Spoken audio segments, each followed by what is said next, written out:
A Passage to India, by M Forster. Part 2, Caves. Chapter 12. The Ganges, though flowing from the foot of Vishnu, and through Shiva's hair, is not an ancient stream. Geology, looking further than religion, knows of a time when neither the river nor the Himalayas that nourished it existed, and an ocean flowed over the holy places of Hindustan. The mountains rose, their debris silted up the ocean, the gods took their seats on them and contrived the river, and the India we call immemorial came into being. But India is really far older. In the days of the prehistoric ocean, the southern part of the peninsula already existed, and the high places of Dravidia have been land since land began, and have seen on the one side the sinking of a continent that joined them to Africa, and on the other the upheaval of the Himalayas from a sea. They are older than anything in the world. No water has ever covered them, and the sun, who has watched them for countless eons, may still discern in their outlines forms that were his, before our globe was torn from his bosom. If flesh of the sun's flesh is to be touched anywhere, it is here, among the incredible antiquity of these hills. Yet even they are altering. As Himalayan India rose, this India, the primal, has been depressed, and is slowly re-entering the curve of the earth. It may be that in eons to come an ocean will flow here too, and cover the sun-born rocks with slime. Meanwhile the plain of the Ganges encroaches on them with something of the sea's action. They are sinking beneath the newer lands. Their main mass is untouched, but at the edge their outposts have been cut off and stand knee-deep, throat-deep, in the advancing soil. There is something unspeakable in these outposts. They are like nothing else in the world, and a glimpse of them makes the breath catch. They rise abruptly, insanely, without the proportion that is kept by the wildest hills elsewhere. They bear no relation to anything dreamt or seen. To call them uncanny suggests ghosts, and they are older than all spirit. Hinduism has scratched and plastered a few rocks, but the shrines are unfrequented, as if a pilgrims, who generally seek the extraordinary, had here found too much of it. Some saints did once settle in a cave, but they were smoked out, and even Buddha, who must have passed this way down to the Botry of Jaya, shunned a renunciation more complete than his own, and has left no legend of struggle or victory in the Maraba. The caves are readily described. A tunnel 8 feet long, 5 feet high, 3 feet wide, leads to a circular chamber about 20 feet in diameter. This arrangement occurs again and again throughout the group of hills, and this is all. This is a Maraba cave. Having seen one such cave, having seen 2, having seen 3, 4, 14, 24, the visitor returns to Chandrapur uncertain whether he has had an interesting experience or a dull one, or any experience at all. He finds it difficult to discuss the caves, or to keep them apart in his mind, for the pattern never varies, and no carving, not even a bee's nest or a bat, distinguishes one from another. Nothing attaches to them, and their reputation, for they have one, does not depend upon human speech. It is as if the surrounding plain or the passing birds have taken upon themselves to exclaim extraordinary, and the word has taken root in the air, and been inhaled by mankind. They are dark caves. Even when they open towards the sun, very little light penetrates down the entrance tunnel into the circular chamber. There is little to see, and no eye to see it, until the visitor arrives for his 5 minutes, and strikes a match. Immediately another flame rises in the depths of the rock and moves towards the surface like an imprisoned spirit. The walls of the circular chamber have been most marvelously polished. The 2 flames approach and strive to unite, but cannot, because one of them breathes air, The other stone, a mirror inlaid with lovely colors, divides the lovers. Delicate stars of pink and grey interpose, exquisite nebule, shadings fainter than the tail of a comet or the midday moon, all the evanescent life of the granite, only here visible, fists and fingers thrust above the advancing soil. Here at last is their skin, finer than any covering acquired by the animals,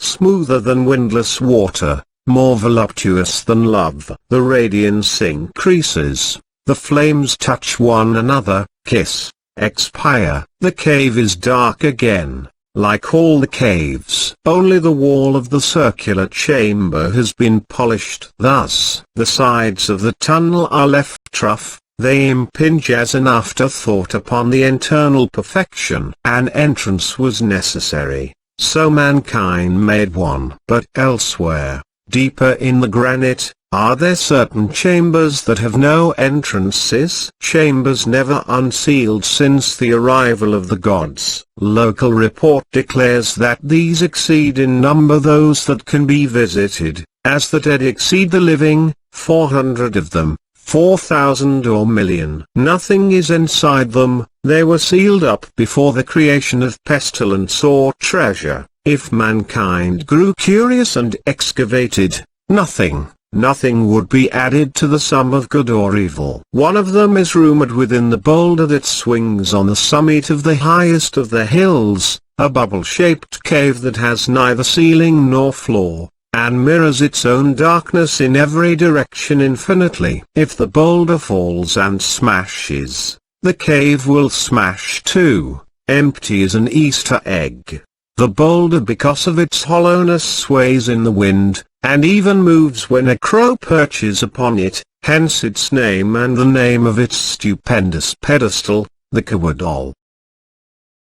Chapter 13. These hills look romantic in certain lights and at suitable distances, and seen of an evening from the upper balcony of the club they caused Miss Quested to say conversationally to Miss Derrick that she should like to have gone, that Dr. Aziz at Mr. Fielding's had said he would arrange something, and that Indians seem rather forgetful. She was overheard by the servant who offered them vermouths. This servant understood English, and he was not exactly a spy, but he kept his ears open, and Mahmoud Ali did not exactly bribe him, but did encourage him to come and squat with his own servants, and would happen to stroll their way when he was there. As the story travelled, it accreted in motion, and Aziz learnt with horror that the ladies were deeply offended with him, and had expected an invitation daily. He thought his facile remark had been forgotten. Endowed with two memories,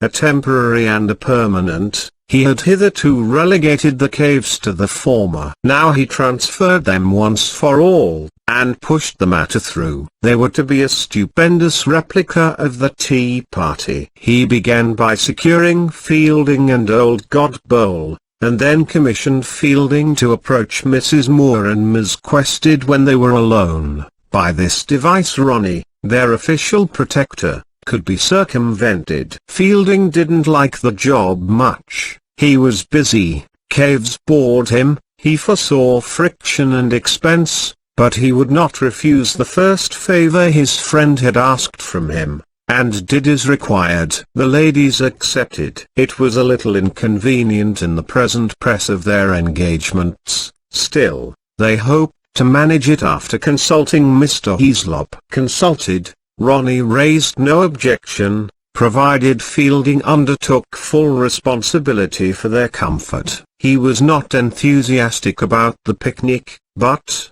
then, no more were the ladies. No one was enthusiastic, yet it took place. Aziz was terribly worried. It was not a long expedition. A train left Chandrapur just before dawn, another would bring them back for tiffin, but he was only a little official still, and feared to acquit himself dishonorably. He had to ask Major Callender for half a day's leave, and be refused because of his recent malingering. Despair, renewed approach of Major Callender through Fielding, and contemptuous snarl in permission. He had to borrow cutlery from Muhammad Ali without inviting him. Then there was the question of alcohol. Mr. Fielding, and perhaps the ladies, were drinkers, so must he provide whiskey, sodas and ports? There was the problem of transport from the wayside station of Marabah to the caves.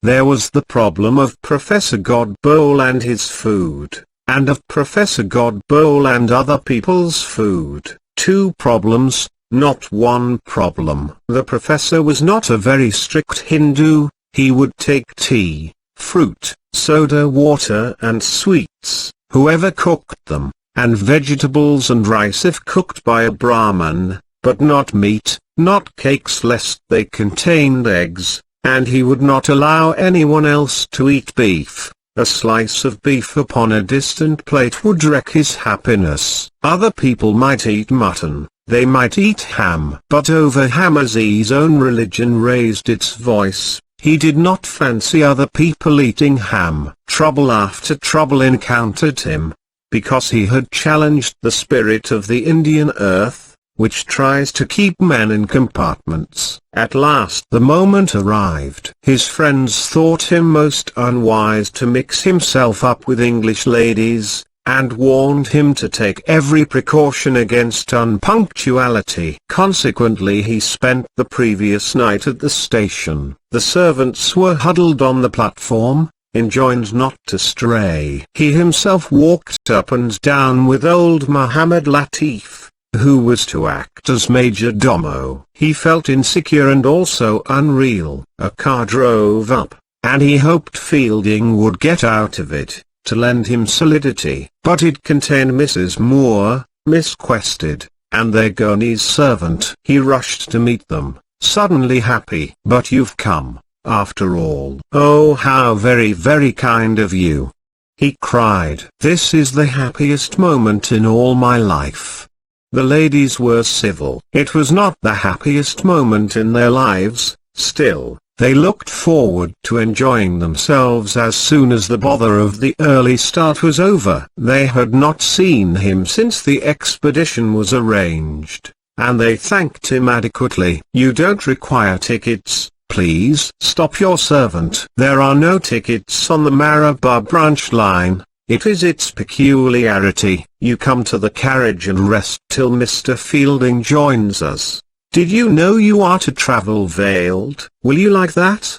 They replied that they should like it. The train had come in, and a crowd of dependents were swarming over the seats of the carriage like monkeys. Aziz had borrowed servants from his friends, as well as bringing his own three, and quarrels over precedence were resulting. The ladies' servant stood apart, with a sneering expression on his face. They had hired him while they were still globe-trotters, at Bombay. In a hotel or among smart people he was excellent, but as soon as they consorted with anyone whom he thought second-rate he left them to their disgrace. The night was still dark, but had acquired the temporary look that indicates its end. Perched on the roof of a shed, the station master's hens began to dream of kites instead of owls. Lamps were put out, in order to save the trouble of putting them out later. The smell of tobacco and the sound of spitting arose from third-class passengers in dark corners.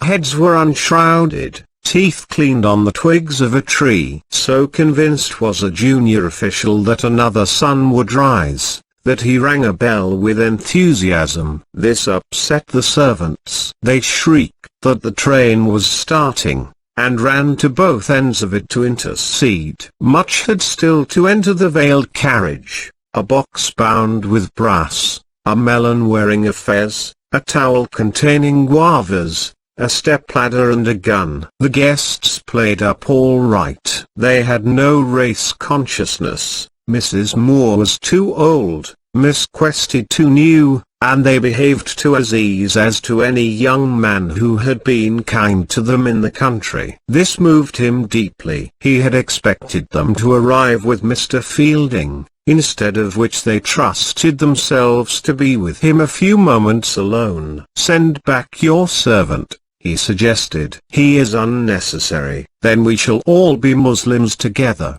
And he is such a horrible servant." "Anthony, you can go. We don't want you," said the girl impatiently. "Master told me to come." "Mistress tells you to go." "Master says, keep near the ladies all the morning." "Well, your ladies won't have you." She turned to the host. "Do get rid of him, Dr. Aziz. Mohammed Latif," he called. The poor relative exchanged fezzes with the melon, and peeped out of the window of the railway carriage, whose confusion he was superintending. "Here is my cousin, Mr. Mohammed Latif." "Oh no, don't shake hands. He is an Indian of the old-fashioned sort. He prefers to salam." "There, I told you so." "Mohammed Latif, how beautifully you salam." "See, he hasn't understood. He knows no English." "You speak lie," said the old man gently. "I speak a lie." "Oh, jolly good. Isn't he a funny old man? We will have great jokes with him later. He does all sorts of little things. He is not nearly as stupid as you think, and awfully poor. It's lucky ours is a large family." He flung an arm round the grubby neck. "But you get inside, make yourselves at home. Yes, you lie down." The celebrated Oriental confusion appeared at last to be at an end. "Excuse me, now I must meet our other two guests." He was getting nervous again, for it was 10 minutes to the time. Still, Fielding was an Englishman, and they never do miss trains, and Godbowl was a Hindu and did not count, and, soothed by this logic, he grew calmer as the hour of departure approached. Mohammed Latif had bribed Anthony not to come. They walked up and down the platform, talking usefully. They agreed that they had overdone the servants, and must leave 2 or 3 behind at Maribor station. And Aziz explained that he might be playing 1 or 2 practical jokes at the caves, not out of unkindness, but to make the guests laugh.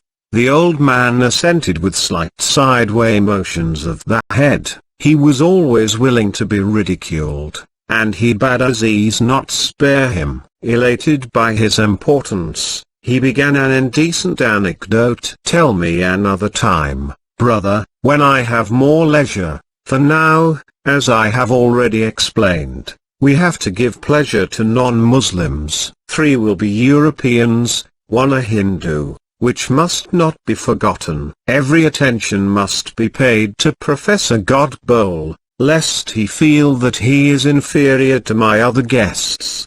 I will discuss philosophy with him." "That will be kind of you, but the servants are even more important. We must not convey an impression of disorganization." "It can be done, and I expect you to do it." A shriek from the veiled carriage. The train had started. "Merciful God!"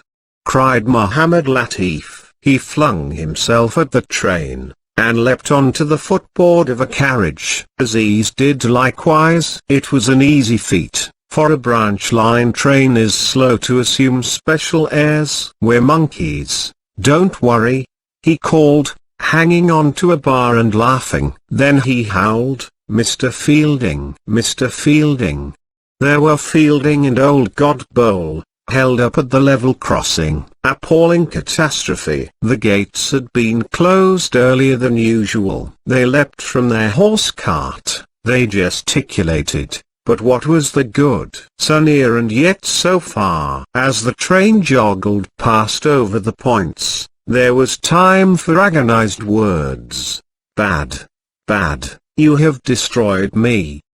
"Godbowl's Puja did it," cried the Englishman. The Brahmin lowered his eyes, ashamed of religion. For it was so. He had miscalculated the length of a prayer. "Jump on, I must have you," screamed Aziz, beside himself. "Right, give a hand."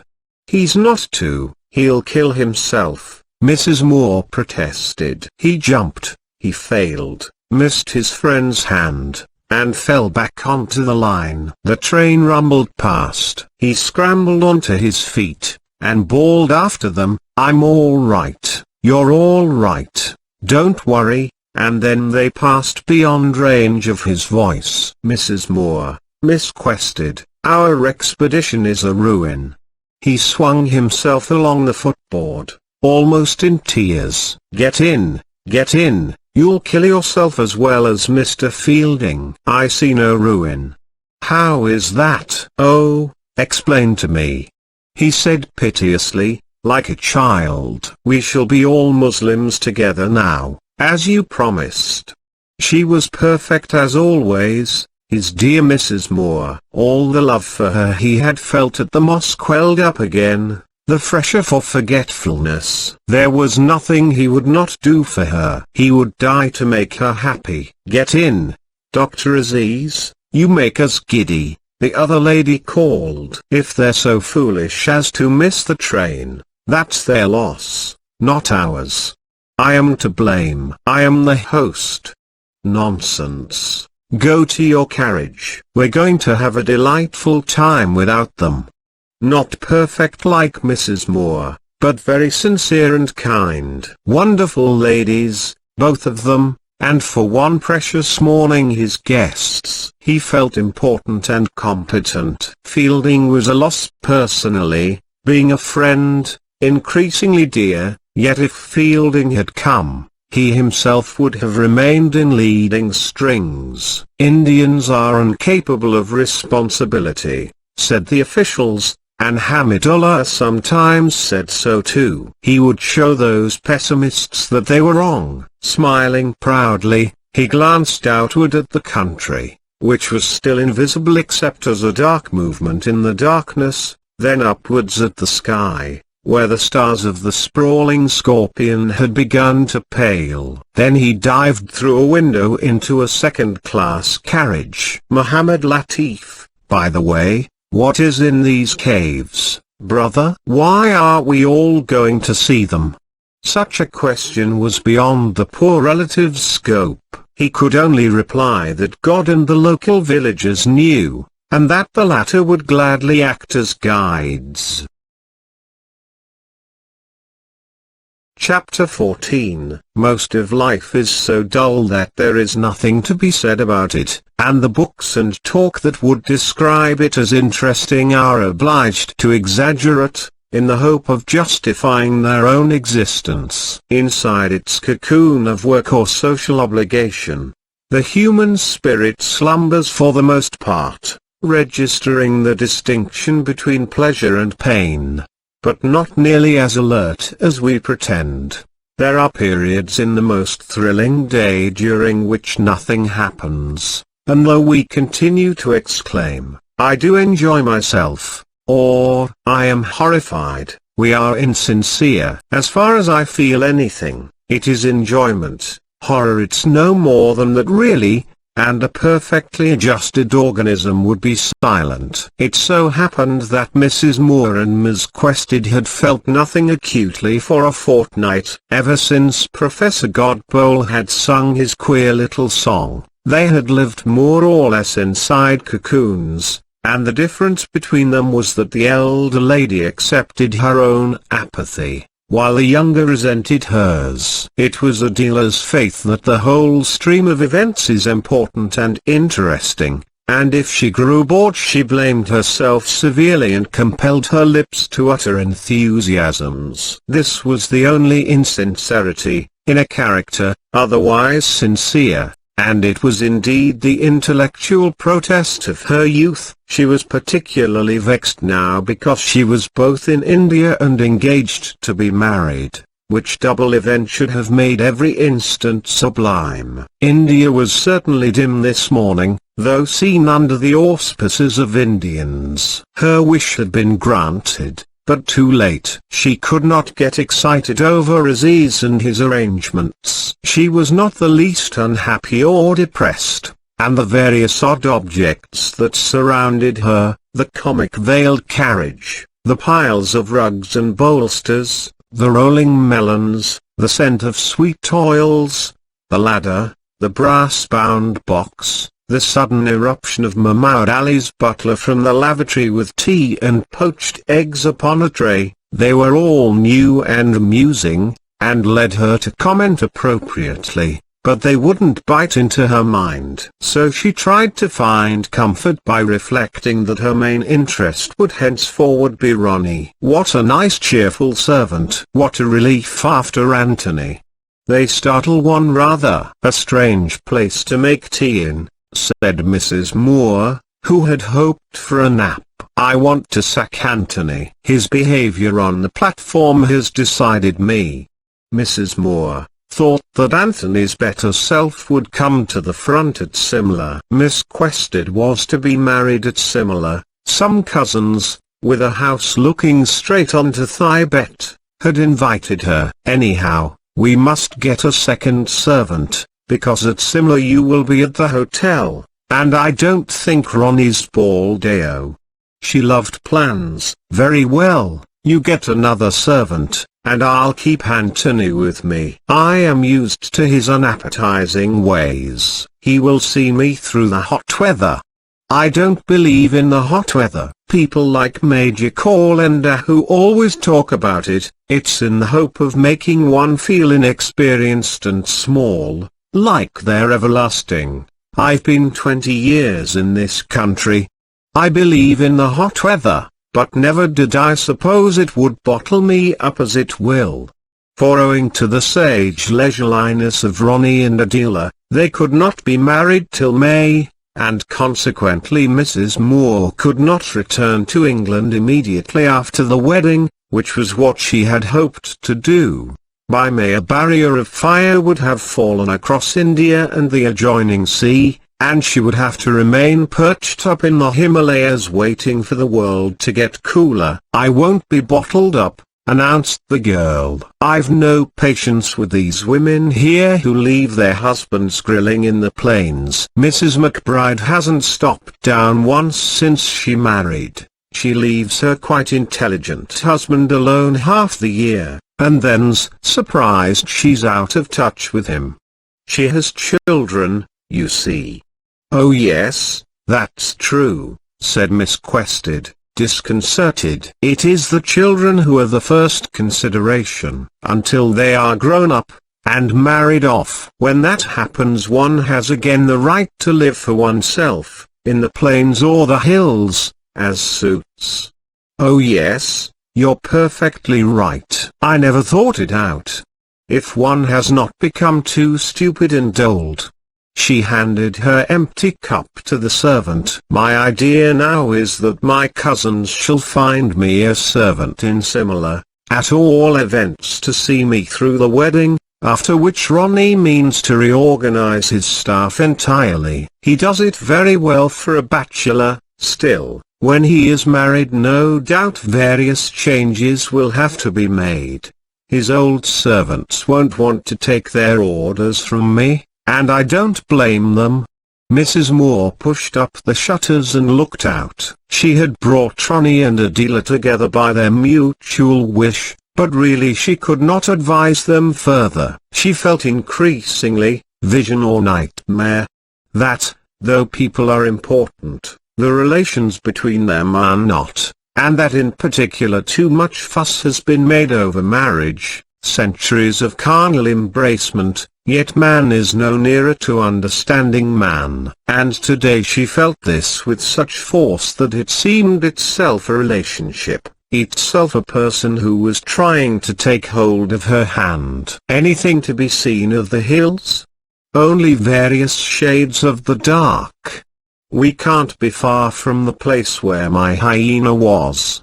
She peered into the timeless twilight. The train crossed a nullah. Pompa, pompa, was the sound that the wheels made as they trundled over the bridge, moving very slowly. 100 yards on came a second nullah, then a third, suggesting the neighborhood of higher ground. Perhaps this is mine, anyhow, the road runs parallel with the railway. Her accident was a pleasant memory. She felt in her dry, honest way that it had given her a good shake-up, and taught her Ronnie's true worth. Then she went back to her plans. Plans had been a passion with her from girlhood. Now and then she paid tribute to the present, said how friendly and intelligent Aziz was, Etiguava couldn't eat a fried sweet, practiced her Urdu on the servant, but her thoughts ever veered to the manageable future, and to the Anglo-Indian life she had decided to endure. And as she appraised it with its adjuncts of Turtons and Burtons, the train accompanied her sentences. Pompa, the train half asleep, going nowhere in particular and with no passenger of importance in any of its carriages. The branch line train, lost on a low embankment between dull fields. Its message, for it had won, avoided her well-equipped mind. Far away behind her, with a shriek that meant business, rushed the mail, connecting up important towns such as Calcutta and Lahore, where interesting events occur and personalities are developed. She understood that, unfortunately, India has few important towns. India is the country, fields, then hills, jungle, and more fields. The branch line stops. The road is only practicable for cars to a point. The bullock carts lumber down the side tracks, paths fray out into the cultivation, and disappear near a splash of red paint. How can the mind take hold of such a country? Generations of invaders have tried,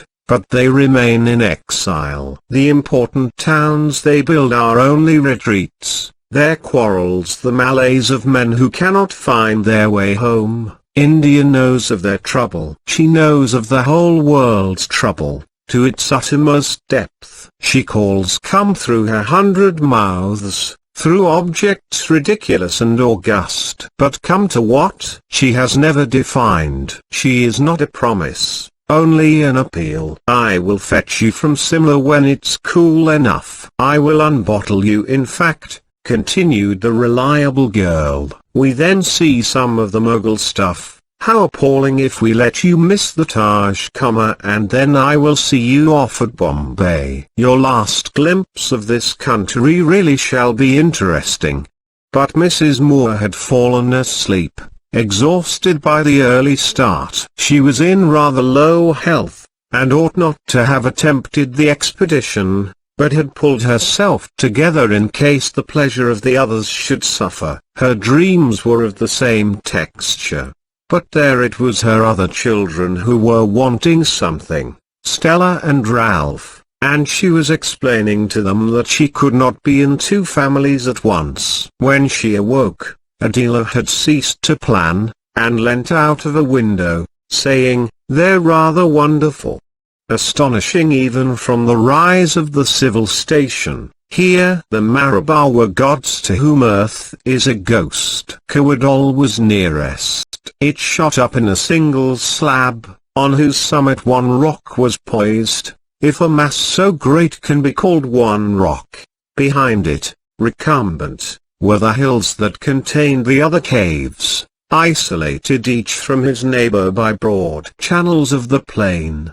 The assemblage, 10 in all, shifted a little as the train crept past them, as if observing its arrival. "He'll not have missed this for anything," said the girl, exaggerating her enthusiasm. "Look, the sun's rising. This'll be absolutely magnificent. Come quickly. Look, I wouldn't have missed this for anything. We should never have seen it if we'd stuck to the Turtons and their eternal elephants."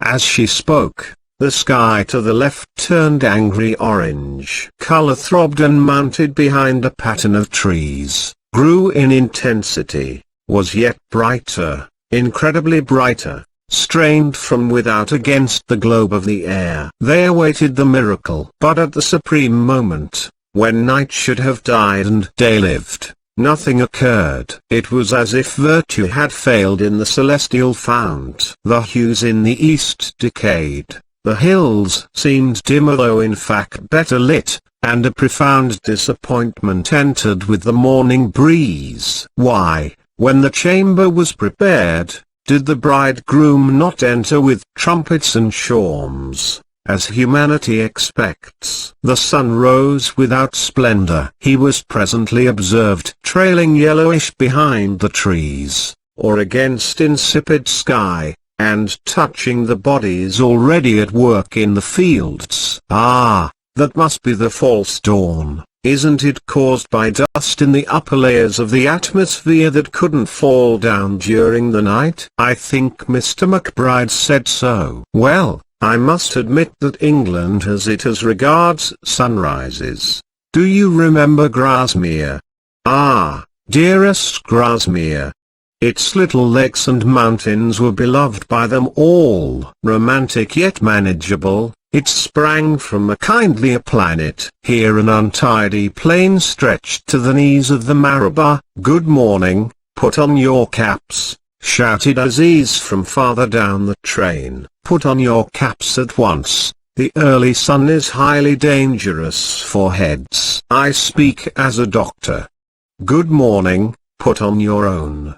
Not for my thick head, he laughed, banging it and holding up pads of his hair. Nice creature he is, murmured Adila. Listen, Mohammed Latif says good morning next. Various pointless jests. Dr. Aziz, what's happened to your hills? The train has forgotten to stop. Perhaps it is a circular train and goes back to Chandrapur without a break. Who knows? Having wandered off into the plain for a mile, the train slowed up against an elephant. There was a platform too, but it shriveled into insignificance. An elephant, waving her painted forehead at them all. Oh, what a surprise! Called the ladies politely. Aziz said nothing, but he nearly burst with pride and relief. The elephant was the one grand feature of the picnic, and God alone knew what he had gone through to obtain her. Semi-official, she was best approached through the Nawabahada, who was best approached through Nureddin, but he never answered letters. But his mother had great influence with him and was a friend of Hamidullah Begum's, who had been excessively kind and had promised to call on her provided the broken shutter of the veiled carriage came back soon enough from Calcutta. That an elephant should depend from so long and so slender a string filled Aziz with content, and with humorous appreciation of the East, where the friends of friends are a reality, where everything gets done sometime, and sooner or later everyone gets his share of happiness. And Mohammed Latif was likewise content,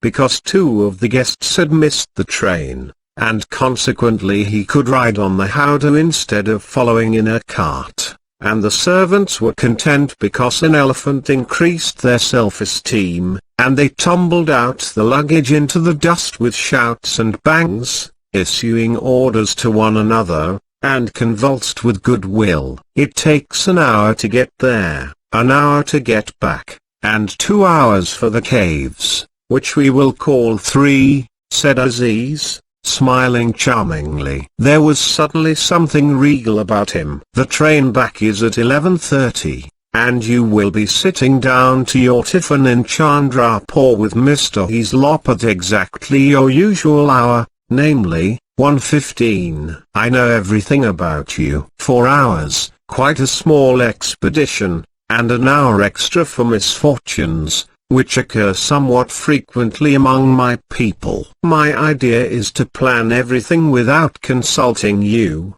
but you, Mrs. Moore, or Miss Quested, you are at any moment to make alterations if you wish, even if it means giving up the caves. Do you agree? Then mount this wild animal. The elephant had knelt, grey and isolated, like another hill. They climbed up the ladder, and he mounted shikar fashion, treading first on the sharp edge of the heel and then into the looped-up tail. When Mohammed Latif followed him, the servant who held the end of the tail let go of it according to previous instructions, so that the poor relative slipped and had to cling to the netting over the buttocks. It was a little piece of court buffoonery, and distressed only the ladies, whom it was intended to divert. Both of them disliked practical jokes. Then the beast rose in 2 shattering movements, and poised them 10 feet above the plain. Immediately below was the scurf of light that an elephant always collects round its feet: villagers, naked babies. The servants flung crockery into tongas. Hassan annexed the stallion intended for Aziz, and defied Muhammad Ali's man from its altitude.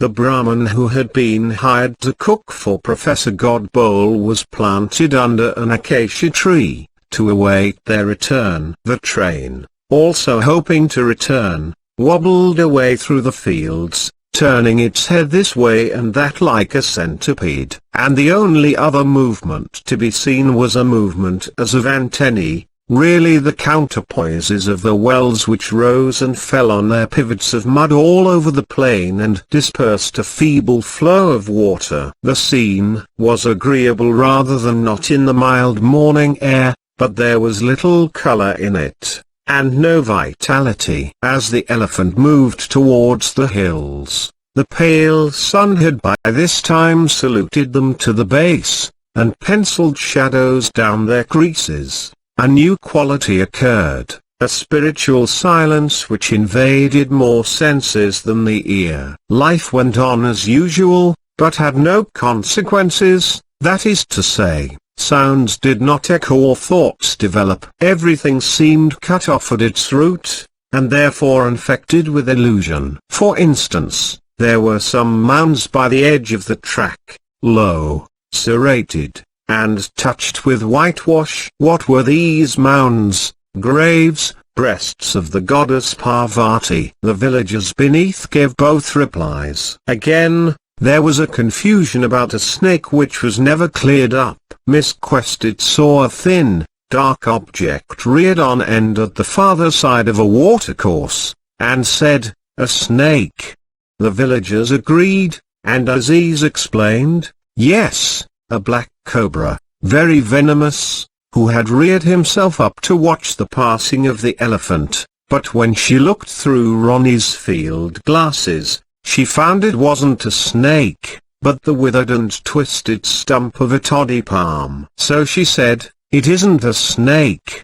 The villagers contradicted her. She had put the word into their minds, and they refused to abandon it. Aziz admitted that it looked like a tree through the glasses, but insisted that it was a black cobra really, and improvised some rubbish about protective mimicry. Nothing was explained, and yet there was no romance. Films of heat, radiated from the Kowadol precipices, increased the confusion. They came at irregular intervals and moved capriciously. A patch of field would jump as if it was being fried, and then lie quiet. As they drew closer the radiation stopped. The elephant walked straight at the Kowadol as if she would knock for admission with her forehead, then swerved, and followed a path round its base. The stones plunged straight into the earth, like cliffs into the sea, and while Miss Quested was remarking on this,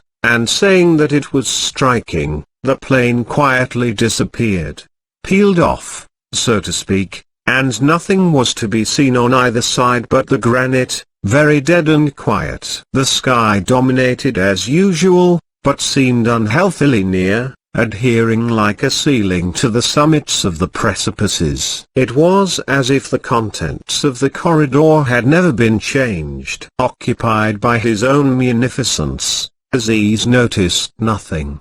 His guests noticed a little. They did not feel that it was an attractive place or quite worth visiting, and wished it could have turned into some Mohammedan object, such as a mosque, which their host would have appreciated and explained. His ignorance became evident, and was really rather a drawback. In spite of his gay, confident talk, he had no notion how to treat this particular aspect of India. He was lost in it without Professor Godbowl, like themselves. The corridor narrowed, then widened into a sort of tray. Here, more or less, was their goal. A ruined tank held a little water which would do for the animals, and close above the mud was punched a black hole, the first of the caves. 3 hills encircled the tray. 2 of them pumped out heat busily, but the third was in shadow, and here they camped. A horrid, stuffy place really, murmured Mrs. Moore to herself. How quick your servants are! Miss Quested exclaimed, for a cloth had already been laid, with a vase of artificial flowers in its center, and Mahmoud Ali's butler offered them poached eggs and tea for the second time. I thought we would eat this before our caves, and breakfast after. Isn't this breakfast? This breakfast? Did you think I should treat you so strangely? He had been warned that English people never stop eating, and that he had better nourish them every 2 hours until a solid meal was ready. How very well it is all arranged. That you shall tell me when I return to Chandrapur. Whatever disgraces I bring upon myself, you remain my guests. He spoke gravely now. They were dependent on him for a few hours, and he felt grateful to them for placing themselves in such a position. All was well so far. The elephant held a fresh cut bough to her lips. The horse cart shafts stuck up into the air, the kitchen boy peeled potatoes, Hassan shouted, and Muhammad Latif stood as he ought, with a peeled switch in his hand. The expedition was a success, and it was Indian. An obscure young man had been allowed to show courtesy to visitors from another country, which is what all Indians long to do, even cynics like Mahmoud Ali, but they never have the chance. Hospitality had been achieved, they were his guests, his honor was involved in their happiness, and any discomfort they endured would tear his own soul. Like most Orientals, Aziz overrated hospitality, mistaking it for intimacy, and not seeing that it is tainted with the sense of possession. It was only when Mrs. Moore or Fielding was near him that he saw further, and knew that it is more blessed to receive than to give. These two had strange and beautiful effects on him. They were his friends, his forever, and he theirs forever. He loved them so much that giving and receiving became one. He loved them even better than the Hamidullahs, because he had surmounted obstacles to meet them, and this stimulates a generous mind. Their images remained somewhere in his soul up to his dying day, permanent additions. He looked at her now as she sat on a deck chair, sipping his tea, and had for a moment a joy that held the seeds of its own decay, for it would lead him to think, oh, what more can I do for her? And so back to the dull round of hospitality. The black bullets of his eyes filled with soft expressive light, and he said, do you ever remember our mosque, Mrs. Moore? I do, she said, suddenly vital and young. And how rough and rude I was, and how good you were, and how happy we both were.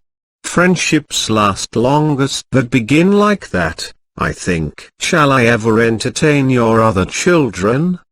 Do you know about the others? She will never talk about them to me, said Miss Quested, unintentionally breaking a spell. Ralph and Stella, yes, I know everything about them. But we must not forget to visit our caves. One of the dreams of my life is accomplished in having you both here as my guests. You cannot imagine how you have honored me. I feel like the Emperor Babur.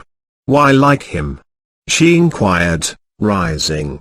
Because my ancestors came down with him from Afghanistan. They joined him at Herat. He also had often no more elephants than one, none sometimes, but he never ceased showing hospitality. When he fought or hunted or ran away, he would always stop for a time among hills, just like us, he would never let go of hospitality and pleasure, and if there was only a little food, he would have it arranged nicely, and if only one musical instrument, he would compel it to play a beautiful tune. I take him as my ideal. He is the poor gentleman, and he became a great king. I thought another emperor is your favorite. I forget the name. You mentioned him at Mr. Fielding's. What my book calls Aurangzeb. Alamgir. Oh yes, he was of course the more pious. But, Babur, never in his whole life did he betray a friend, so I can only think of him this morning. And you know how he died? He laid down his life for his son. A death far more difficult than battle. They were caught in the heat. They should have gone back to Kabul for the bad weather, but could not for reasons of state. And at Agra Humayun fell sick. Babur walked round the bed 3 times, and said, I have borne it away. And he did bear it away. The fever left his son and came to him instead, and he died. That is why I prefer Babur to Alamgir. I ought not to do so, but I do. However, I mustn't delay you. I see you are ready to start. Not at all, she said, sitting down by Mrs. Moore again. We enjoy talk like this very much. For at last he was talking about what he knew and felt, talking as he had in Fielding's garden house. He was again the Oriental guide whom they appreciated. I always enjoy conversing about the Mughals. It is the chief pleasure I know. You see, those first 6 emperors were all most wonderful men, and as soon as one of them is mentioned, no matter which, I forget everything else in the world except the other 5. You could not find 6 such kings in all the countries of the earth. Not, I mean, coming one after the other, father, son. Tell us something about Akbar. Ah, you have heard the name of Akbar. Good. Hamidullah, whom you shall meet, will tell you that Akbar is the greatest of all. I say, yes, Akbar is very wonderful, but half a Hindu. He was not a true Muslim, which makes Hamidullah cry. No more was Babur. He drank wine. But Babur always repented afterwards, which makes the entire difference. And Akbar never repented of the new religion he invented instead of the Holy Quran. But wasn't Akbar's new religion very fine? It was to embrace the whole of India. Misquested, fine but foolish. You keep your religion, I mine. That is the best. Nothing embraces the whole of India, nothing, and that was Akbar's mistake. Oh, do you feel that, Dr. Aziz? She said thoughtfully. I hope you're not right. There will have to be something universal in this country. I don't say religion, for I'm not religious, but something, or how else are barriers to be broken down? She was only recommending the universal brotherhood he sometimes dreamed of, but as soon as it was put into prose it became untrue. Take my own case, she continued. It was indeed her own case that had animated her. I don't know whether you happen to have heard, but I'm going to marry Mr. Heaslop. On which my heartiest congratulations. Mrs. Moore, may I put our difficulty to Dr. Aziz? I mean our Anglo-Indian one? It is your difficulty, not mine, my dear. Ah, that's true. Well, by marrying Mr. Heaslop, I shall become what is known as an Anglo-Indian. He held up his hand in protest. Impossible. Take back such a terrible remark. But I shall, it's inevitable. I can't avoid the label. What I do hope to avoid is the mentality. Women like, she stopped, not quite liking to mention names. She would boldly have said Mrs. Turton and Mrs. Callender a fortnight ago. Some women are so, well, ungenerous and snobby about Indians, and I should feel too ashamed for words if I turned like them. But, and here's my difficulty, there's nothing special about me, nothing specially good or strong, which will help me to resist my environment and avoid becoming like them. I've most lamentable defects. That's why I want Akbar's universal religion or the equivalent to keep me decent and sensible. Do you see what I mean? Her remarks pleased him, but his mind shut up tight because she had alluded to her marriage. He was not going to be mixed up in that side of things. You are certain to be happy with any relative of Mrs. Moore's, he said with a formal bow. Oh, my happiness, that's quite another problem. I want to consult you about this Anglo-Indian difficulty. Can you give me any advice? You are absolutely unlike the others. I assure you. You will never be rude to my people. I am told we all get rude after a year. Then you are told a lie, he flashed, for she had spoken the truth and it touched him on the raw. It was itself an insult in these particular circumstances. He recovered himself at once and laughed, but her error broke up their conversation, their civilization it had almost been, which scattered like the petals of a desert flower, and left them in the middle of the hills. Come along, he said, holding out a hand to each. They got up a little reluctantly, and addressed themselves to sightseeing. The first cave was tolerably convenient. They skirted the puddle of water, and then climbed up over some unattractive stones, the sun crashing on their backs, bending their heads. They disappeared one by one into the interior of the hills. The small black hole gaped where their varied forms and colors had momentarily functioned. They were sucked in like water down a drain. Bland and bald rose the precipices,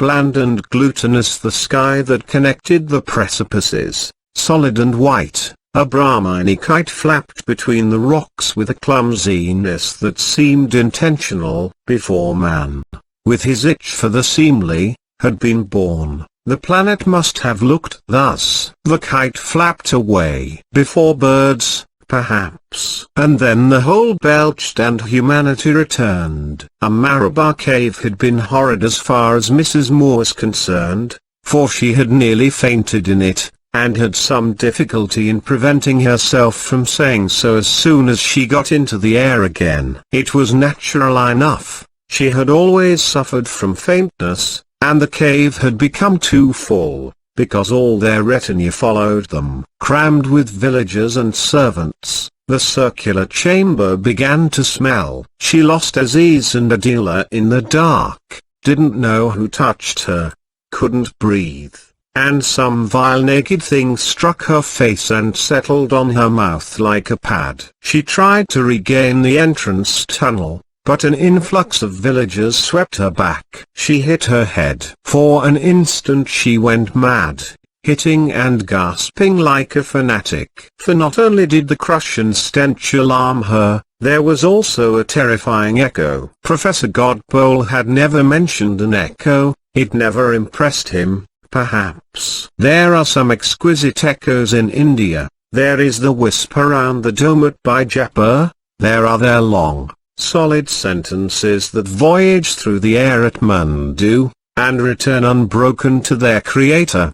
The echo in a Marabar cave is not like these, it is entirely devoid of distinction. Whatever is said, the same monotonous noise replies, and quivers up and down the walls until it is absorbed into the roof. Boom is the sound as far as the human alphabet can express it, or boom, or boom. Utterly dull. Hope, politeness, the blowing of a nose, the squeak of a boot, all produce boom. Even the striking of a match starts a little worm coiling, which is too small to complete a circle but is eternally watchful. And if several people talk at once, an overlapping howling noise begins. Echoes generate echoes, and the cave is stuffed with a snake composed of small snakes, which writhe independently. After Mrs. Moore all the others poured out. She had given the signal for the reflux. Aziz and Adila both emerged smiling, and she did not want him to think his treat was a failure, so smiled too. As each person emerged, she looked for a villain, but none was there, and she realized that she had been among the mildest individuals, whose only desire was to honor her, and that the naked pad was a poor little baby, astride its mother's hip. Nothing evil had been in the cave, but she had not enjoyed herself. No, she had not enjoyed herself, and she decided not to visit a second one. "Did you see the reflection of his match? Rather pretty?" asked Adila. "I forget. But he says this isn't a good cave, the best are on the Kawadol. I don't think I shall go on to the. I dislike climbing." "Very well, let's sit down again in the shade until breakfast's ready." "Ah, but that'll disappoint him so. He has taken such trouble." "You should go on, you don't mind." "Perhaps I ought to," said the girl, indifferent to what she did, but desirous of being amiable. The servants, etc., were scrambling back to the camp, pursued by grave censures from Muhammad Latif. Aziz came to help the guests over the rocks. He was at the summit of his powers, vigorous and humble, too sure of himself to resent criticism, and he was sincerely pleased when he heard they were altering his plans. "Certainly, Miss Quested, so you and I will go together, and leave Mrs. Moore here, and we will not be long, yet we will not hurry, because we know that will be her wish." "Quite right. I'm sorry not to come too, but I'm a poor walker." "Dear Mrs. Moore, what does anything matter so long as you are my guests?" "I am very glad you are not coming, which sounds strange, but you are treating me with true frankness, as a friend."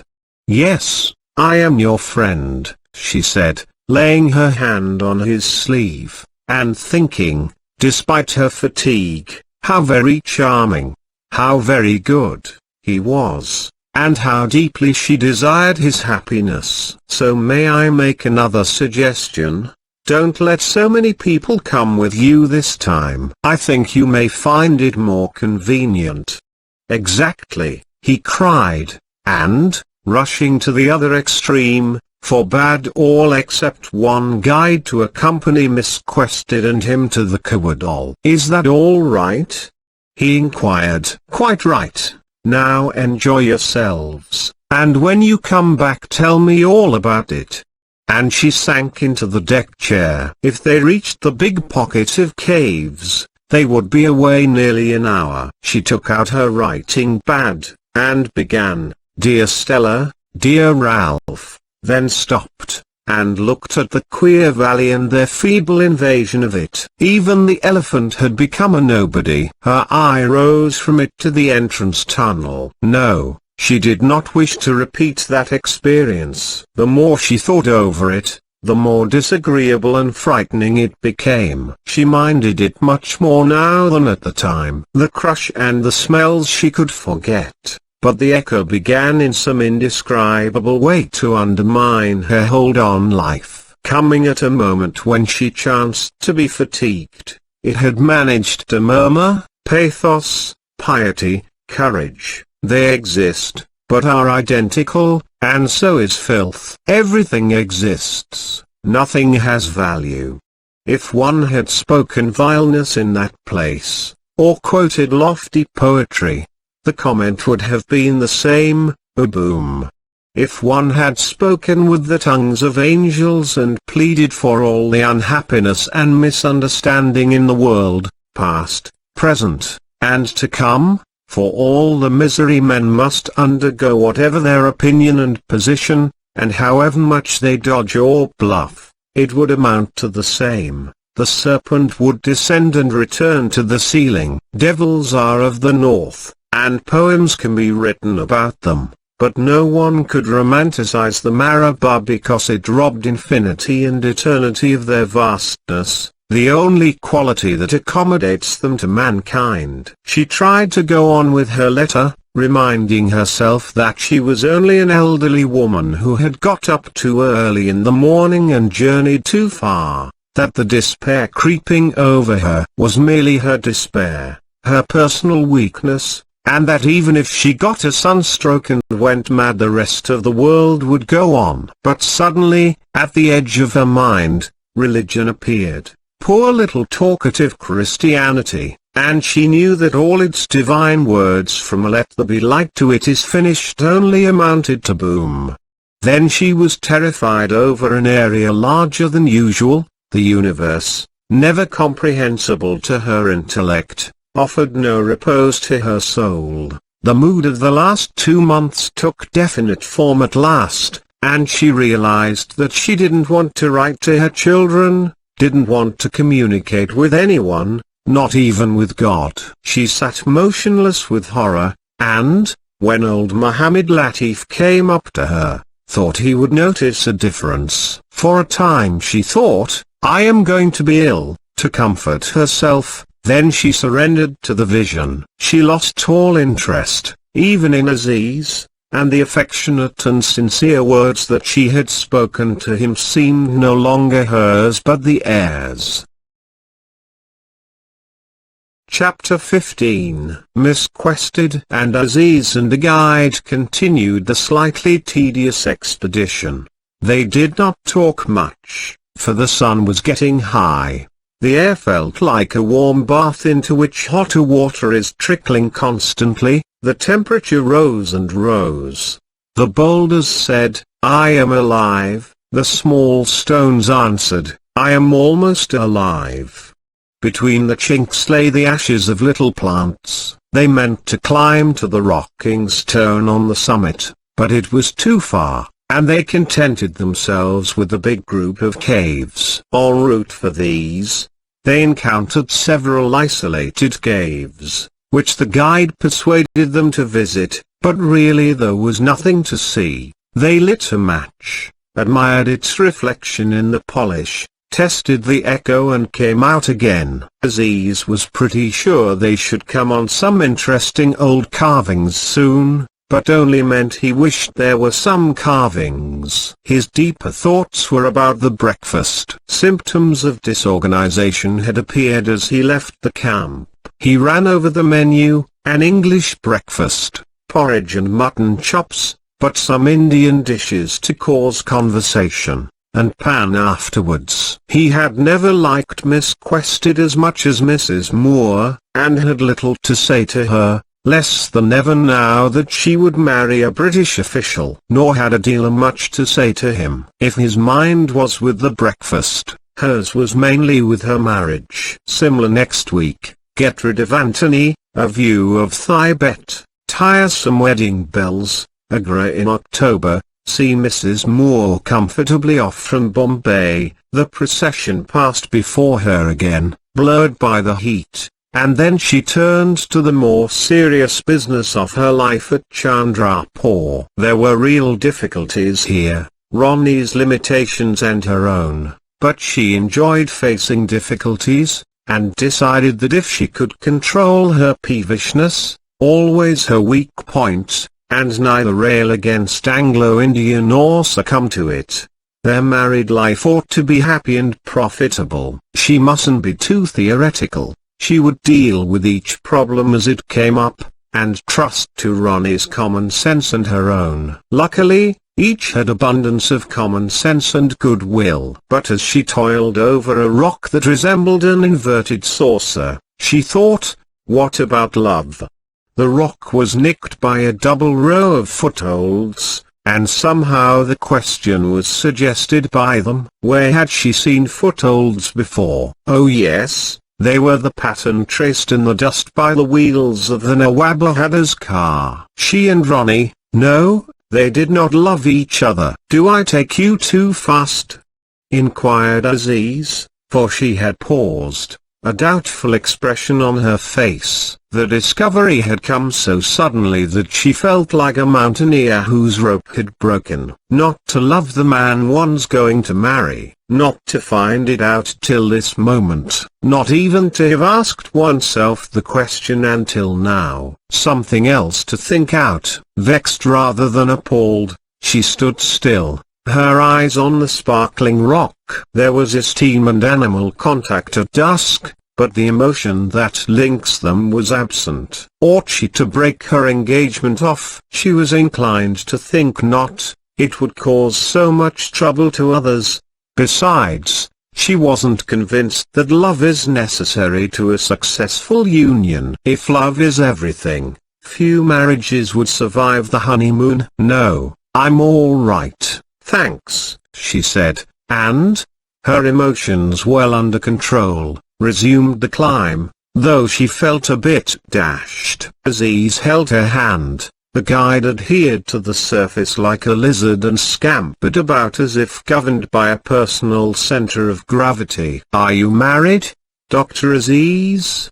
she asked, stopping again, and frowning. "Yes, indeed. Do come and see my wife." He felt it more artistic to have his wife alive for a moment. "Thank you," she said absently. "She is not in Chandrapur just now." "And have you children?" "Yes, indeed, 3, he replied in firmer tones. "Are they a great pleasure to you?" "Why, naturally, I adore them," he laughed. "I suppose so." What a handsome little Oriental he was, and no doubt his wife and children were beautiful too, for people usually get what they already possess. She did not admire him with any personal warmth, for there was nothing of the vagrant in her blood, but she guessed he might attract women of his own race and rank, and she regretted that neither she nor Oni had physical charm. It does make a difference in a relationship.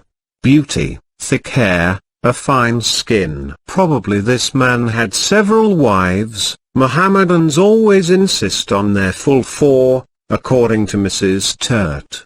And having no one else to speak to on that eternal rock, she gave rein to the subject of marriage and said in her honest, decent, inquisitive way, "Have you one wife or more than one?" The question shocked the young man very much. It challenged a new conviction of his community, and new convictions are more sensitive than old. If she had said, "Do you worship one god or several?" he would not have objected, but to ask an educated Indian Muslim how many wives he has, appalling, hideous. He was in trouble how to conceal his confusion.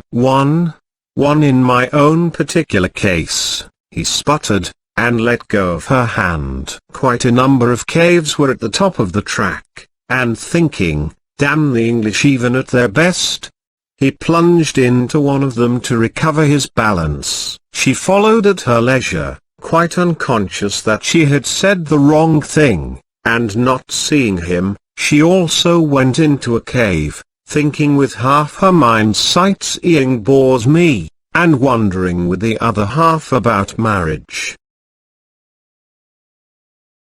Chapter 16. He waited in his cave a minute, and lit a cigarette, so that he could remark on rejoining her, "I bolted in to get out of the draft," or something of the sort. When he returned, he found the guide, alone, with his head on one side. He had heard a noise, he said, and then Aziz heard it too, the noise of a motor car.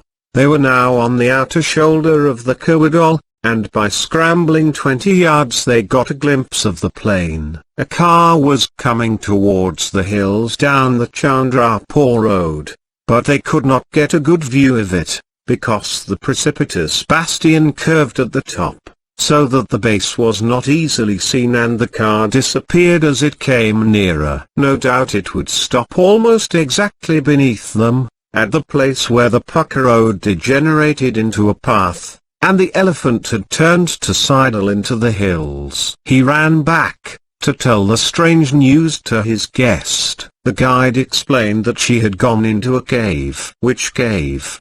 He indicated the group vaguely. You should have kept her in sight. It was your duty, said Aziz severely. Here are 12 caves at least. How am I to know which contains my guest, which is the cave I was in myself?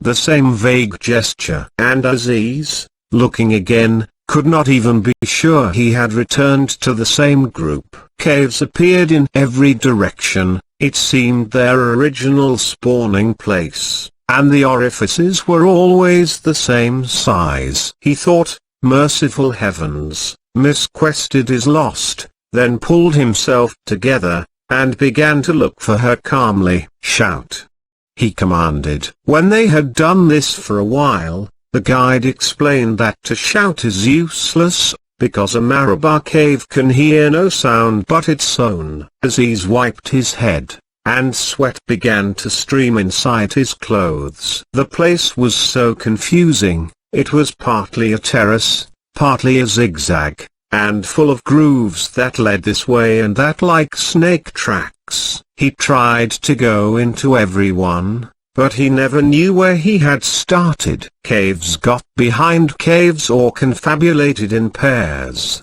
and some were at the entrance of a gully. Come here, he called gently, and when the guide was in reach, he struck him in the face for a punishment. The man fled, and he was left alone. He thought, this is the end of my career, my guest is lost. And then he discovered the simple and sufficient explanation of the mystery. Miss Quested wasn't lost. She had joined the people in the car, friends of hers, no doubt, Mr. Heaslop perhaps. He had a sudden glimpse of her, far down the gully, only a glimpse, but there she was quite plain, framed between rocks, and speaking to another lady. He was so relieved that he did not think her conduct odd. Accustomed to sudden changes of plan, he supposed that she had run down the corridor impulsively, in the hope of a little drive. He started back alone towards his camp, and almost at once caught sight of something which would have disquieted him very much a moment before. Miss Quested's field glasses. They were lying at the verge of a cave, halfway down an entrance tunnel. He tried to hang them over his shoulder, but the leather strap had broken, so he put them into his pocket instead. When he had gone a few steps, he thought she might have dropped something else, so he went back to look, but the previous difficulty recurred. He couldn't identify the cave. Down in the plain he heard the car starting, however, he couldn't catch a second glimpse of that. So he scrambled down the valley face of the hill towards Mrs. Moore, and here he was more successful. The color and confusion of his little camp soon appeared, and in the midst of it he saw an Englishman's cap, and beneath it, oh joy, smiled not Mr. Heaslop, but Fielding. Fielding, oh, I have so wanted you, he cried, dropping the Mr. for the first time. And his friend ran to meet him, all so pleasant and jolly, no dignity, shouting explanations and apologies about the train. Fielding had come in the newly arrived car, Miss Derrick's car. That other lady was Miss Derrick. Chatter. All the servants leaving their cooking to listen. Excellent Miss Derrick. She had met Fielding by chance at the post office, said, why haven't you gone to the Marabah? Heard how he missed the train, offered to run him there and then. Another nice English lady. Where was she? Left with car and chauffeur while Fielding found camp. Car couldn't get up. No, of course not. Hundreds of people must go down to escort Miss Derrick and show her the way. The elephant in person. Aziz, can I have a drink? Certainly not. He flew to get one. Mr. Fielding, called Mrs. Moore, from her patch of shade. They had not spoken yet, because his arrival had coincided with the torrent from the hill. Good morning again, he cried, relieved to find all well. Mr. Fielding, Have you seen Miss Quested? But I've only just arrived. Where is she? I do not know. Aziz, where have you put Miss Quested to? Aziz, who was returning with a drink in his hand, had to think for a moment.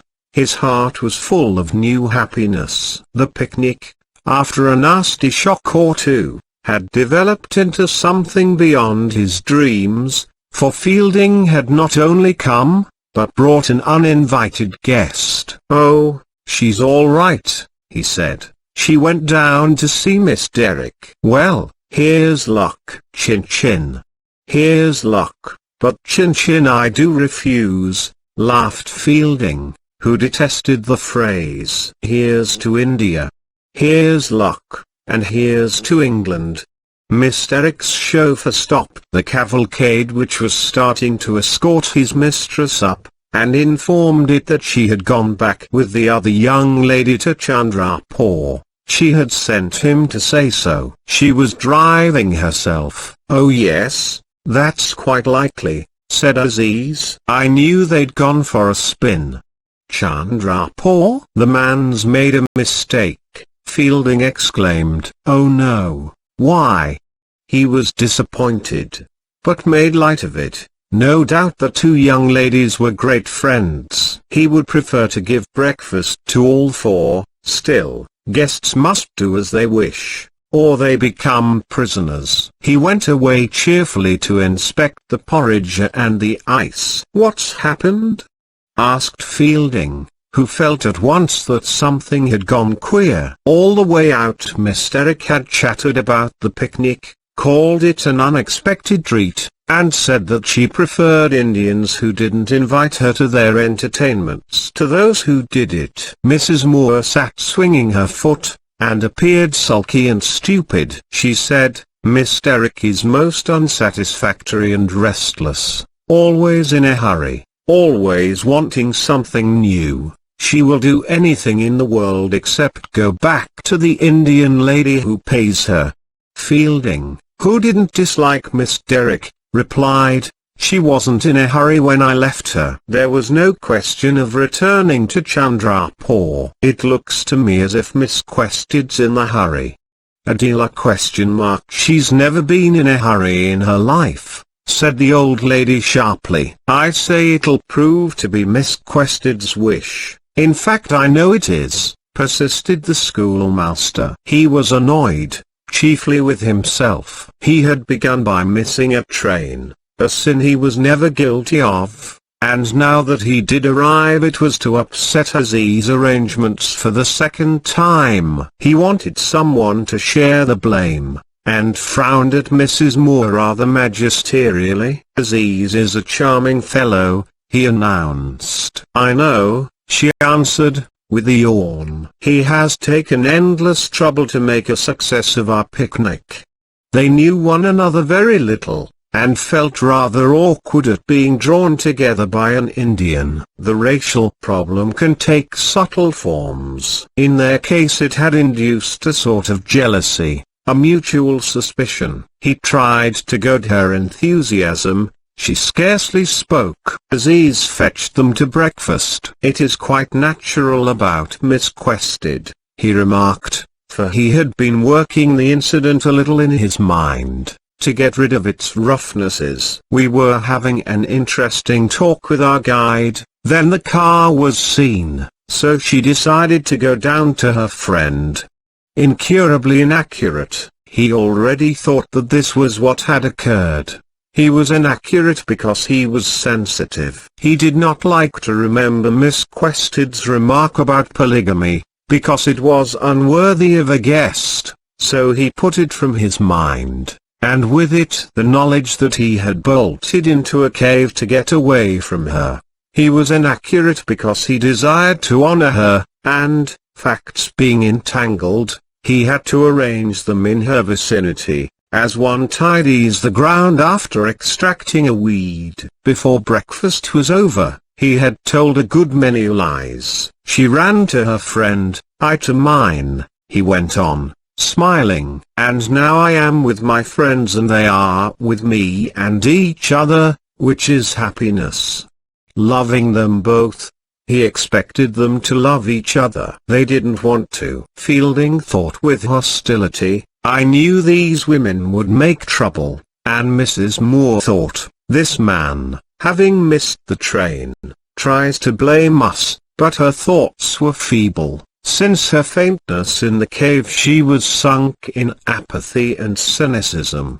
The wonderful India of her opening weeks, with its cool nights and acceptable hints of infinity, had vanished. Fielding ran up to see one cave. He wasn't impressed. Then they got on the elephant and the picnic began to unwind out of the corridor and escaped under the precipice towards the railway station. Pursued by stabs of hot air, they came to the place where he had quitted the car. A disagreeable thought now struck him, and he said, Aziz, exactly where and how did you leave Miss Quested? Up there. He indicated the corridor cheerfully. But how? A gully, or rather a crease, showed among the rocks at this place. It was scurfy with cactuses. I suppose the guide helped her. Oh, rather, most helpful. Is there a path off the top? Millions of paths, my dear fellow. Fielding could see nothing but the crease. Everywhere else the glaring granite plunged into the earth. But you saw them get down safe. Yes, yes, she and Miss Derrick, and go off in the car. Then the guide came back to you. Exactly. Got a cigarette. I hope she wasn't ill, pursued the Englishman. The crease continued as an ullo across the plain, the water draining off this way towards the Ganges. She would have wanted me, if she was ill, to attend her. Yes, that sounds sense. I see you're worrying, let's talk of other things, he said kindly. Miss Quested was always to do what she wished. It was our arrangement. I see you are worrying on my account, but really I don't mind. I never noticed rifles. I do worry on your account. I consider they have been impolite, said Fielding, lowering his voice. She had no right to dash away from your party, and Miss Derrick had no right to abet her. So touchy is a rule. Aziz was unassailable. The wings that uplifted him did not falter, because he was a Mughal emperor who had done his duty. Perched on his elephant, he watched the Malabar hills recede, and saw again, as provinces of his kingdom, the grim untidy plain, the frantic and feeble movements of the buckets, the white shrines, the shallow graves, the suave sky, the snake that looked like a tree. He had given his guests as good a time as he could, and if they came late or left early that was not his affair. Mrs. Moore slept, swaying against the rods of the howdah. Muhammad Latif embraced her with efficiency and respect, and by his own side sat Fielding, whom he began to think of as Cyril. Aziz, have you figured out what this picnic will cost you?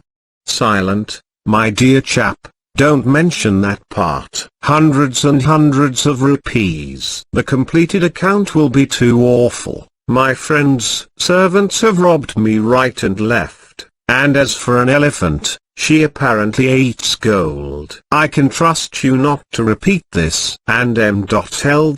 Please employ initials. He listens. Is father worst of all?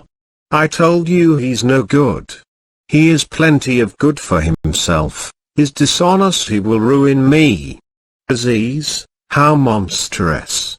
I am delighted with him really, he has made my guests comfortable. Besides, it is my duty to employ him, he is my cousin. If money goes, money comes. If money stays, death comes. Did you ever hear that useful word a proverb? Probably not, for I have just invented it. My proverbs are, a penny saved is a penny earned, a stitch in time saves 9, look before you leap, and the British Empire rests on them. You will never kick us out, you know, until you cease employing M.L.'s and such. Oh, Kick you out? Why should I trouble over that dirty job? Leave it to the politicians. No, when I was a student I got excited over your damned countrymen, certainly, but if they'll let me get on with my profession and not be too rude to me officially, I really don't ask for more. But you do, you take them to a picnic. This picnic is nothing to do with English or Indian, it is an expedition of friends. So the cavalcade ended, partly pleasant, partly not. The Brahmin cook was picked up, the train arrived, pushing its burning throat over the plain, and the 20th century took over from the 16th. Mrs. Moore entered her carriage, the three men went to theirs, adjusted the shutters, turned on the electric fan and tried to get some sleep. In the twilight, all resembled corpses, and the train itself seemed dead though it moved, a coffin from the scientific north which troubled the scenery 4 times a day. As it left the Marabas, their nasty little cosmos disappeared, and gave place to the Marabas seen from a distance, finite and rather romantic.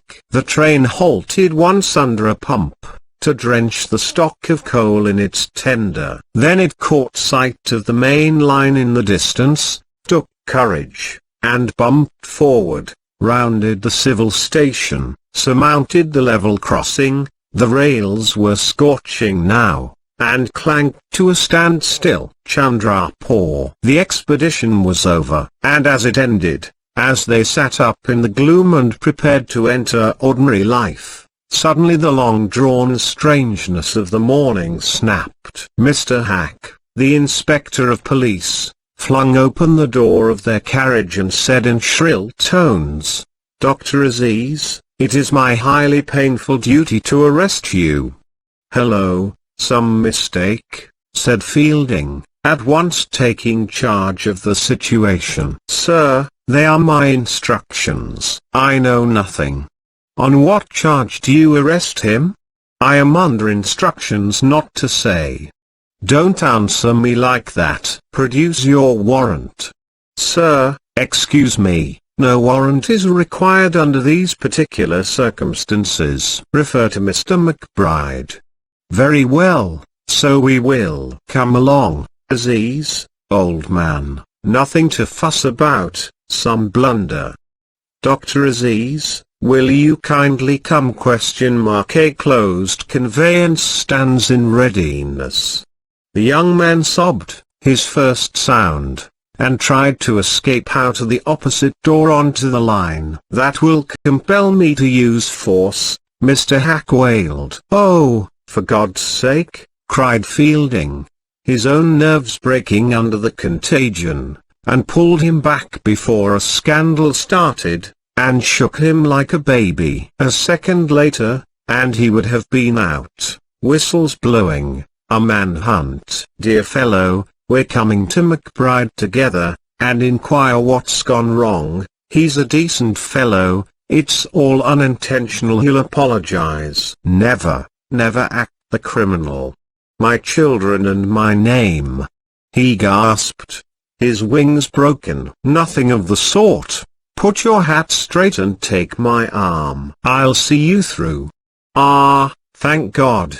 He comes," the inspector exclaimed. They emerged into the midday heat, arm in arm. The station was seething. Passengers and porters rushed out of every recess, many government servants, more police. Ronnie escorted Mrs. Moore. Mohammed Latif began wailing, and before they could make their way through the chaos, Fielding was called off by the authoritative tones of Mr. Turton, and Aziz went on to prison alone.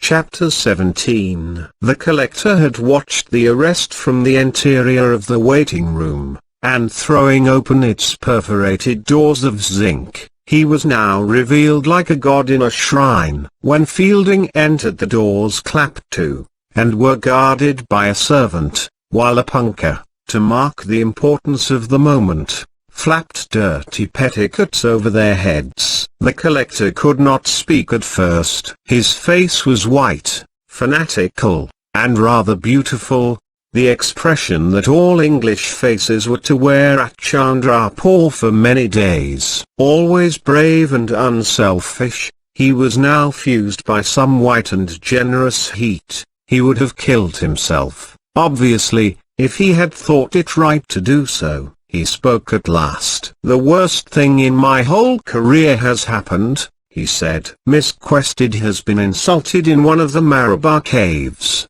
"Oh no," gasped the other, feeling sickish. "She escaped, by God's grace." "Oh no, but not Aziz, not Aziz?" He nodded. "Absolutely impossible, grotesque.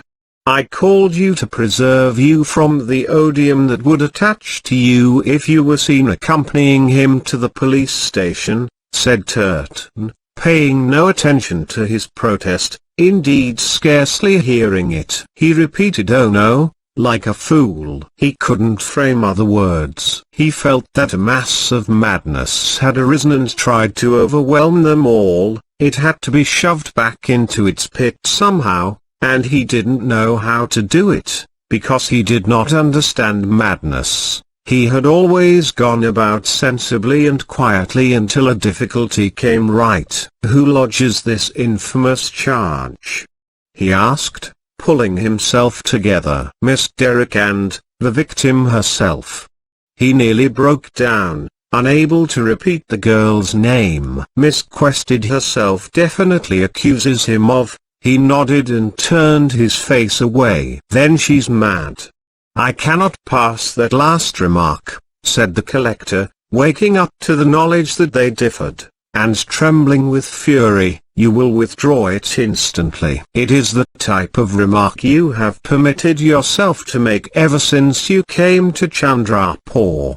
"I'm excessively sorry, sir. I certainly withdraw it unconditionally." For the man was half mad himself. "Pray, Mr. Fielding, what induced you to speak to me in such a tone?" "The news gave me a very great shock, so I must ask you to forgive me." "I cannot believe that Dr. Aziz is guilty." He slammed his hand on the table. That is a repetition of your insult in an aggravated form.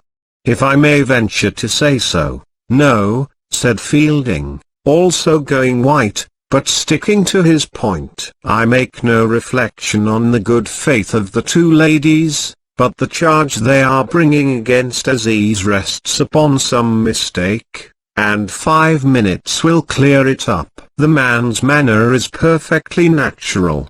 Besides, I know him to be incapable of infamy." "It does indeed rest upon a mistake," came the thin, biting voice of the other. "It does indeed. I have had 25 years' experience of this country." He paused, and 25 years seemed to fill the waiting room with their staleness and ungenerosity, and during those 25 years I have never known anything but disaster result when English people and Indians attempt to be intimate socially. Intercourse, yes. Courtesy, by all means. Intimacy, never. The whole weight of my authority is against it. I have been in charge at Chandrapur for 6 years, and if everything has gone smoothly, if there has been mutual respect and esteem, it is because both peoples kept to this simple rule. Newcomers set our traditions aside, and in an instant what you see happens. The work of years is undone and the good name of my district ruined for a generation. I can't see the end of this day's work, Mr. Fielding. You, who are imbued with modern ideas, no doubt you can. I wish I had never lived to see its beginning. I know that it is the end of me.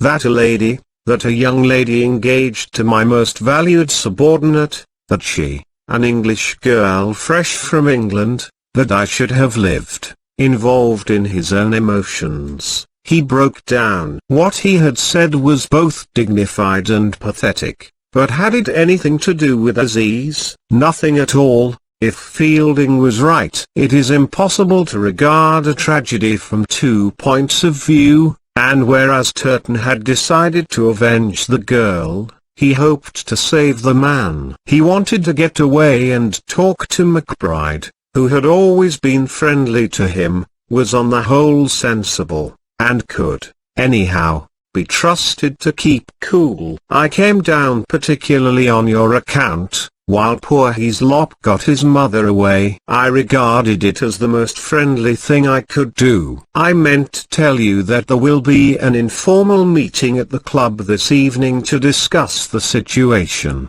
but I am doubtful whether you will care to come. Your visits there are always infrequent. I shall certainly come, sir, and I am most grateful to you for all the trouble you have taken over me. May I venture to ask, where Miss Quested is? He replied with a gesture. She was ill. Worse and worse, appalling, he said feelingly. But the collector looked at him sternly, because he was keeping his head. He had not gone mad at the phrase an English girl fresh from England. He had not rallied to the banner of race. He was still after facts, though the herd had decided on emotion. Nothing enrages Anglo-India more than the lantern of reason if it is exhibited for one moment after its extinction is decreed. All over Chandrapur that day the Europeans were putting aside their normal personalities and sinking themselves in their community.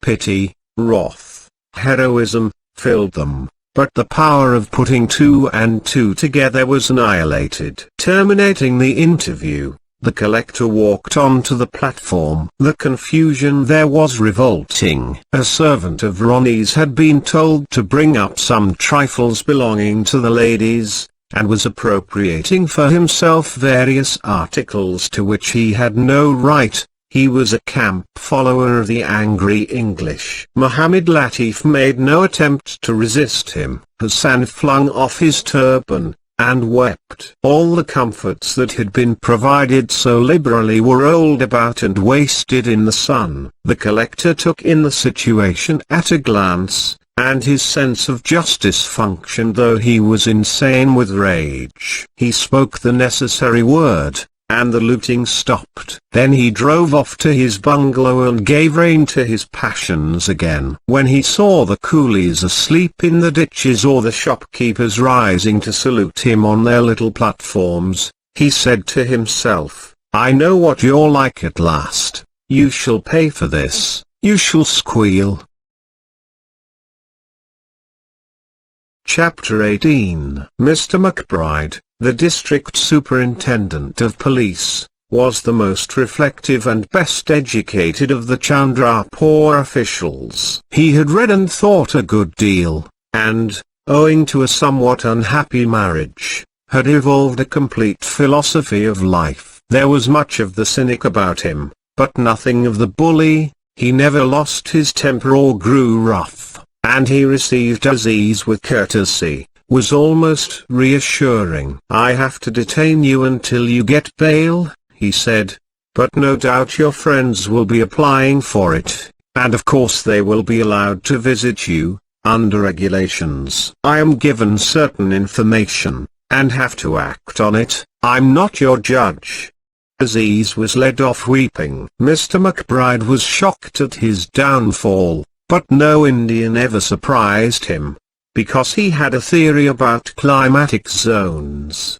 The theory ran, all unfortunate natives are criminals at heart, for the simple reason that they live south of latitude 30. They are not to blame, they have not a dog's chance, we should be like them if we settled here. Born in Karachi, he seemed to contradict his theory, and would sometimes admit as much with a sad, quiet smile. Another of them found out, he thought, as he set to work to draft his statement to the magistrate. He was interrupted by the arrival of Fielding. He imparted all he knew without reservations. Miss Derrick had herself driven in the mud-cull car about an hour ago, she and Miss Quested both in a terrible state. They had gone straight to his bungalow where he happened to be, and there and then he had taken down the charge and arranged for the arrest at the railway station. What is the charge, precisely? That he followed her into the cave and made insulting advances. She hit at him with her field glasses. He pulled at them and the strap broke, and that is how she got away. When we searched him just now, they were in his pocket. Oh no, it'll be cleared up in 5 minutes, he cried again. Have a look at them. The strap had been newly broken, the eyepiece was jammed. The logic of evidence said guilty. Did she say any more? There was an echo that appears to have frightened her. Did you go into those caves? I saw one of them. There was an echo. Did it get on her nerves? I couldn't worry her over much with questions. She'll have plenty to go through in the witness box. They don't bear thinking about.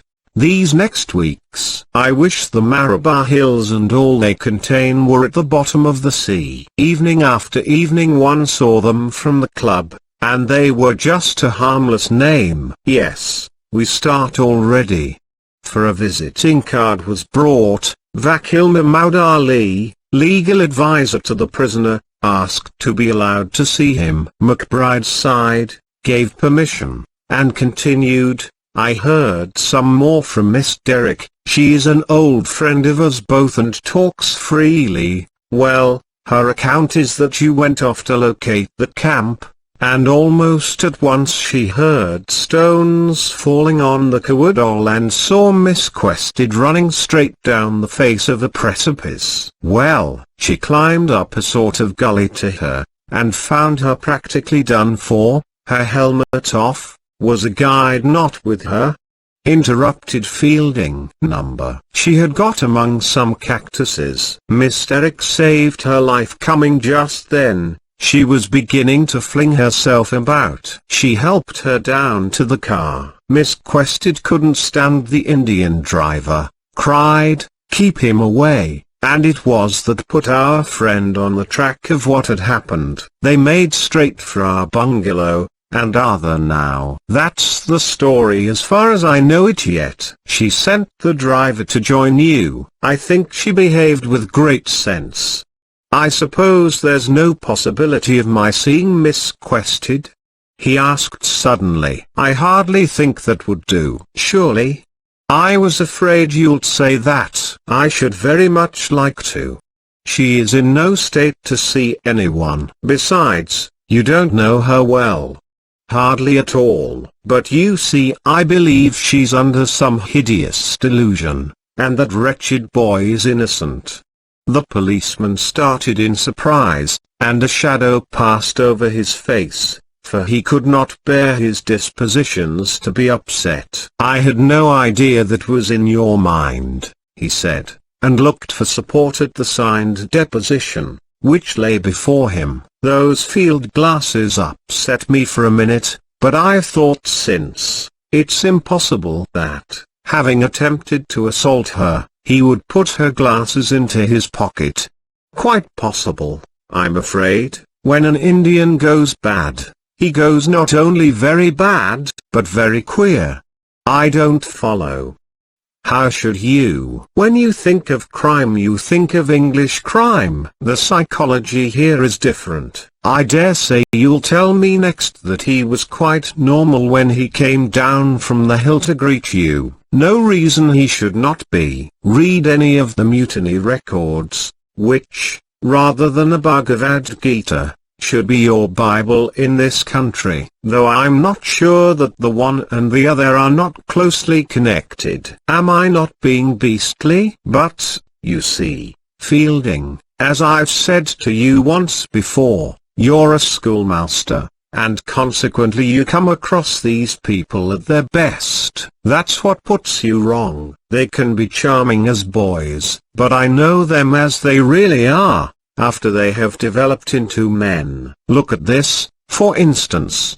He held up Aziz's pocket case. I am going through the contents. They are not edifying. Here is a letter from a friend who apparently keeps a brothel.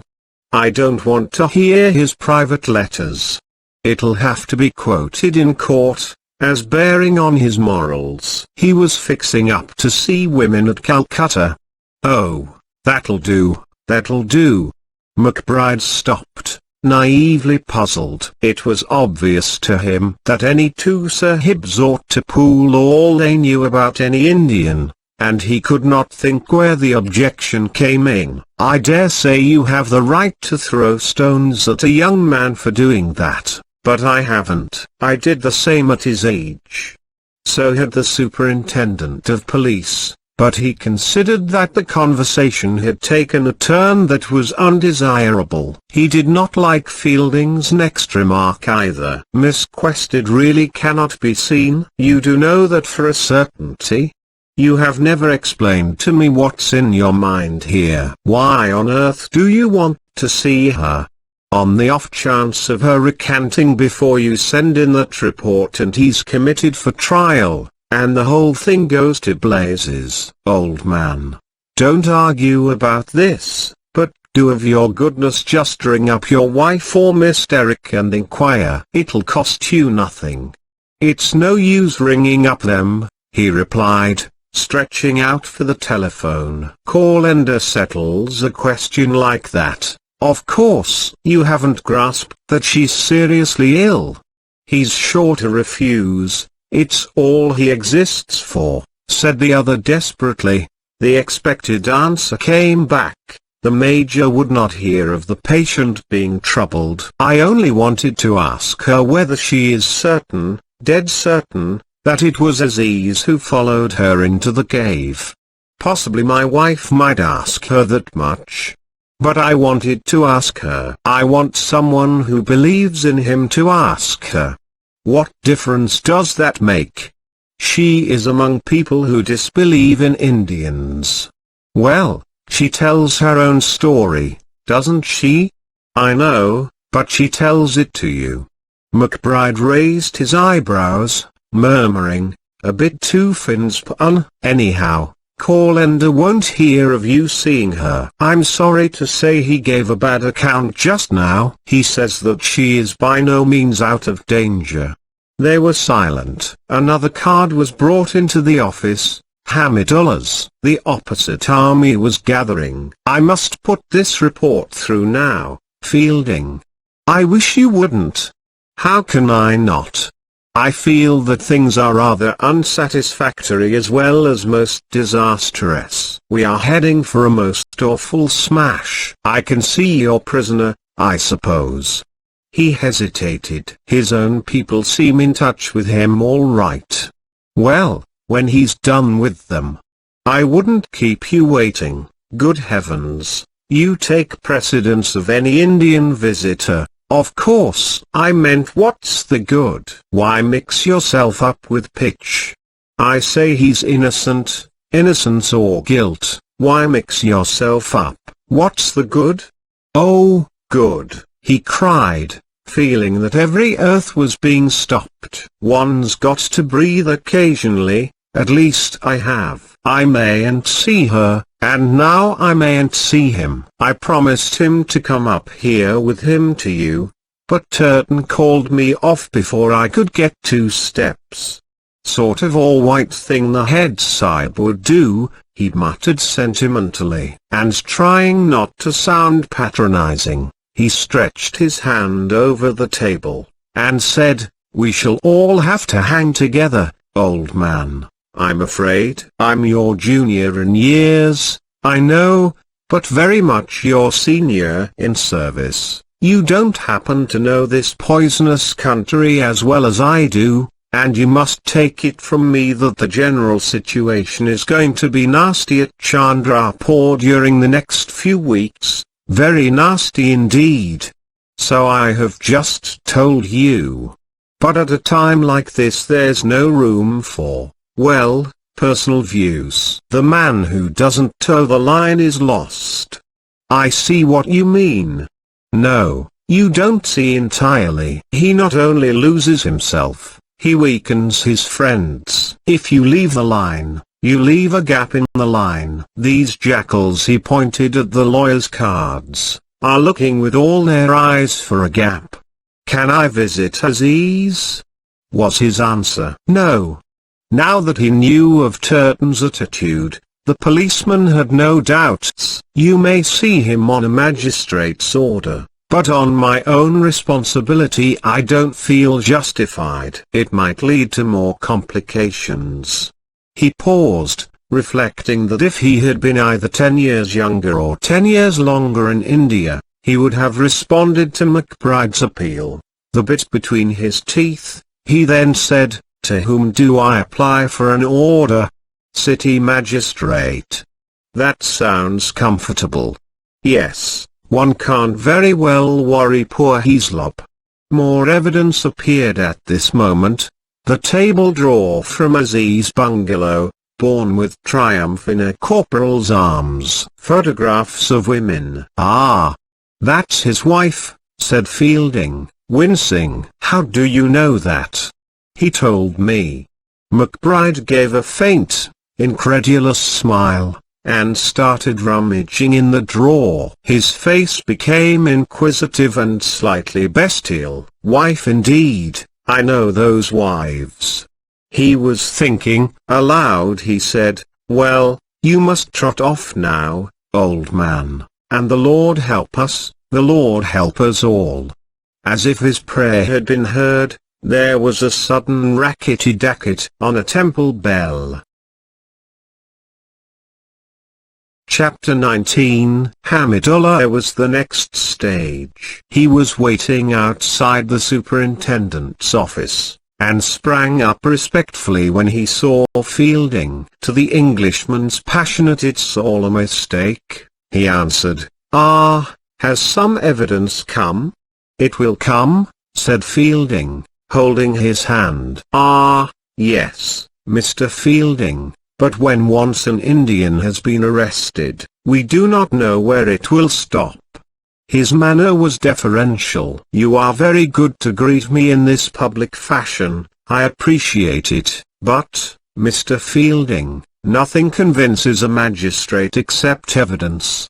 Did Mr. McBride make any remark when my card came in? Do you think my application annoyed him, will prejudice him against my friend at all? If so, I will gladly retire." "He's not annoyed, and if he was, what does it matter?" "Ah, it's all very well for you to speak like that, but we have to live in this country." The leading barrister of Chandrapur, with the dignified manner and Cambridge degree, had been rattled. He too loved Aziz, and knew he was calumniated, but faith did not rule his heart, and he prated of policy and evidence in a way that saddened the Englishman. Fielding, too, had his anxieties. He didn't like the field glasses or the discrepancy over the guide, but he relegated them to the edge of his mind, and forbade them to infect its core. Aziz was innocent, and all action must be based on that, and the people who said he was guilty were wrong, and it was hopeless to try to propitiate them. At the moment when he was throwing in his lot with Indians, he realized the profundity of the gulf that divided him from them. They always do something disappointing. Aziz had tried to run away from the police. Muhammad Latif had not checked the pilfering, and now Hamidullah, instead of raging and denouncing, he temporized. "Are Indians cowards? No, but they are bad starters and occasionally jib. Fear is everywhere. The British Raj rests on it." The respect and courtesy Fielding himself enjoyed were unconscious acts of propitiation. He told Hamidullah to cheer up, all would end well. And Hamidullah did cheer up, and became pugnacious and sensible. McBride's remark, "If you leave the line, you leave a gap in the line," was being illustrated. First and foremost, the question of bail. Application must be made this afternoon. Fielding wanted to stand surety. Hamidullah thought the king should be approached. Why drag in him, though? To drag in everyone was precisely the barrister's aim. He then suggested that the lawyer in charge of the case would be a Hindu. The defense would then make a wider appeal. He mentioned one or two names, men from a distance who would not be intimidated by local conditions, and said he should prefer Amrit Rao, a Calcutta barrister, who had a high reputation professionally and personally, but who was notoriously anti-British. Fielding demurred. This seemed to him going to the other extreme. Aziz must be cleared, but with a minimum of racial hatred. Amrit Rao was loathed at the club. His retention would be regarded as a political challenge. Oh no, we must hit with all our strength. When I saw my friend's private papers carried in just now in the arms of a dirty policeman, I said to myself, Amrit Rao is the man to clear up this. There was a lugubrious pause. The temple bell continued to jangle harshly. The interminable and disastrous day had scarcely reached its afternoon. Continuing their work, the wheels of dominion now propelled a messenger on a horse from the superintendent to the magistrate with an official report of arrest. Don't complicate, let the cards play themselves, entreated Fielding, as he watched the man disappear into dust. We're bound to win, there's nothing else we can do. She will never be able to substantiate the charge. This comforted Hamidullah, who remarked with complete sincerity, at a crisis, the English are really unequalled.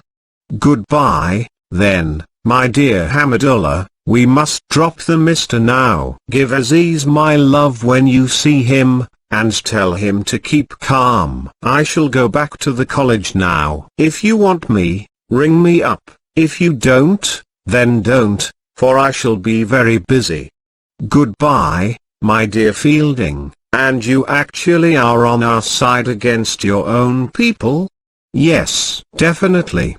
He regretted taking sides. To slink through India unlabeled was his aim. Henceforward he would be called anti-British, seditious terms that bored him, and diminished his utility. He foresaw that besides being a tragedy, there would be a muddle. Already he saw several tiresome little knots, and each time his eye returned to them, they were larger. Born in freedom, he was not afraid of muddle, but he recognized its existence. This section of the day concluded in a queer vague talk with Professor Godbowl. The interminable affair of the Russell's Viper was again in question. Some weeks before, one of the masters at the college, an unpopular Parsi, had found a Russell's Viper nosing round his classroom. Perhaps it had crawled in of itself, but perhaps it had not.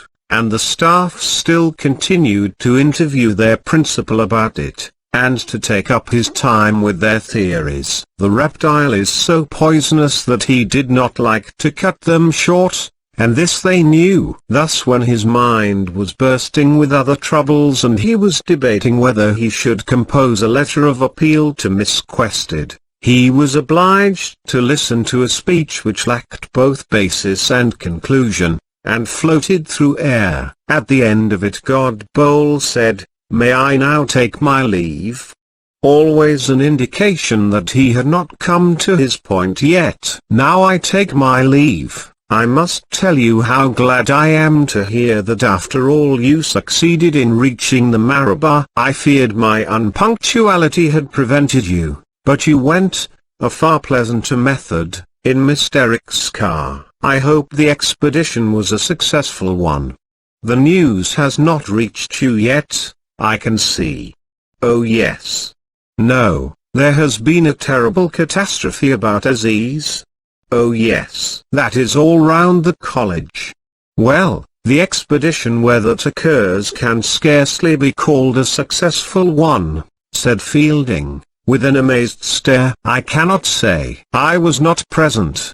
He stared again, a most useless operation, for no eye could see what lay at the bottom of the Brahman's mind, and yet he had a mind and a heart too, and all his friends trusted him, without knowing why. "I am most frightfully cut up," he said. So I saw at once on entering your office. I must not detain you, but I have a small private difficulty on which I want your help. I am leaving your service shortly, as you know. Yes, alas, and am returning to my birthplace in central India to take charge of education there. I want to start a high school there on sound English lines, that shall be as like government college as possible. Well? He sighed, trying to take an interest. At present there is only vernacular education at Moore. I shall feel it my duty to change all that. I shall advise His Highness to sanction at least a high school in the capital, and if possible another in each district. Fielding sunk his head on his arms. Really, Indians were sometimes unbearable. The point on which I desire your help is this. What name should be given to the school? A name for a school?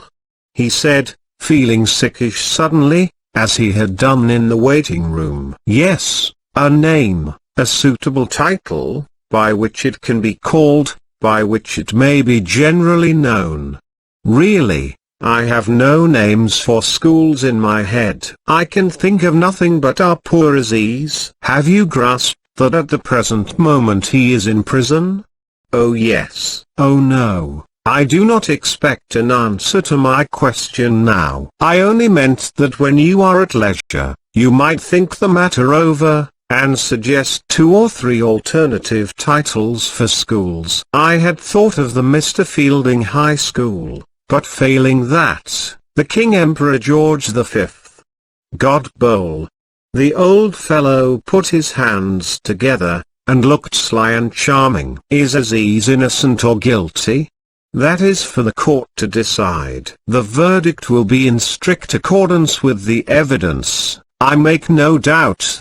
Yes, but your personal opinion. Here's a man we both like, generally esteemed, he lives here quietly doing his work. Well, what's one to make of it? Would he or would he not do such a thing?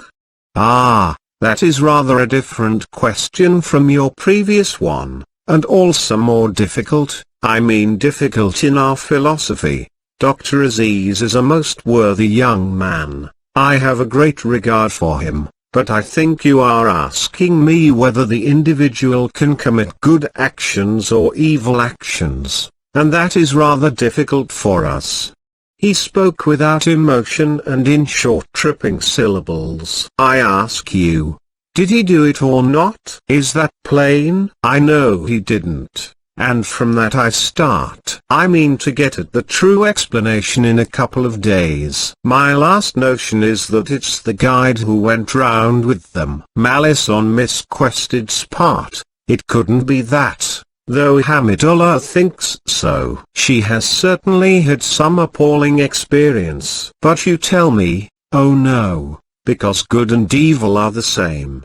No, not exactly, please, according to our philosophy. Because nothing can be performed in isolation. All perform a good action, when one is performed, and when an evil action is performed, all perform it. To illustrate my meaning, let me take the case in point as an example. I am informed that an evil action was performed in the Malabar Hills, and that a highly esteemed English lady is now seriously ill in consequence. My answer to that is this, that action was performed by Dr. Aziz.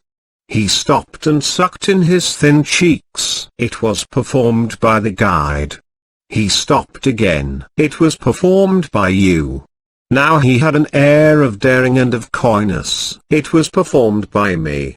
He looked shyly down the sleeve of his own coat. And by my students. It was even performed by the lady herself. When evil occurs, it expresses the whole of the universe, similarly when good occurs.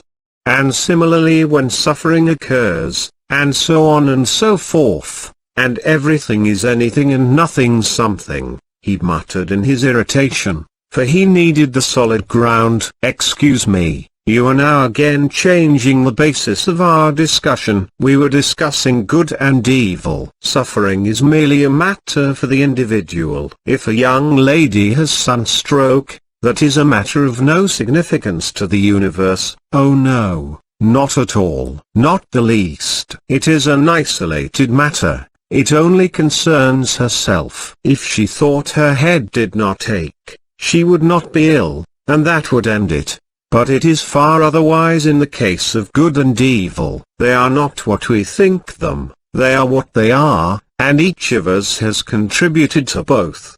You're preaching that evil and good are the same. Oh no, excuse me once again. Good and evil are different, as their names imply. But, in my own humble opinion, they are both of them aspects of my Lord. He is present in the one, absent in the other, and the difference between presence and absence is great as my feeble mind can grasp. Yet absence implies presence. Absence is not non-existence, and we are therefore entitled to repeat, come. And in the same breath, as if to cancel any beauty his words might have contained, he added, but did you have time to visit any of the interesting Malabar antiquities? Fielding was silent, trying to meditate, and rest his brain. Did you not even see the tank by the usual camping ground? He nagged. Yes, yes, he answered distractedly, wondering over half a dozen things at once. That is good. Then you saw the tank of the dagger. And he related a legend which might have been acceptable if he had told it at the tea party a fortnight ago. It concerned a Hindu Raja who had slain his own sister's son, and the dagger with which he performed the deed remained clamped to his hand until in the course of years he came to the Malabar hills, where he was thirsty and wanted to drink, but saw a thirsty cow and ordered the water to be offered to her first, which, when done, dagger fell from his hand, and to commemorate miracle he built tank. Professor Godbole's conversations frequently culminated in a cow. Fielding received this one in gloomy silence. In the afternoon he obtained a permit and saw Aziz, but found him unapproachable through misery. You deserted me, was the only coherent remark. He went away to write his letter to Miss Quested. Even if it reached her, it would do no good, and probably the McBrides would withhold it. Miss Quested did pull him up short. She was such a dry, sensible girl, and quite without malice. The last person in Chandrapur wrongfully to accuse an Indian.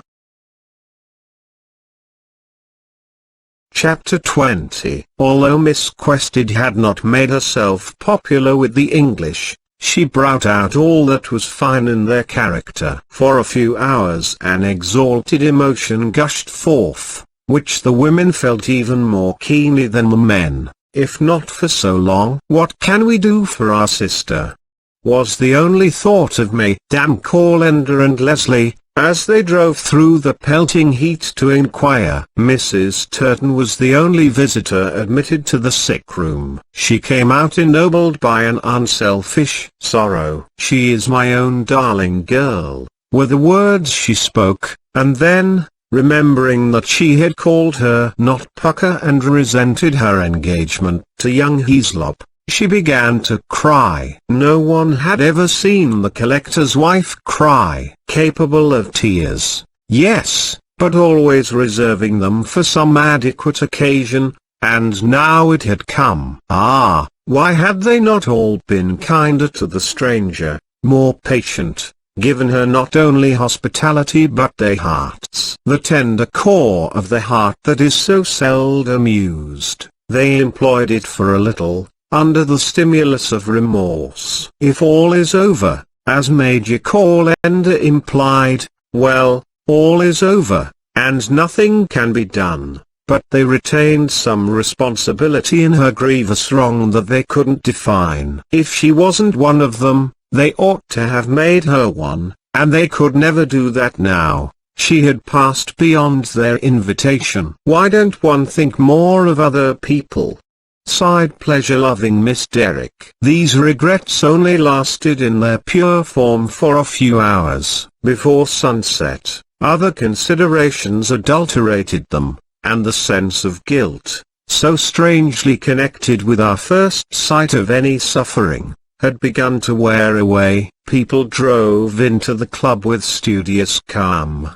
The jog-trot of country gentlefolk between green hedgerows, for the natives must not suspect that they were agitated. They exchanged the usual drinks, but everything tasted different, and then they looked out at the palisade of cactuses stabbing the purple throat of the sky. They realized that they were thousands of miles from any scenery that they understood. The club was fuller than usual, and several parents had brought their children into the rooms reserved for adults, which gave the air of the residency at Lucknow. One young mother, a brainless but most beautiful girl, sat on a low ottoman in the smoking room with her baby in her arms. Her husband was away in the district, and she dared not return to her bungalow in case the niggers attacked.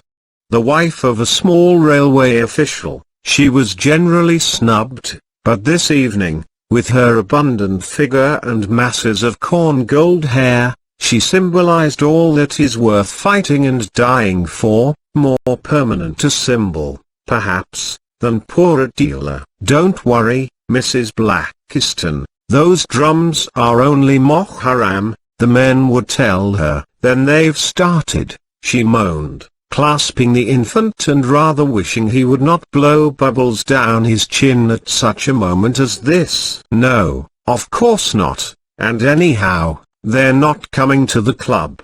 And they're not coming to the head sahib's bungalow either, my dear, and that's where you and your baby'll sleep tonight," answered Mrs. Turton, towering by her side like Pallas Athene, and determining in the future not to be such a snob. The collector clapped his hands for silence. He was much calmer than when he had flown out at fielding. He was indeed always calmer when he addressed several people than in a tete-a-tete. "I want to talk specially to the ladies," he said. "Not the least cause for alarm. Keep cool, keep cool. Don't go out more than you can help. Don't go into the city. Don't talk before your servants. That's all." "Harry, is there any news from the city?" asked his wife, standing at some distance from him, and also assuming her public safety voice. The rest were silent during the august colloquy. "Everything absolutely normal. I had gathered as much. Those drums are merely Moharam, of course. Merely the preparations for it. The procession is not till next week." "Quite so, not till Monday. Mr. McBride's down there disguised as a holy man," said Mrs. Calendar. "That's exactly the sort of thing that must not be said," he remarked, pointing at her. "Mrs. Calendar, be more careful than that, please, in these times." Well, she was not offended. His severity made her feel safe. "Any more questions?" "Necessary questions." "Is there? Where is he?" Mrs. Leslie quavered. "Jail. Bail has been refused." Fielding spoke next. He wanted to know whether there was an official bulletin about Miss Quested's health, or whether the grave reports were due to gossip. His question produced a bad effect, partly because he had pronounced her name. She, like Aziz, was always referred to by a periphrasis. "I hope Calendar may be able to let us know how things are going before long." I failed to see how that last question can be termed a necessary question, said Mrs. Turton. "Will all ladies leave the smoking room now, please?" he cried, clapping his hands again. "And remember what I have said. We look to you to help us through a difficult time, and you can help us by behaving as if everything is normal. It is all I ask." "Can I rely on you?" "Yes, Indeed, Head Sahib. They chorused out of peaked, anxious faces. They moved out, subdued yet elated, Mrs. Blackiston in their midst like a sacred flame. His simple words had reminded them that they were an outpost of empire. By the side of their compassionate love for Adela another sentiment sprang up which was to strangle it in the long run. Its first signs were prosaic and small. Mrs. Turton made her loud, hard jokes at bridge. Mrs. Leslie began to knit a comforter. When the smoking room was clear, the collector sat on the edge of a table, so that he could dominate without formality. His mind whirled with contradictory impulses. He wanted to avenge Miss Quested and punish Fielding, while remaining scrupulously fair. He wanted to flog every native that he saw, but to do nothing that would lead to a riot or to the necessity for military intervention. The dread of having to call in the troops was vivid to him. Soldiers put one thing straight, but leave a dozen others crooked, and they love to humiliate the civilian administration. One soldier was in the room this evening, a stray subaltern from a Gurkha regiment. He was a little drunk, and regarded his presence as providential. The collector sighed. There seemed nothing for it but the old weary business of compromise and moderation. He longed for the good old days when an Englishman could satisfy his own honor and no questions asked afterwards. Poor young Hislop had taken a step in this direction, by refusing bail. But the collector couldn't feel this was wise of poor young Hislop. Not only would the king and others be angry, but the government of India itself also watches, and behind it is that caucus of cranks and cravens, the British Parliament. He had constantly to remind himself that, in the eyes of the law, Aziz was not yet guilty, and the effort fatigued him. The others, less responsible, could behave naturally. They had started speaking of women and children, that phrase that exempts the male from sanity when it has been repeated a few times. Each felt that all he loved best in the world was at stake, demanded revenge, and was filled with a not unpleasing glow, in which the chilly and half-known features of Miss Quested vanished, and were replaced by all that is sweetest and warmest in the private life. But it's the women and children, they repeated, and the collector knew he ought to stop them intoxicating themselves, but he hadn't the heart. They ought to be compelled to give hostages, etc. Many of the said women and children were leaving for the hill station in a few days, and the suggestion was made that they should be packed off at once in a special train. And a jolly suggestion, the subaltern cried. The army's got to come in sooner or later. A special train was in his mind, inseparable from troops. This would never have happened if Barabbas Hill was under military control. Station a bunch of Gurkhas at the entrance of the cave was all that was wanted. Mrs. Blackiston was saying if only there were a few Tommies, remarked someone. English are no good, he cried, getting his loyalties mixed. Native troops for this country.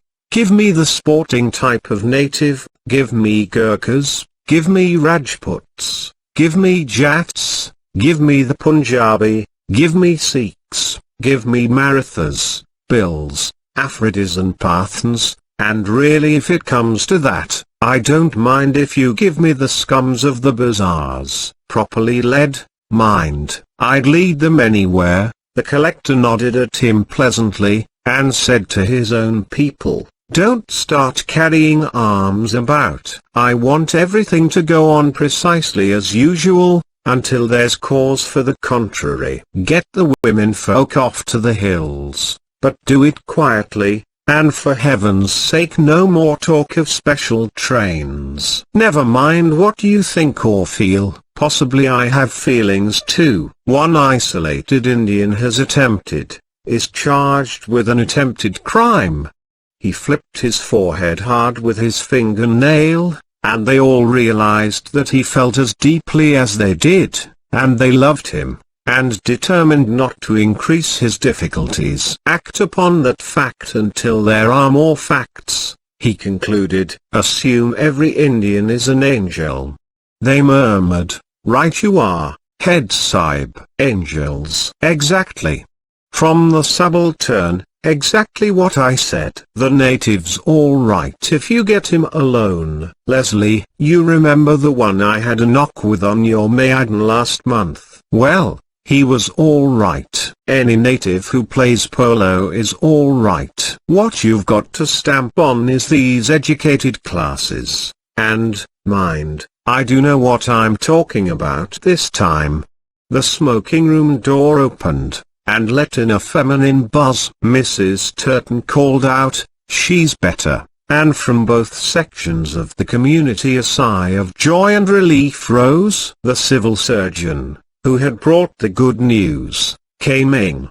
His cumbrous, pasty face looked ill-tempered. He surveyed the company, saw Fielding crouched below him on an ottoman, and said, whom? Everyone began pressing him for details. No one's out of danger in this country as long as they have a temperature, was his answer. He appeared to resent his patient's recovery, and no one who knew the old major and his ways was surprised at this. Squat down, Calendar, tell us all about it.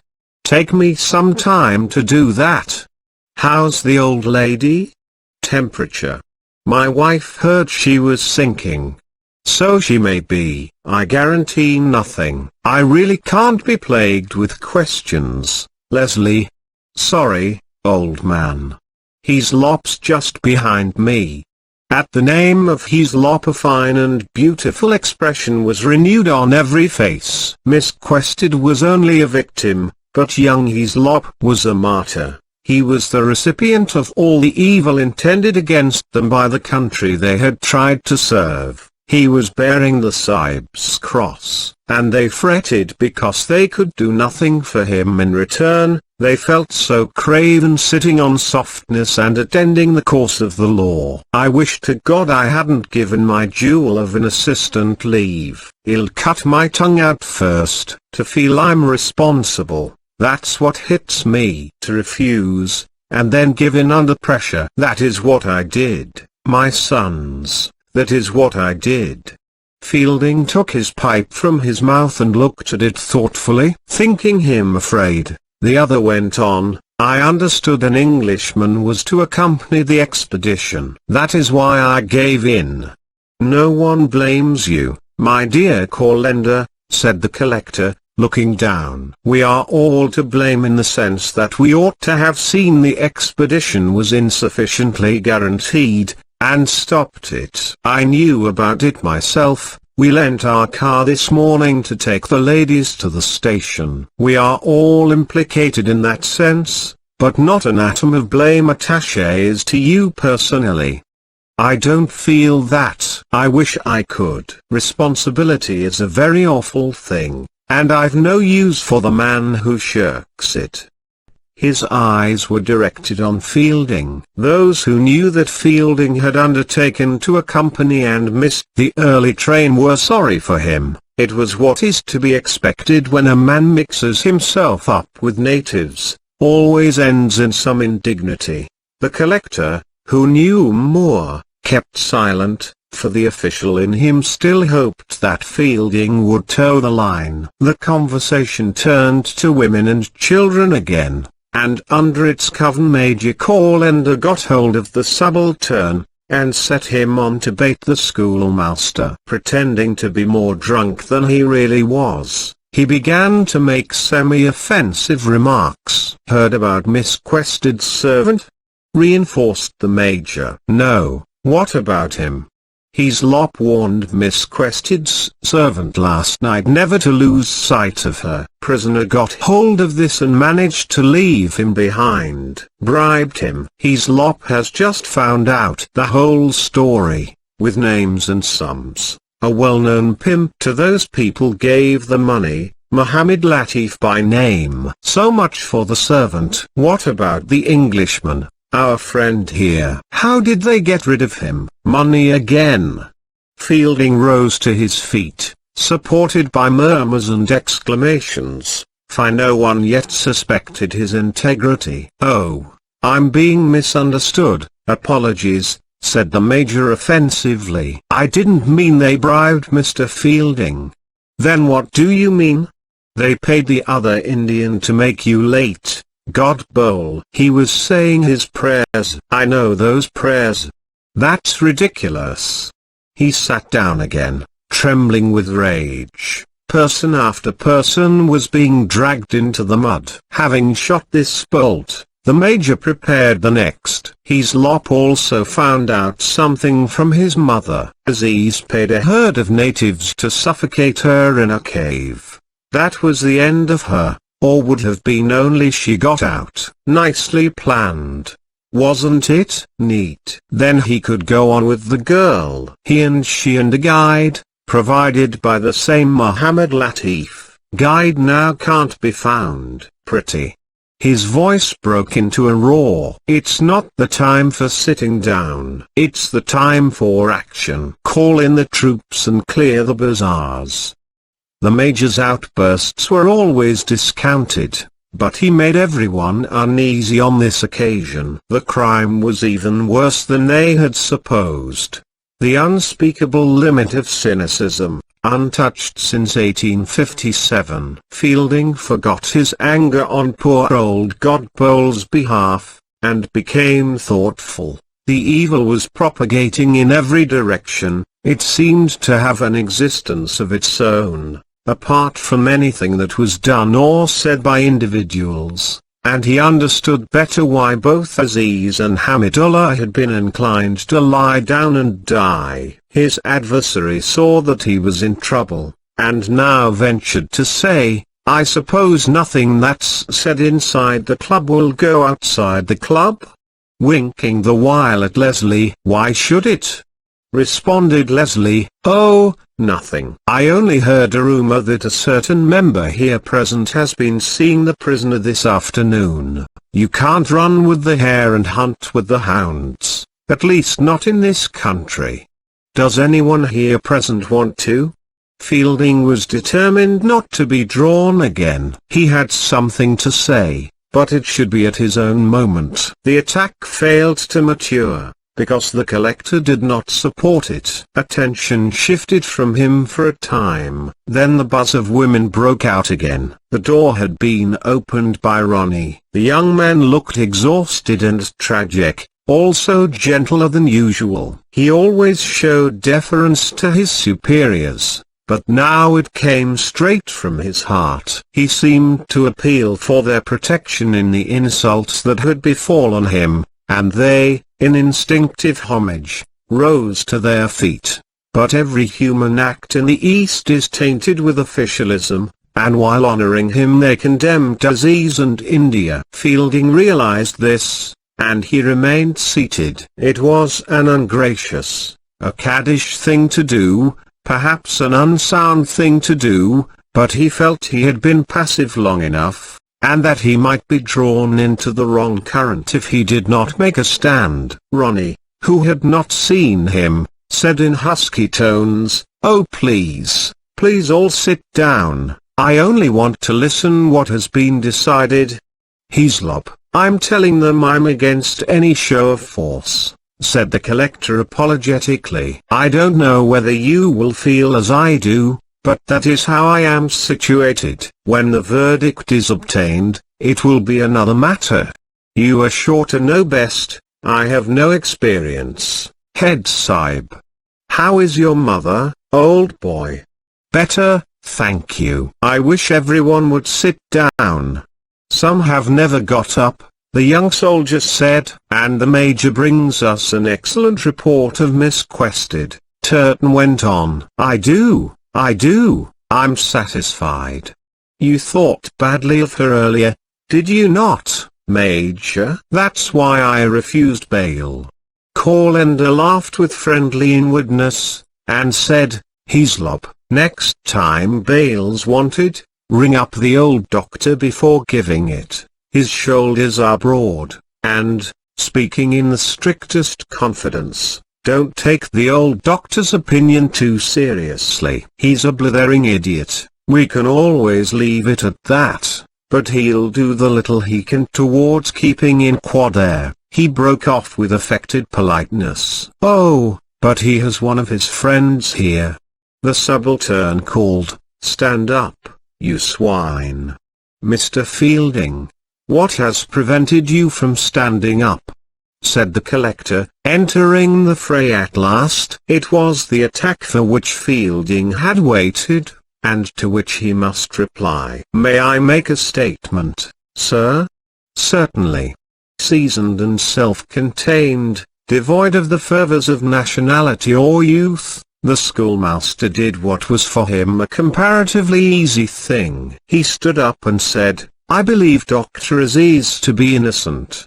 You have a right to hold that opinion if you choose, but pray is that any reason why you should insult Mr. Hislop? May I conclude my statement?" "Certainly.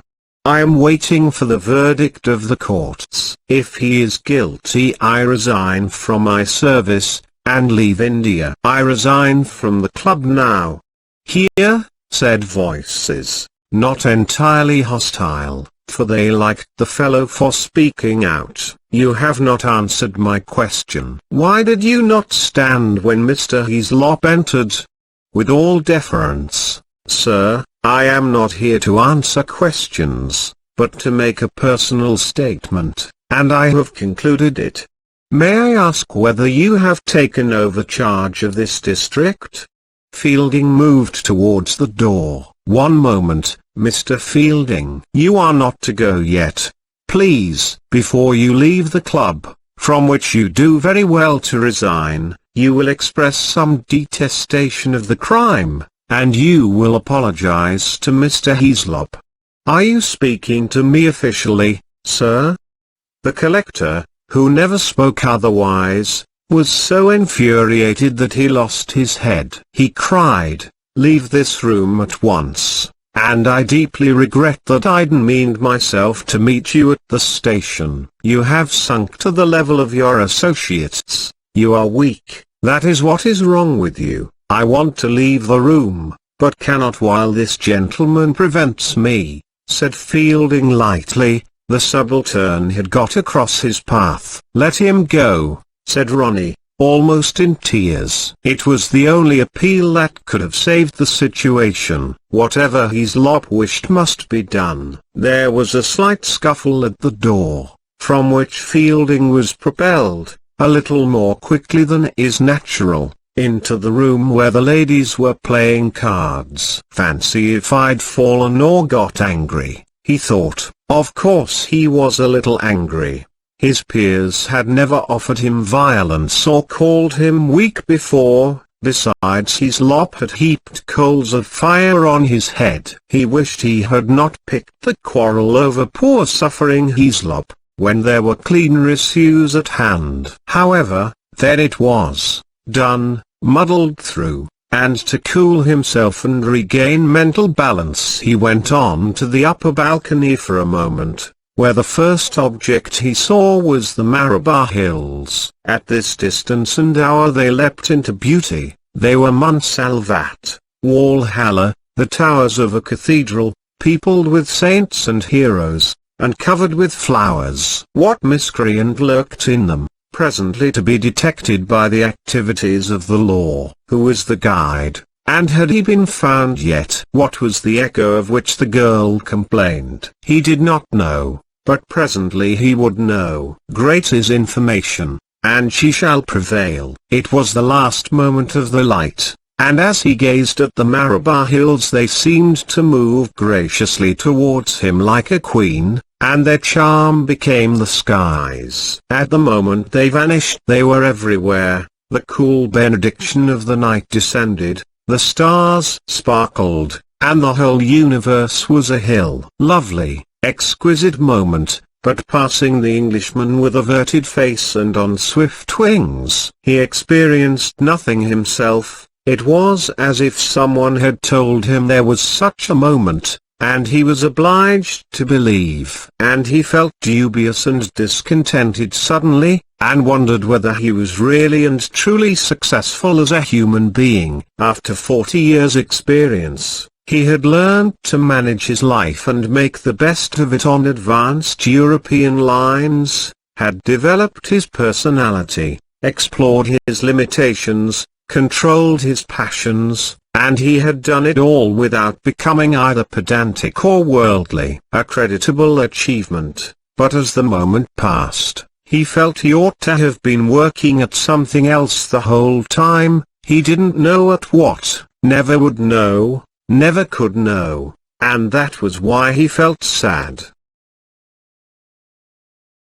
Chapter 21. Dismissing his regrets as inappropriate to the matter in hand, he accomplished the last section of the day by riding off to his new allies. He was glad that he had broken with the club, for he would have picked up scraps of gossip there, and reported them down in the city, and he was glad to be denied this opportunity. He would miss his billiards, and occasional tennis, and cracks with McBride, but really that was all. So light did he travel. At the entrance of the bazaars, a tiger made his horse shy. A youth dressed up as a tiger, the body striped brown and yellow, a mask over the face. Moharan was working up. The city beat a good many drums, but seemed good-tempered. He was invited to inspect a small tazier, a flimsy and frivolous erection, more like a crinoline than the tomb of the grandson of the prophet, done to death at Kerbla. Excited children were pasting colored paper over its ribs. The rest of the evening he spent with the king, Hamidullah, Mahmud Ali, and others of the Confederacy. The campaign was also working up. A telegram had been sent to the famous Amrit Rao, and his acceptance received. Application for bail was to be renewed. It could not well be withheld now that Miss Quested was out of danger. The conference was serious and sensible, but marred by a group of itinerant musicians, who were allowed to play in the compound. Each held a large earthenware jar, containing pebbles, and jerked it up and down in time to a doleful chant. Distracted by the noise, he suggested their dismissal, but the king vetoed it. He said that musicians, who had walked many miles, might bring good luck. Late at night, he had an inclination to tell Professor Godbowl of the tactical and moral error he had made in being rude to Hislop, and to hear what he would say. But the old fellow had gone to bed, and slipped off unmolested to his new job in a day or two. He always did possess the knack of slipping off.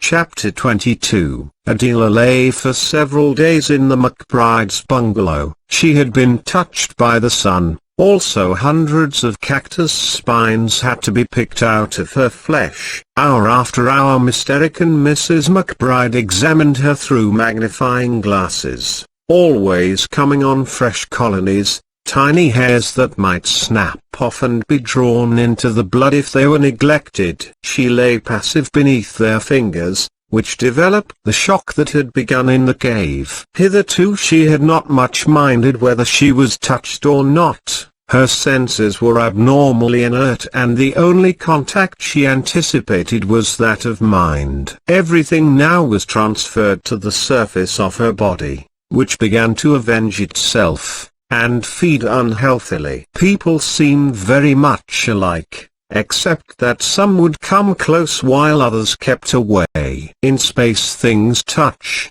in time things part, she repeated to herself while the thorns were being extracted, her brain so weak that she could not decide whether the phrase was a philosophy or a pun. They were kind to her, indeed overkind, the men too respectful, the women too sympathetic, whereas Mrs. Moore, the only visitor she wanted, kept away. No one understood her trouble, or knew why she vibrated between hard common sense and hysteria. She would begin a speech as if nothing particular had happened. "I went into this detestable cave," she would say dryly, "and I remember scratching the wall with my fingernail, to start the usual echo, and then as I was saying there was this shadow, or sort of shadow, down the entrance tunnel, bottling me up. It seemed like an age, but I suppose the whole thing can't have lasted 30 seconds really. I hit at him with the glasses. He pulled me round the cave by the strap. It broke, I escaped. That's all. He never actually touched me once. It all seems such nonsense." Then her eyes would fill with tears. "Naturally I'm upset, but I shall get over it." And then she would break down entirely, and the women would feel she was one of themselves and cry too, and men in the next room murmur, "Good God." No one realized that she thought tears vile, a degradation more subtle than anything endured in the Maraba, a negation of her advanced outlook and the natural honesty of her mind. Adela was always trying to think the incident out, always reminding herself that no harm had been done. There was the shock, but what is that? For a time her own logic would convince her, then she would hear the echo again, weep, declare she was unworthy of Ronnie, and hope her assailant would get the maximum penalty. After one of these bouts, she longed to go out into the bazaars and ask pardon from everyone she met, for she felt in some vague way that she was leaving the world worse than she found it. She felt that it was her crime, until the intellect, reawakening, pointed out to her that she was inaccurate here, and set her again upon her sterile round. If only she could have seen Mrs. Moore. The old lady had not been well either,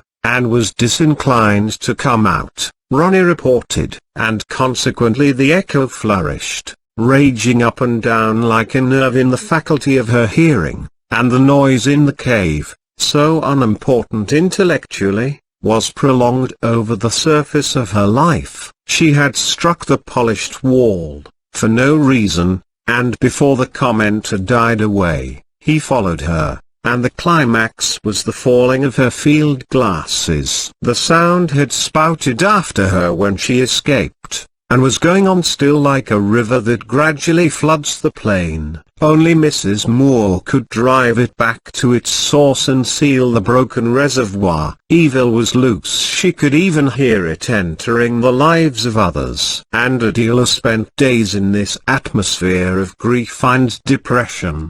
Her friends kept up their spirits by demanding holocausts of natives, but she was too worried and weak to do that. When the cactus thorns had all been extracted, and her temperature fallen to normal, Ronnie came to fetch her away. He was worn with indignation and suffering, and she wished she could comfort him, but intimacy seemed to caricature itself, and the more they spoke the more wretched and self-conscious they became. Practical talk was the least painful, and he and McBride now told her one or two things which they had concealed from her during the crisis. By the doctor's orders, she learned for the first time of the Moharam troubles. There had nearly been a riot.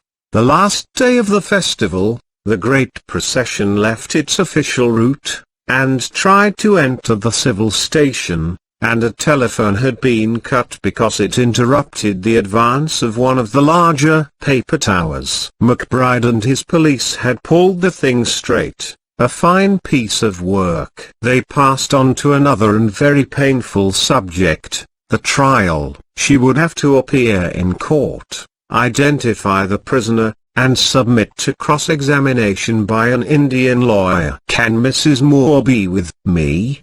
was all she said. "Certainly, and I shall be there myself," Ronnie replied. "The case won't come before me. They've objected to me on personal grounds. It will be at Chandrapur. We thought at one time it would be transferred elsewhere."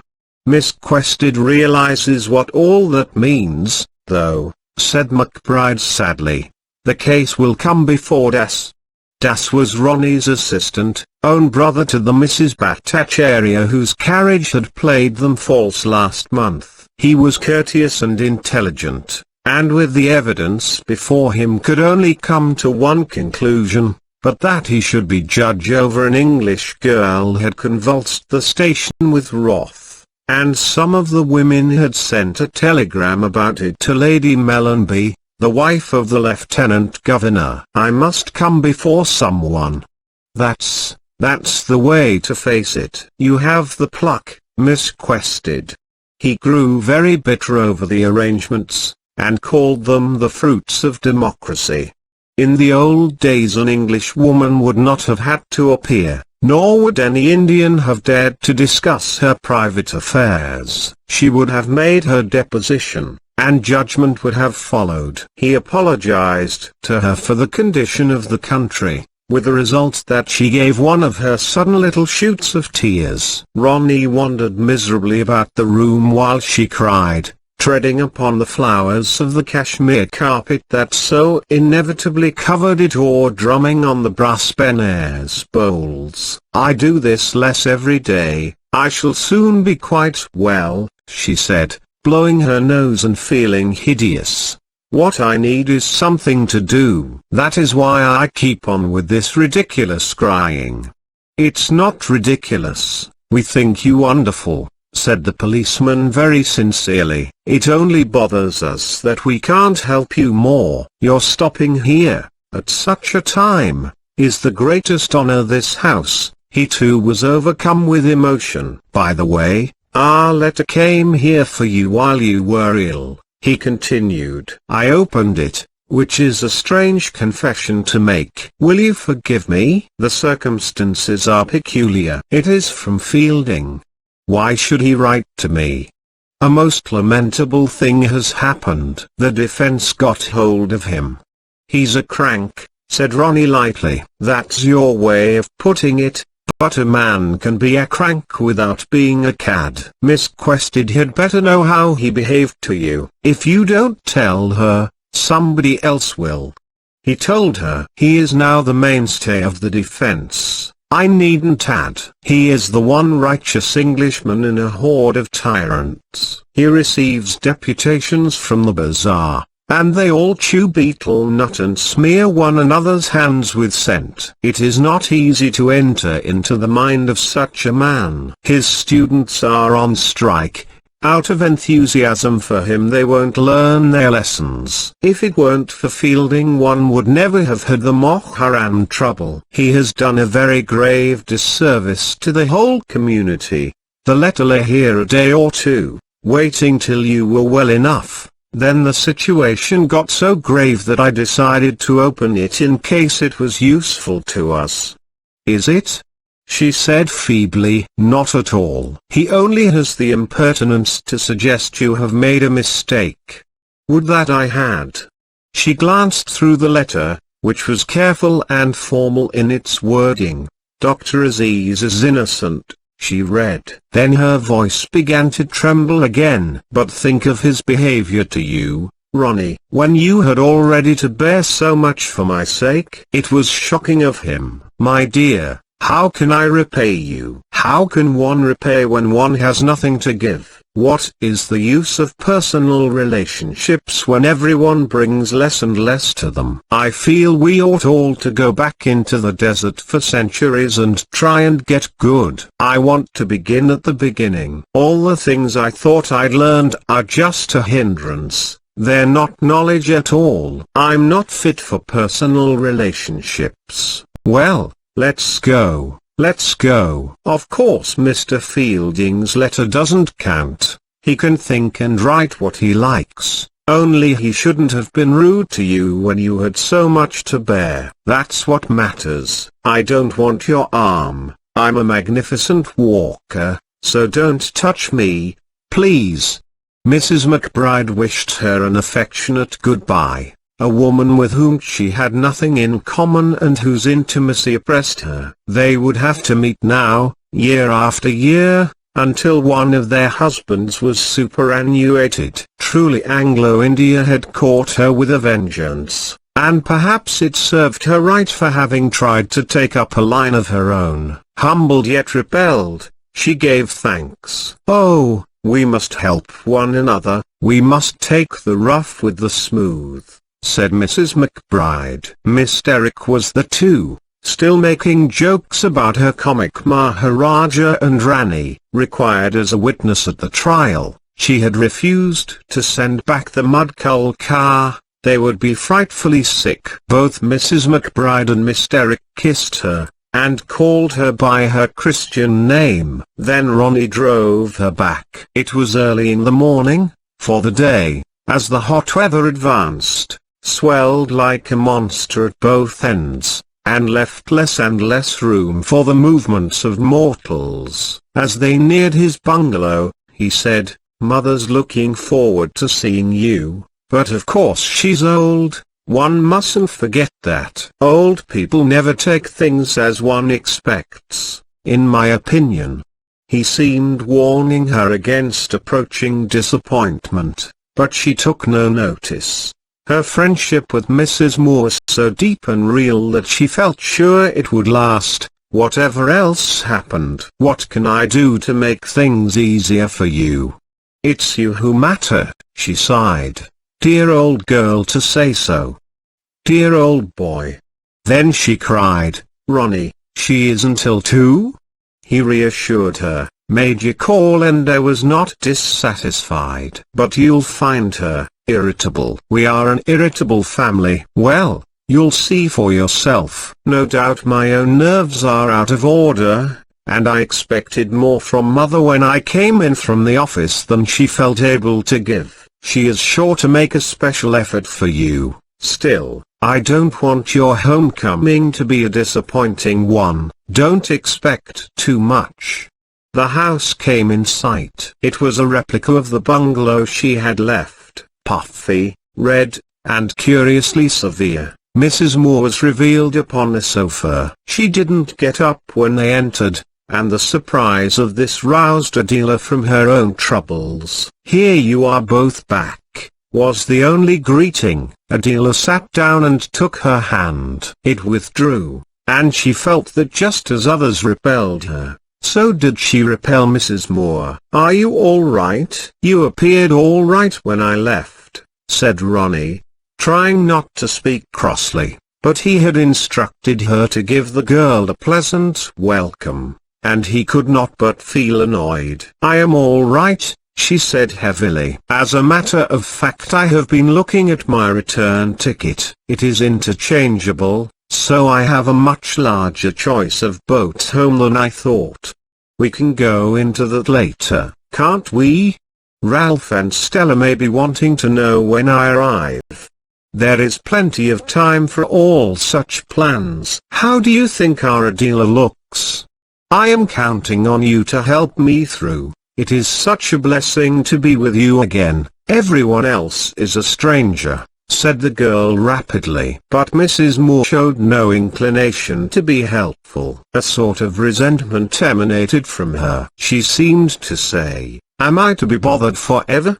Her Christian tenderness had gone, or had developed into a hardness, a just irritation against the human race. She had taken no interest at the arrest, asked scarcely any questions, and had refused to leave her bed on the awful last night of Muharram, when an attack was expected on the bungalow. "I know it's all nothing. I must be sensible. I do try," Adela continued, working again towards tears. "I shouldn't mind if it had happened anywhere else. At least I really don't know where it did happen."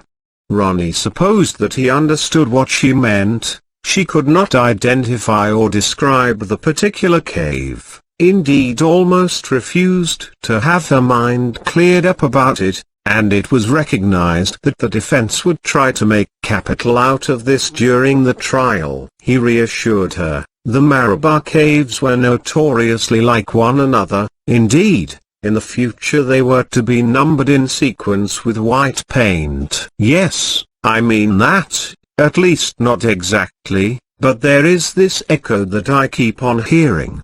"Oh, what of the echo?"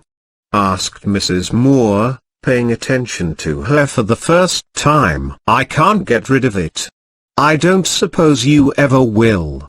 Ronnie had emphasized to his mother that Adela would arrive in a morbid state, yet she was being positively malicious. "Mrs. Moore, what is this echo? Don't you know?" "No, what is it?" "Oh, do say." "I felt you would be able to explain it. This will comfort me so." "If you don't know, then you don't know. I can't tell you." "I think you're rather unkind not to say."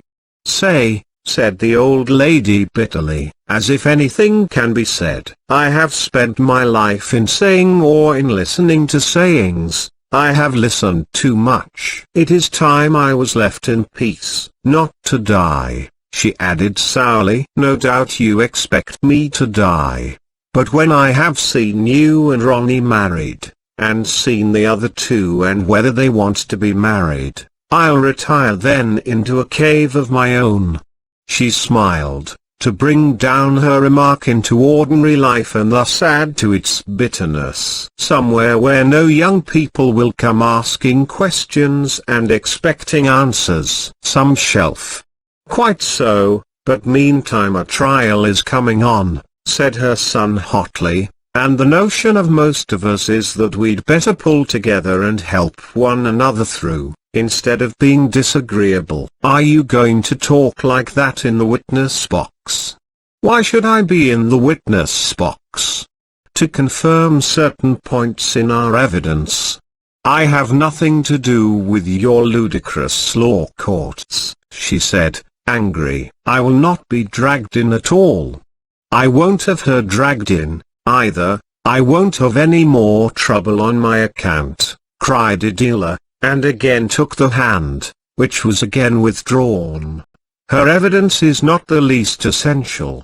I thought she would want to give it." "No one blames you, Mother, but the fact remains that you dropped off at the first cave, and encouraged Adela to go on with him alone. Whereas if you'd been well enough to keep on too, nothing would have happened." "He planned it, I know." "Still, you fell into his trap just like Fielding and Anthony before you." "Forgive me for speaking so plainly, but you've no right to take up this high and mighty attitude about law courts.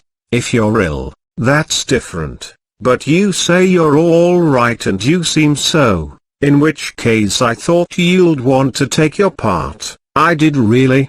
"I'll not have you worry her whether she's well or ill," said Adela, leaving the sofa and taking his arm, then dropped it with a sigh and sat down again. But he was pleased she had rallied to him and surveyed his mother patronizingly. He had never felt easy with her. She was by no means the dear old lady outsiders supposed. And India had brought her into the open. "I shall attend your marriage, but not your trial," she informed them, tapping her knee. She had become very restless, and rather ungraceful. "Then I shall go to England." "You can't go to England in May, as you agreed." "I have changed my mind." "Well, we'd better end this unexpected wrangle," said the young man, striding about. "You appear to want to be left out of everything, and that's enough." "My body, my miserable body," she sighed. "Why isn't it strong? Oh, why can't I walk away and be gone? Why can't I finish my duties and be gone? Why do I get headaches and puff when I walk? And all the time this to do and that to do and this to do in your way and that to do in her way. And everything sympathy and confusion and bearing one another's burdens. Why can't this be done and that be done in my way and they be done and I at peace? Why has anything to be done? I cannot see. Why all this marriage? The human race would have become a single person centuries ago if marriage was any use. And all this rubbish about love in a church, love in a cave, as if there is the least difference. And I held up from my business over such trifles. What do you want? He said, exasperated. Can you state it in simple language? If so, do. I want my pack of patience cards. Very well, get them. He found, as he expected, that the poor girl was crying, and, as always, an Indian close outside the window, a Mali in this case, picking up sounds. Much upset, he sat silent for a moment, thinking over his mother and her senile intrusions. He wished he had never asked her to visit India, or become under any obligation to her. Well, my dear girl, this isn't much of a homecoming, he said at last. I had no idea she had this up her sleeve. Adela had stopped crying. An extraordinary expression was on her face, half relief, half horror. She repeated, Aziz? They all avoided mentioning that name. It had become synonymous with the power of evil. He was the prisoner, the person in question, the defense, and the sound of it now rang out like the first note of new symphony. Aziz, have I made a mistake? You're overtired, he cried, not much surprised. Ronnie, he's innocent, I made an awful mistake. Well, sit down anyhow. He looked round the room, but only two sparrows were chasing one another. She obeyed and took hold of his hand. He stroked it and she smiled, and gasped as if she had risen to the surface of the water, then touched her ear. My echo's better. That's good. You'll be perfectly well in a few days. But you must save yourself up for the trial. Das is a very good fellow, we shall all be with you. But Ronnie, dear Ronnie, perhaps there oughtn't to be any trial. I don't quite know what you're saying, and I don't think you do. If Dr. Aziz never did it, he ought to be let out. A shiver like impending death passed over Ronnie. He said hurriedly, he was let out, until the Moharram riot, when he had to be put in again. To divert her, he told her the story, which was held to be amusing. Nureddin had stolen the Nawabahadur's car and driven Aziz into a ditch in the dark. Both of them had fallen out, and Nureddin had cut his face open. Their wailing had been drowned by the cries of the faithful, and it was quite a time before they were rescued by the police. Nureddin was taken to the Minto hospital, Aziz restored to prison, with an additional charge against him of disturbing the public peace. Half a minute, he remarked when the anecdote was over, and went to the telephone to ask Calendar to look in as soon as he found it convenient, because she hadn't borne the journey well. When he returned, she was in a nervous crisis, but it took a different form. She clung to him, and sobbed, help me to do what I ought. Aziz is good. You heard your mother say so. Heard what? He's good. I've been so wrong to accuse him. Mother never said so. Didn't she? She asked. Quite reasonable, open to every suggestion anyway. She never mentioned that name once. But, Ronnie, I heard her. Pure illusion. You can't be quite well, can you, to make up a thing like that? I suppose I can't. How amazing of me. I was listening to all she said, as far as it could be listened to. She gets very incoherent. When her voice dropped, she said it, towards the end, when she talked about love, I couldn't follow, but just then she said, Dr. Aziz never did it. Those words. The idea more than the words. Never, my dear girl. Complete illusion. His name was not mentioned by anyone. Look here, you are confusing this with Fielding's letter.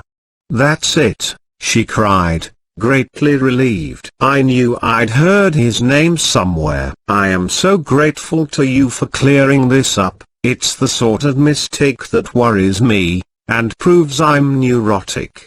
So you won't go saying he's innocent again, will you? for every servant I've got is a spy. He went to the window. The Marley had gone, or rather had turned into two small children.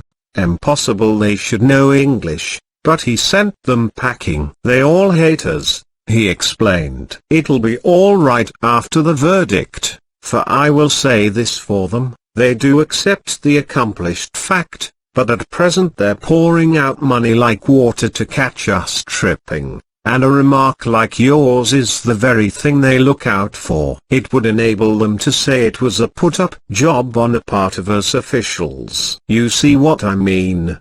Mrs. Moore came back, with the same air of ill temper, and sat down with a flump by the card table. To clear the confusion up, Ronnie asked her point-blank whether she had mentioned the prisoner. She could not understand the question and the reason of it had to be explained. She replied, "I never said his name," and began to play patience. "I thought you said, Aziz is an innocent man, but it was in Mr. Fielding's letter." "Of course he is innocent," she answered indifferently. It was the first time she had expressed an opinion on the point. "You see, Ronnie, I was right," said the girl. "You were not right, she never said it. But she thinks it. Who cares what she thinks?" Red 9 on black 10, from the card table. "She can think, and Fielding too, but there's such a thing as evidence, I suppose." "I know, but is it again my duty to talk?" asked Mrs. Moore, looking up. "Apparently, as you keep interrupting me. Only if you have anything sensible to say." "Oh, how tedious trivial." And as when she had scoffed at love, her mind seemed to move towards them from a great distance and out of darkness. "Oh, why is everything still my duty? When shall I be free from your fuss? Was he in the cave and were you in the cave, and on and on, and unto us a son is born, unto us a child is given, and am I good and is he bad, and are we saved?" And ending everything the echo. "I don't hear it so much," said Adela, moving towards her. "You send it away, you do nothing but good, you are so good." "I am not good, no, bad." She spoke more calmly and resumed her cards, saying as she turned them up, "A bad old woman. Bad.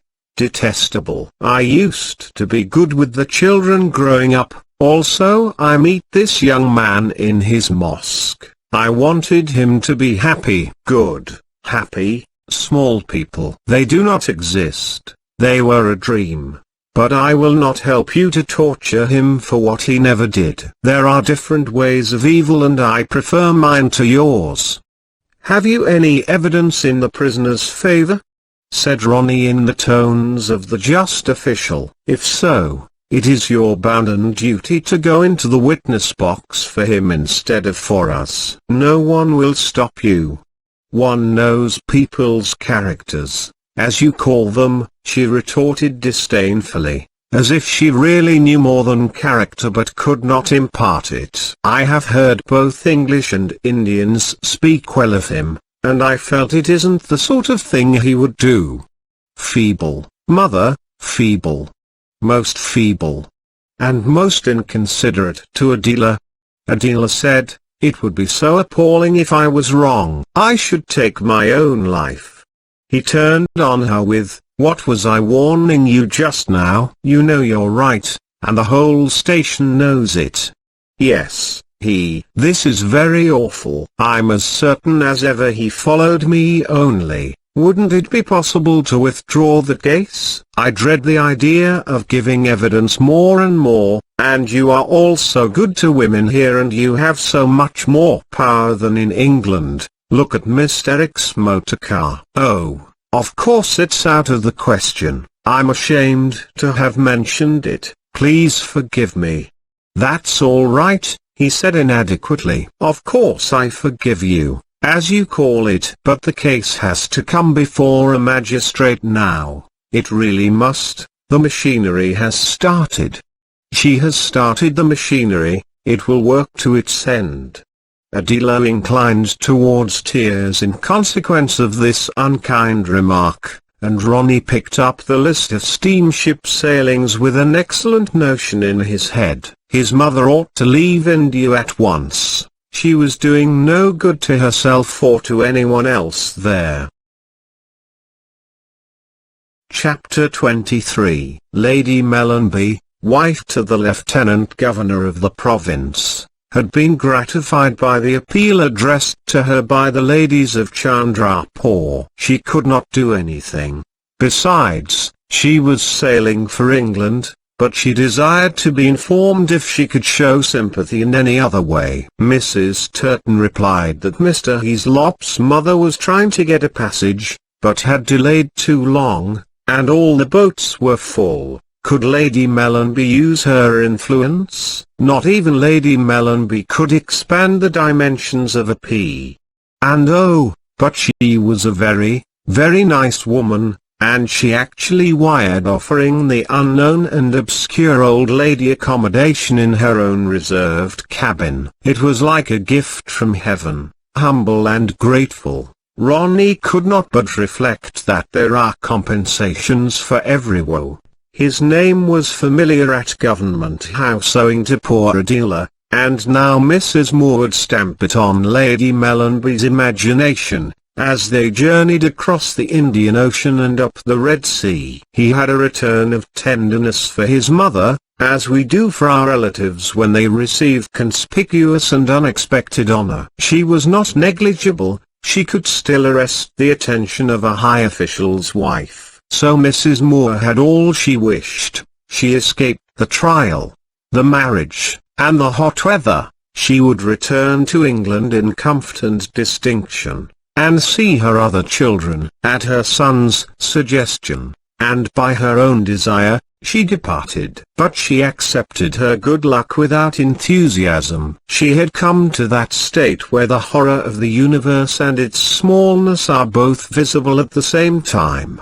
The twilight of the double vision in which so many elderly people are involved. If this world is not to our taste, well, at all events there is heaven, hell, annihilation, one or other of those large things, that huge scenic background of stars, fires, blue or black air. All heroic endeavor, and all that is known as art, assumes that there is such a background, just as all practical endeavor, when the world is to our taste, assumes that the world is all. But in the twilight of the double vision, a spiritual muddledom is set up for which no high-sounding words can be found. We can neither act nor refrain from action, we can neither ignore nor respect infinity. Mrs. Moore had always inclined to resignation. As soon as she landed in India it seemed to her good, and when she saw the water flowing through the mosque tank,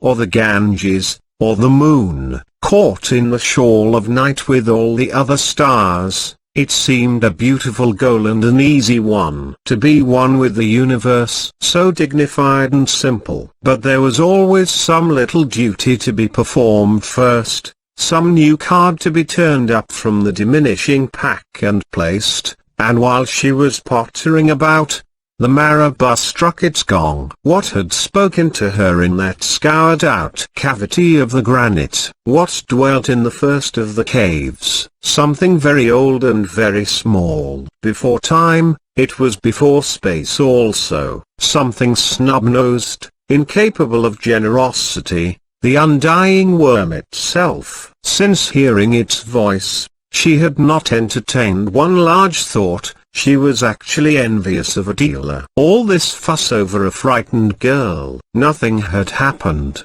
and if it had, she found herself thinking with the cynicism of the withered priestess. If it had, there are worse evils than love. The unspeakable attempt presented itself to her as love, in a cave, in a church, boom. It amounts to the same. Visions are supposed to entail profundity, but, wait till you get one, dear reader.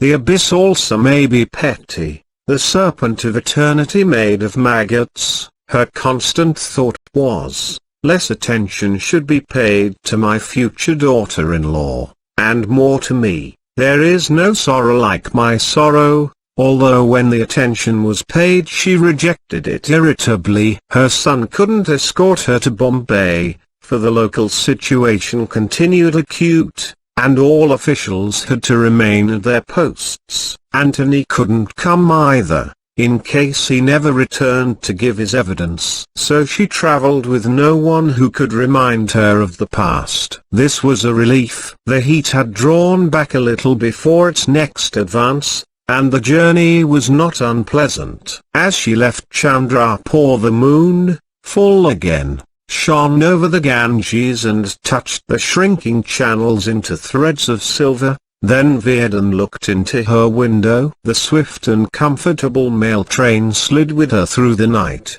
and all the next day she was rushing through central India, through landscapes that were baked and bleached but had not the hopeless melancholy of the plain. She watched the indestructible life of man and his changing faces, and the houses he has built for himself and God, and they appeared to her not in terms of her own trouble but as things to see. There was, for instance, a place called Asiga which she passed at sunset and identified on a map, an enormous fortress among wooded hills. No one had ever mentioned Asiga to her, but it had huge and noble bastions, and to the right of them was a mosque. She forgot it. 10 minutes later, Asiga reappeared. The mosque was to the left of the bastions now. The train in its descent through the Vindhyas had described a semicircle round Asiga. What could she connect it with except its own name? Nothing. She knew no one who lived there. But it had looked at her twice and seemed to say, "I do not vanish."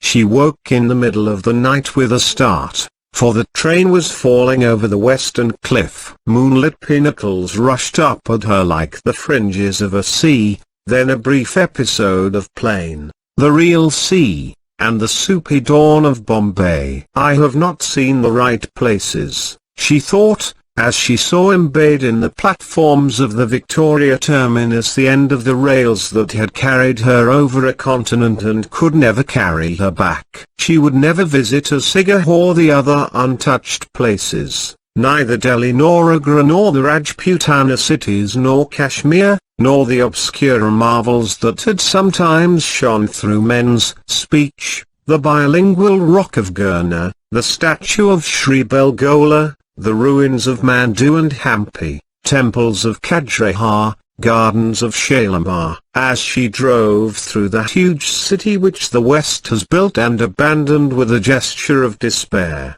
she longed to stop, though it was only Bombay, and disentangle the 100 Indias that passed each other in its streets. The feet of the horses moved her on, and presently the boat sailed and thousands of cocoa-nut palms appeared all round the anchorage and climbed the hills to wave her farewell. So you thought Neko was India, you took the Marabar caves as final? They laughed. What have we in common with them, or they with Asiga? Goodbye. Then the steamer rounded Colaba, the continent swung about, the cliff of the Ghats melted into the haze of a tropic sea. Lady Mellanby turned up and advised her not to stand in the heat. "We are safely out of the frying pan," said Lady Mellanby, "it will never do to fall into the fire." Chapter 24. Making sudden changes of gear. The heat accelerated its advance after Mrs. Moore's departure until existence had to be endured and crime punished with the thermometer at 112. Electric fans hummed and spat, water splashed onto screens, ice clinked, and outside these defenses, between a greyish sky and a yellowish earth, clouds of dust moved hesitatingly. In Europe life retreats out of the cold, and exquisite fireside myths have resulted, Balder, Persephone, but here the retreat is from the source of life.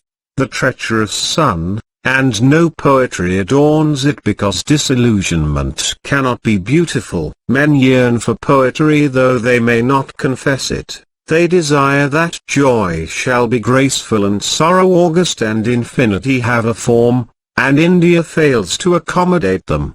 The annual helter-skelter of April, when irritability and lust spread like a canker, is one of her comments on the orderly hopes of humanity. Fish manage better. Fish, as the tanks dry, wriggle into the mud and wait for the rains to uncake them. But men try to be harmonious all the year round, and the results are occasionally disastrous. The triumphant machine of civilization may suddenly hitch and be mobilized into a car of stone, and at such moments the destiny of the English seems to resemble their predecessors, who also entered the country with intent to refashion it, but were in the end worked into its pattern and covered with its dust. Adela, after years of intellectualism, had resumed her morning kneel to Christianity. There seemed no harm in it, it was the shortest and easiest cut to the unseen, and she could tack her troubles onto it. Just as the Hindu clerks asked Lakshmi for an increase in pay, so did she implore Jehovah for a favorable verdict. God who saves the king will surely support the police. Her deity returned a consoling reply, but the touch of her hands on her face started prickly heat, and she seemed to swallow and expectorate the same insipid clot of air that had weighed on her lungs all the night. Also the voice of Mrs. Turton disturbed her. "Are you ready, young lady?" It pealed from the next room. "Half a minute," she murmured. The Turtons had received her after Mrs. Moore left. Their kindness was incredible, but it was her position not her character that moved them. She was the English girl who had the terrible experience, and for whom too much could not be done. No one, except Ronnie, had any idea of what passed in her mind, and he only dimly, for where there is officialism every human relationship suffers. In her sadness she said to him, "I bring you nothing but trouble. I was right on the Maidan, we had better just be friends." But he protested, for the more she suffered the more highly he valued her. Did she love him? This question was somehow draggled up with the Marabah. It had been in her mind as she entered the fatal cave. Was she capable of loving anyone? Miss quested, "Adela, what do ye call yourself? It's 7:30. We ought to think of starting for that court when you feel inclined." "She's saying her prayers," came the collector's voice. "Sorry, my dear, take your time." "Was your kota hazri all right?" "I can't eat. Might I have a little brandy?" she asked, deserting Jehovah. When it was brought, she shuddered, and said she was ready to go. "Drink it up, not a bad notion. A peg." "I don't think it'll really help me, Head Sahib." "You sent brandy down to the court, didn't you, Mary?" "I should think I did. Champagne too." "I'll thank you this evening. I'm all to pieces now," said the girl, forming each syllable carefully as if her trouble would diminish if it were accurately defined. She was afraid of reticence, in case something that she herself did not perceive took shape beneath it, and she had rehearsed with Mr. McBride in an odd, mincing way her terrible adventure in the cave, how the man had never actually touched her but dragged her about, and so on. Her aim this morning was to announce, meticulously, that the strain was appalling, and she would probably break down under Mr. Imrat Rao's cross-examination and disgrace her friends. "My echo has come back again badly," she told them. "How about aspirin?" "It is not a headache, it is an echo." Unable to dispel the buzzing in her ears, Major Calendar had diagnosed it as a fancy, which must not be encouraged. So the Turtons changed the subject. The cool little lick of the breeze was passing over the earth, dividing night from day, It would fail in 10 minutes, but they might profit by it for their drive down into the city. I am sure to break down, she repeated. You won't, said the collector, his voice full of tenderness. Of course she won't, she's a real sport. But Mrs. Turton. Yes, my dear child? If I do break down, it is of no consequence. It would matter in some trials, not in this. I put it to myself in the following way: I can really behave as I like, cry, be absurd. I am sure to get my verdict, unless Mr. Das is most frightfully unjust. You're bound to win, he said calmly, and did not remind her that there was bound to be an appeal. The Nawab had financed the defense, and would ruin himself sooner than let an innocent Muslim perish, and other interests, less reputable, were in the background too. The case might go up from court to court, with consequences that no official could foresee. Under his very eyes, the temper of Chandrapur was altering. As his car turned out of the compound, there was a tap of silly anger on its paint, a pebble thrown by a child. Some larger stones were dropped near the mosque. In the Maidan, a squad of native police on motorcycles waited to escort them through the bazaars. The collector was irritated and muttered, "McBride's an old woman," but Mrs. Turton said, "Really, after Moharram, a show of force will do no harm. It's ridiculous to pretend they don't hate us. Do give up that fuss." He replied in an odd, sad voice, "I don't hate them, I don't know why." And he didn't hate them, for if he did, he would have had to condemn his own career as a bad investment. He retained a contemptuous affection for the pawns he had moved about for so many years. They must be worth his pains. After all, it's our women who make everything more difficult out here, was his inmost thought, as he caught sight of some obscenities upon a long blank wall. And beneath his chivalry, Timmy's quested resentment lurked, waiting its day. Perhaps there is a grain of resentment in all chivalry. Some students had gathered in front of the city magistrate's court, hysterical boys whom he would have faced if alone, but he told the driver to work round to the rear of the building. The students jeered, and Rafi, hiding behind a comrade that he might not be identified, called out the English were cowards. They gained Ronnie's private room, where a group of their own sort had collected. None were cowardly, all nervy, for queer reports kept coming in. The sweepers had just struck, and half the commodes of Chandrapur remained desolate in consequence. Only half, and sweepers from the district, who felt less strongly about the innocence of Dr. Aziz, would arrive in the afternoon, and break the strike. But why should the grotesque incident occur? And a number of Muslim ladies had sworn to take no food until the prisoner was acquitted. Their death would make little difference. Indeed, being invisible, they seemed dead already. Nevertheless, it was disquieting. A new spirit seemed abroad, a rearrangement, which no one in the stern little band of whites could explain. There was a tendency to see Fielding at the back of it. The idea that he was weak and cranky had been dropped. They abused Fielding vigorously. He had been seen driving up with the two counsels, Amrit Rao and Muhammad Ali. He encouraged the Boy Scout movement for seditious reasons. He received letters with foreign stamps on them, and was probably a Japanese spy. This morning's verdict would break the renegade, but he had done his country and the empire incalculable disservice. While they denounced him, Miss Quested lay back with her hands on the arms of her chair and her eyes closed, reserving her strength. They noticed her after a time, and felt ashamed of making so much noise. "Can we do nothing for you?" Miss Derrick said. "I don't think so, Nancy, and I seem able to do nothing for myself."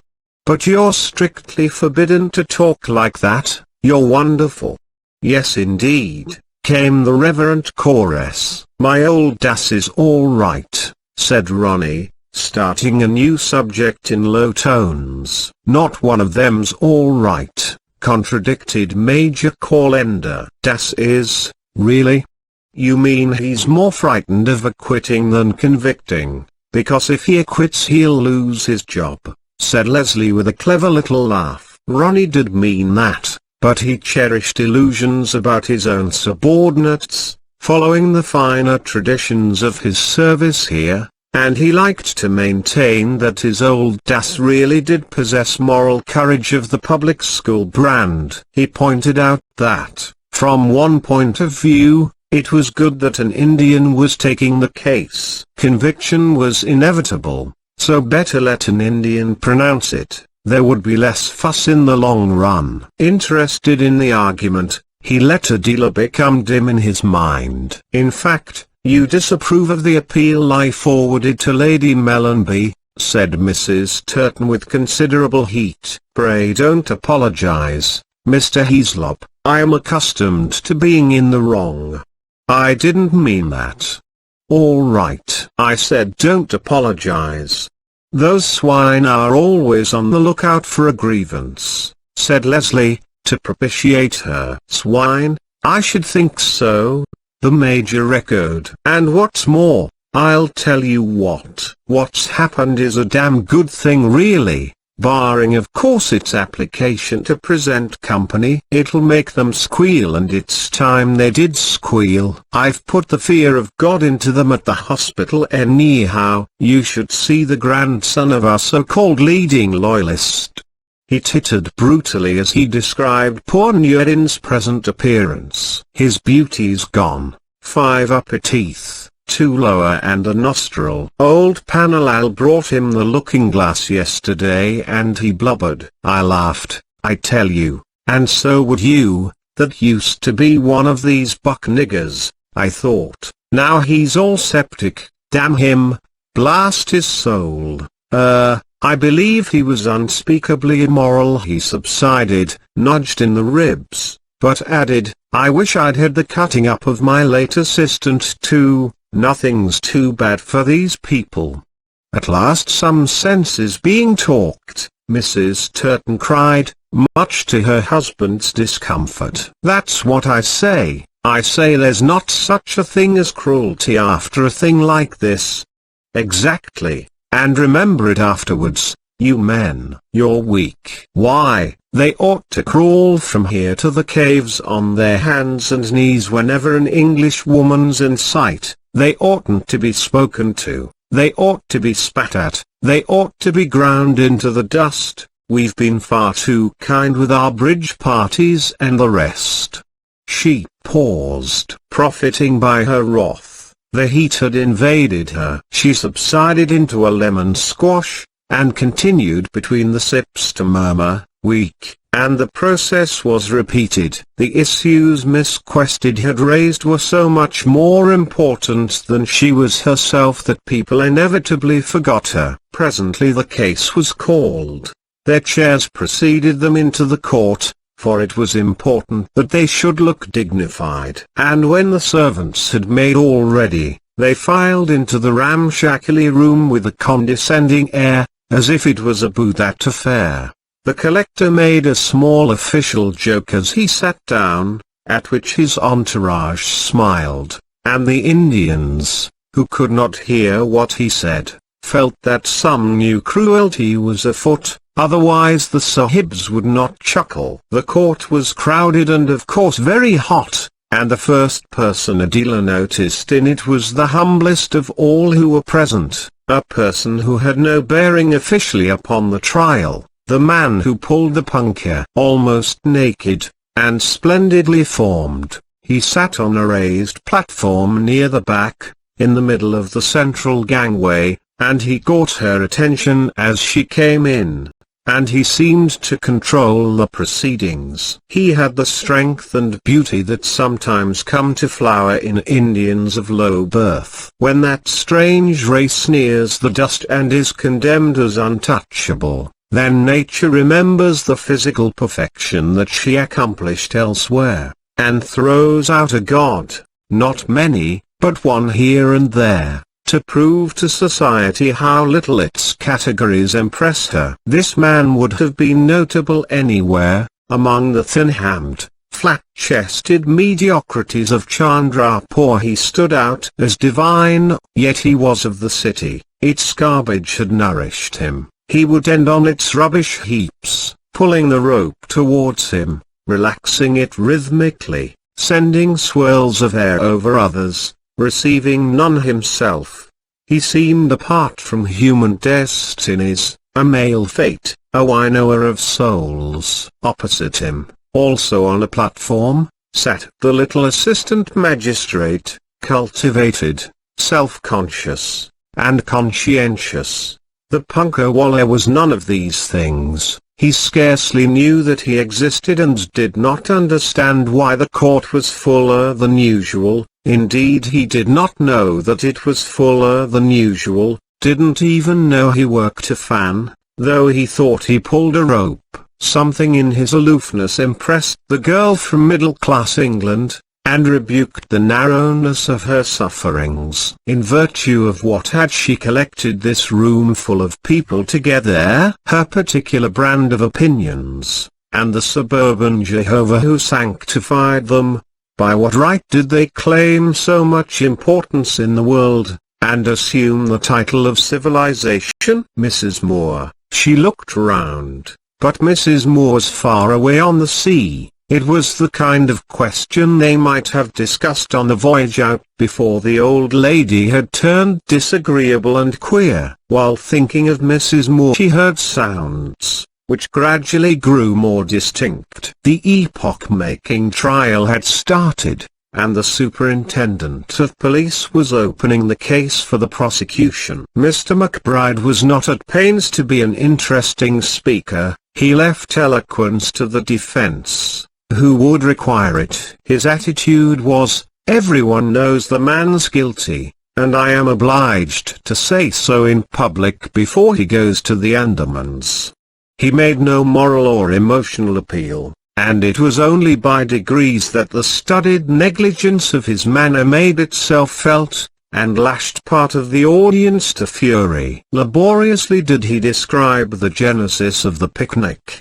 The prisoner had met Miss Quested at an entertainment given by the principal of Government College, and had there conceived his intentions concerning her. Prisoner was a man of loose life, as documents found upon him at his arrest would testify. Also his fellow assistant, Dr. Panalal, was in a position to throw light on his character, and Major Callender himself would speak. Here Mr. McBride paused. He wanted to keep the proceedings as clean as possible, but Oriental pathology, his favorite theme, lay around him, and he could not resist it. Taking off his spectacles, as was his habit before enunciating a general truth, he looked into them sadly, and remarked that the darker races are physically attracted by the fairer, but not vice versa. Not a matter for bitterness this, not a matter for abuse, but just a fact which any scientific observer will confirm. Even when the lady is so uglier than the gentleman? The comment fell from nowhere, from the ceiling perhaps. It was the first interruption, and the magistrate felt bound to censure it. Turn that man out, he said. One of the native policemen took hold of a man who had said nothing, and turned him out. Roughly, Mr. McBride resumed his spectacles and proceeded. But the comment had upset Miss Quested. Her body resented being called ugly, and trembled. Do you feel faint, Adela? Asked Miss Derrick, who tended her with loving indignation. I never feel anything else, Nancy. I shall get through, but it's awful. This led to the first of a series of scenes. Her friends began to fuss around her, and the major called out, I must have better arrangements than this made for my patient. Why isn't she given a seat on the platform? She gets no air. Mr. Das looked annoyed and said, I shall be happy to accommodate Miss Quested with a chair up here in view of the particular circumstances of her health. The sub-staffs passed up not one chair but several, and the entire party followed Adela onto the platform, Mr. Fielding being the only European who remained in the body of the hall. "That's better," remarked Mrs. Turton, as she settled herself. "Thoroughly desirable change for several reasons," replied the Major. The magistrate knew that he ought to censure this remark, but did not dare to. Calendar saw that he was afraid, and called out authoritatively, "Right, McBride, go ahead now. Sorry to have interrupted you." "Are you all right yourselves?" asked the superintendent. "We shall do, we shall do. Go on, Mr. Das, we are not here to disturb you," said the collector patronizingly. Indeed, they had not so much disturbed the trial as taken charge of it. While the prosecution continued, Miss Quested examined the hall, timidly at first, as though it would scorch her eyes. She observed to left and right of the punker man many a half-known face. Beneath her were gathered all the wreckage of her silly attempt to see India, the people she had met at the bridge party, the man and his wife who hadn't sent their carriage, the old man who would lend his car, various servants, villagers, officials, and the prisoner himself. There he sat, strong, neat little Indian with very black hair, and pliant hands. She viewed him without special emotion. Since they last met, she had elevated him into a principle of evil, but now he seemed to be what he had always been, a slight acquaintance. He was negligible, devoid of significance, dry like a bone, and though he was guilty no atmosphere of sin surrounded him. "I suppose he is guilty. Can I possibly have made a mistake?" she thought. For this question still occurred to her intellect, though since Mrs. Moore's departure it had ceased to trouble her conscience. Pleader Mahmoud Ali now arose, and asked with ponderous and ill-judged irony whether his client could be accommodated on the platform too. Even Indians felt unwell sometimes, though naturally Major Calendar did not think so, being in charge of a government hospital. Another example of their exquisite sense of humor, sang Miss Derrick. Ronnie looked at Mr. Das to see how he would handle the difficulty, and Mr. Das became agitated, and snubbed Pleader Mahmoud Ali severely. "Excuse me." It was the turn of the eminent barrister from Calcutta. He was a fine-looking man, large and bony, with great closely cropped hair. "We object to the presence of so many European ladies and gentlemen upon the platform," he said in an Oxford voice. "They will have the effect of intimidating our witnesses. Their places with the rest of the public in the body of the hall. We have no objection to Miss Quested remaining on the platform. Since she has been unwell, we shall extend every courtesy to her throughout, despite the scientific truths revealed to us by the District Superintendent of Police, but we do object to the others." "Oh, cut the cackle and let's have the verdict," the Major growled. The distinguished visitor gazed at the magistrate respectfully. "I agree to that," said Mr. Das, hiding his face desperately in some papers. "It was only to Miss Quested that I gave permission to sit up here. Her friends should be so excessively kind as to climb down." "Well done, Das. Quite sound," said Ronnie with devastating honesty. "Climb down, indeed. What incredible impertinence." Mrs. Turton cried. "Do come quietly, Mary," murmured her husband. "Hi. My patient can't be left unattended. Do you object to the civil surgeon remaining, Mr. Amrit Rao?"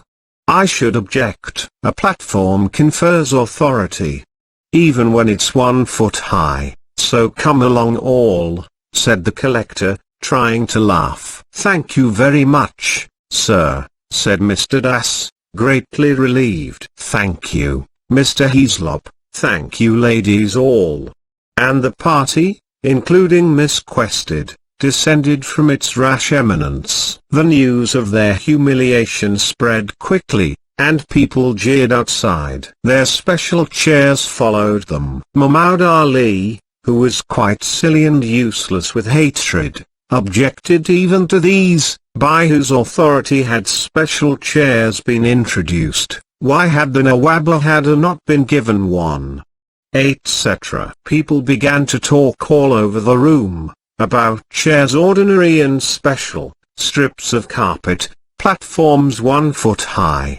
But the little excursion had a good effect on Miss Quested's nerves. She felt easier now that she had seen all the people who were in the room. It was like knowing the worst. She was sure now that she should come through all right, that is to say, without spiritual disgrace. And she passed the good news on to Ronnie and Mrs. Turton. They were too much agitated with the defeat to British prestige to be interested. From where she sat, she could see the renegade Mr. Fielding. She had a better view of him from the platform, and knew that an Indian child perched on his knee.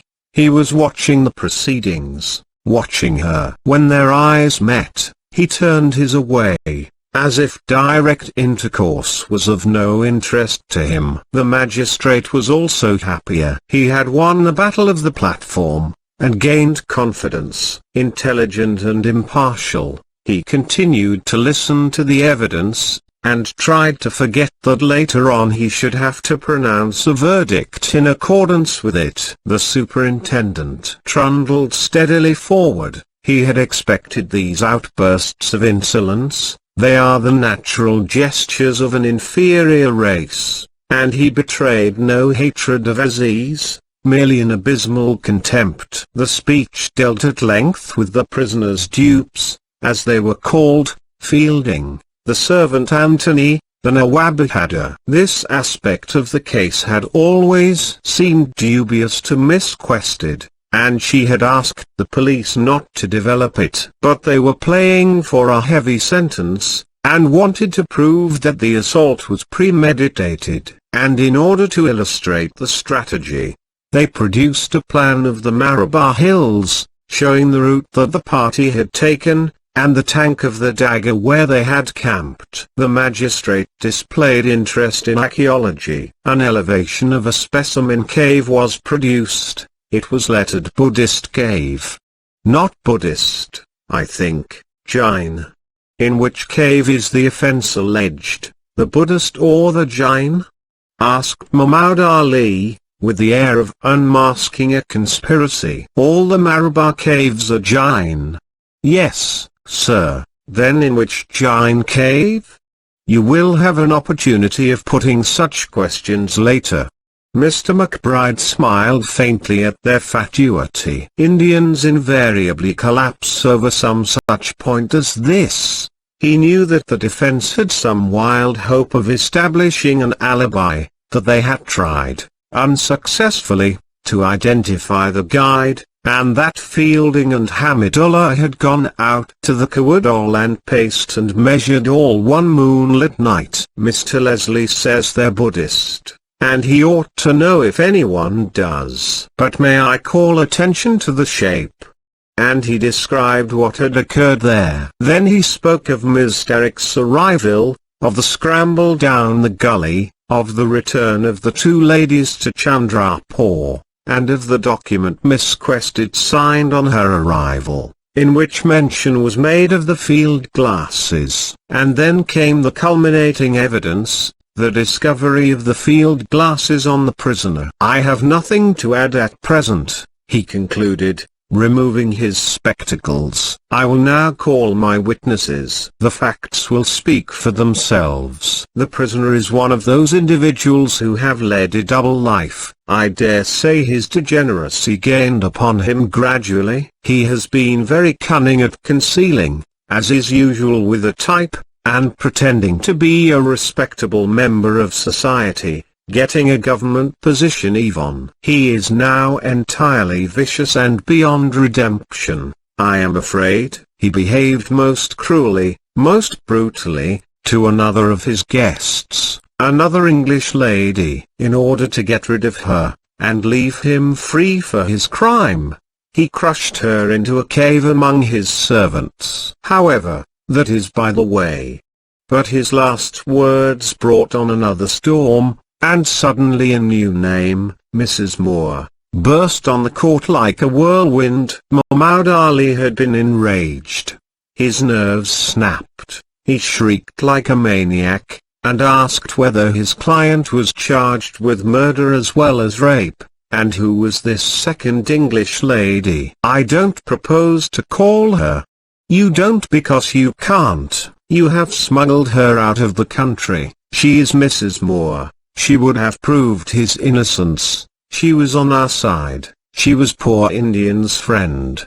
You could have called her yourself, cried the magistrate. Neither side called her, neither must quote her as evidence. She was kept from us until too late. I learned too late. This is English justice. Here is your British Raj. Give us back Mrs. Moore for 5 minutes only, and she will save my friend. She will save the name of his sons. Don't rule her out, Mr. Das. Take back those words as you yourself are a father. Tell me where they have put her. Oh, Mrs. Moore. If the point is of any interest, my mother should have reached Aden, said Ronnie dryly. He ought not to have intervened, but the onslaught had startled him. Imprisoned by you because she knew the truth. He was almost out of his mind, and could be heard saying above the tumult, I ruin my career. No matter, we are all to be ruined one by one. This is no way to defend your case, counseled the magistrate. I am not defending a case, nor are you trying one. We are both of us slaves. Mr. Muhammad Ali, I have already warned you, and unless you sit down I shall exercise my authority. Do so. This trial is a farce. I am going. And he handed his papers to Amrit Rao and left, calling from the door histrionically yet with intense passion, Aziz, farewell forever. The tumult increased, the invocation of Mrs. Moore continued, and people who did not know what the syllables meant repeated them like a charm. They became Indianized into as Mrs. Moore. They were taken up in the street outside. In vain the magistrate threatened and expelled. Until the magic exhausted itself, he was powerless. Unexpected, remarked Mr. Turton. Ronnie furnished the explanation. Before she sailed, his mother had taken to talk about the Marabar in her sleep, especially in the afternoon when servants were on the balcony, and her disjointed remarks on Aziz had doubtless been sold to Muhammad Ali for a few annas. That kind of thing never ceases in the East. I thought they'd try something of the sort. Ingenious. He looked into their wide-open mouths. They get just like over their religion, he added calmly. Start and can't stop. I'm sorry for your old Das, he's not getting much of a show. Mr. Heaslop, how disgraceful dragging in your dear mother, said Miss Derrick, bending forward. It's just a trick, and they happened to pull it off. Now one sees why they had Muhammad Ali, just to make a scene on the chance. It is his speciality. But he disliked it more than he showed. It was revolting to hear his mother travestied into as Mrs. Moore, a Hindu goddess. As Miss, is Moore, Ronnie. Yes, old girl. Isn't it all queer? I'm afraid it's very upsetting for you. Not the least. I don't mind it. Well, that's good. She had spoken more naturally and healthily than usual. Bending into the middle of her friends, she said, Don't worry about me, I'm much better than I was. I don't feel the least faint. I shall be all right. And thank you all. Thank you for your kindness. She had to shout her gratitude, for the chant, As Mrs. Moore went on, suddenly it stopped. It was as if the prayer had been heard, and the relics exhibited. "I apologize for my colleague," said Mr. Mritrao, rather to everyone's surprise. "He is an intimate friend of our client, and his feelings have carried him away. Mr. Mahmoud Ali will have to apologize in person," the magistrate said. "Exactly, sir, he must." But we had just learnt that Mrs. Moore had important evidence which she desired to give. She was hurried out of the country by her son before she could give it, and this unhinged Mr. Mahmoud Ali, coming as it does upon an attempt to intimidate our only other European witness, Mr. Fielding. Mr. Mahmoud Ali would have said nothing had not Mrs. Moore been claimed as a witness by the police. He sat down. "An extraneous element is being introduced into the case," said the magistrate. "I must repeat that as a witness Mrs. Moore does not exist. Neither you, Mr. Mritrao, nor, Mr. McBride, you, have any right to surmise what that lady would have said. She is not here, and consequently she can say nothing." "Well, I withdraw my reference," said the superintendent wearily. "I would have done so 15 minutes ago if I had been given the chance. She is not of the least importance to me. I have already withdrawn it for the defense." He added with forensic humor, "Perhaps you can persuade the gentleman outside to withdraw it too." For the refrain in the street continued. "I am afraid my powers do not extend so far," said Das, smiling. So peace was restored, and when Adela came to give her evidence the atmosphere was quieter than it had been since the beginning of the trial. Experts were not surprised. "There is no stay in your native. He blazes up over a minor point, and has nothing left for the crisis. What he seeks is a grievance, and this he had found in the supposed abduction of an old lady. He would now be less aggrieved when Aziz was deported. But the crisis was still to come. Adela had always meant to tell the truth and nothing but the truth, and she had rehearsed this as a difficult task. Difficult, because her disaster in the cave was connected,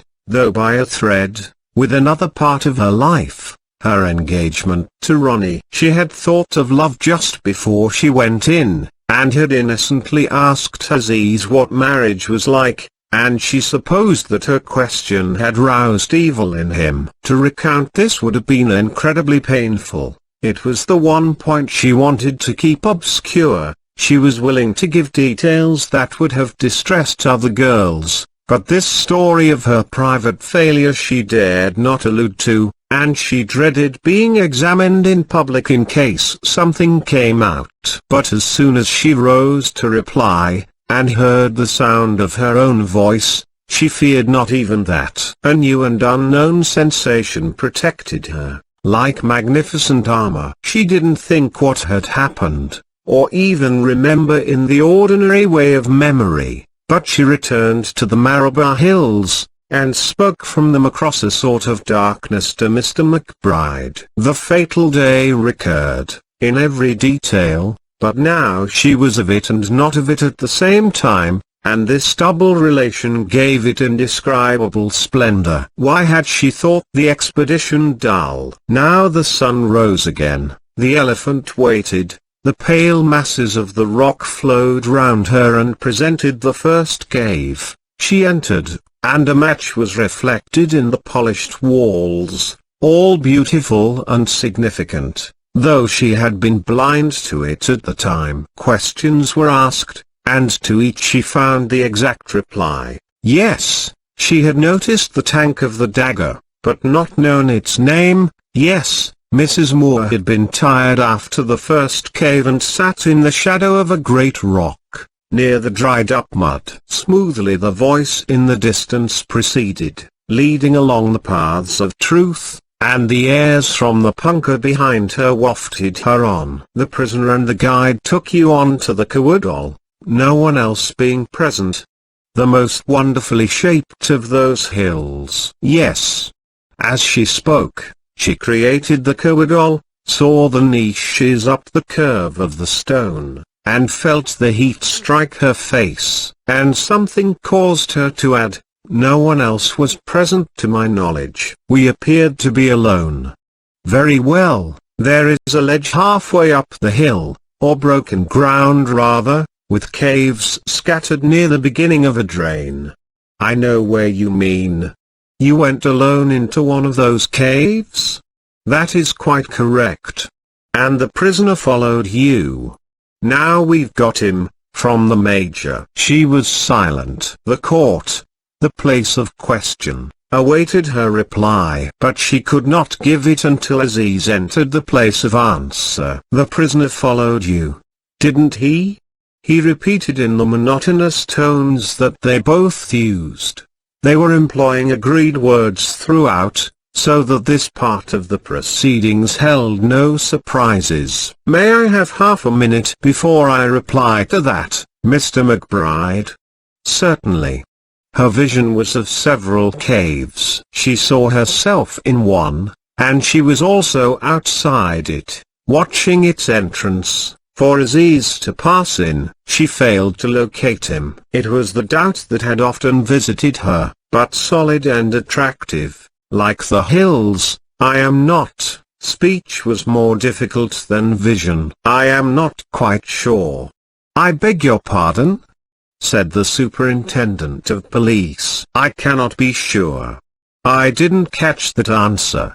He looked scared, his mouth shut with a snap. "You are on that landing, or whatever we term it, and you have entered a cave. I suggest to you that the prisoner followed you."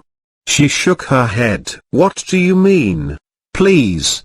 "No," she said in a flat, unattractive voice. Slight noises began in various parts of the room, but no one yet understood what was occurring except Fielding. He saw that she was going to have a nervous breakdown and that his friend was saved. "What is that? What are you saying? Speak up, please." The magistrate bent forward. "I'm afraid I have made a mistake." "What nature of mistake?" "Dr. Aziz never followed me into the cave." The superintendent slammed down his papers, then picked them up and said calmly, "Now, Miss Quested, let us go on. I will read you the words of the deposition which you signed 2 hours later in my bungalow." "Excuse me, Mr. McBride, you cannot go on. I am speaking to the witness myself. And the public will be silent if it continues to talk. I have the court cleared." "Miss Quested, address your remarks to me, who am the magistrate in charge of the case, and realize their extreme gravity. Remember you speak on oath, Miss Quested." "Dr. Aziz never." "I stop these proceedings on medical grounds," cried the Major on a word from Turton, and all the English rose from their chairs at once, large white figures behind which the little magistrate was hidden. The Indians rose too. Hundreds of things went on at once, so that afterwards each person gave a different account of the catastrophe. "You withdraw the charge?" "Answer me," shrieked the representative of justice. Something that she did not understand took hold of the girl and pulled her through. Though the vision was over, and she had returned to the insipidity of the world, she remembered what she had learned. Atonement and confession, they could wait. It was in hard prosaic tones that she said, "I withdraw everything." "Enough. Sit down." "Mr. McBride, do you wish to continue in the face of this?" The superintendent gazed at his witness as if she was a broken machine, and said, "Are you mad?"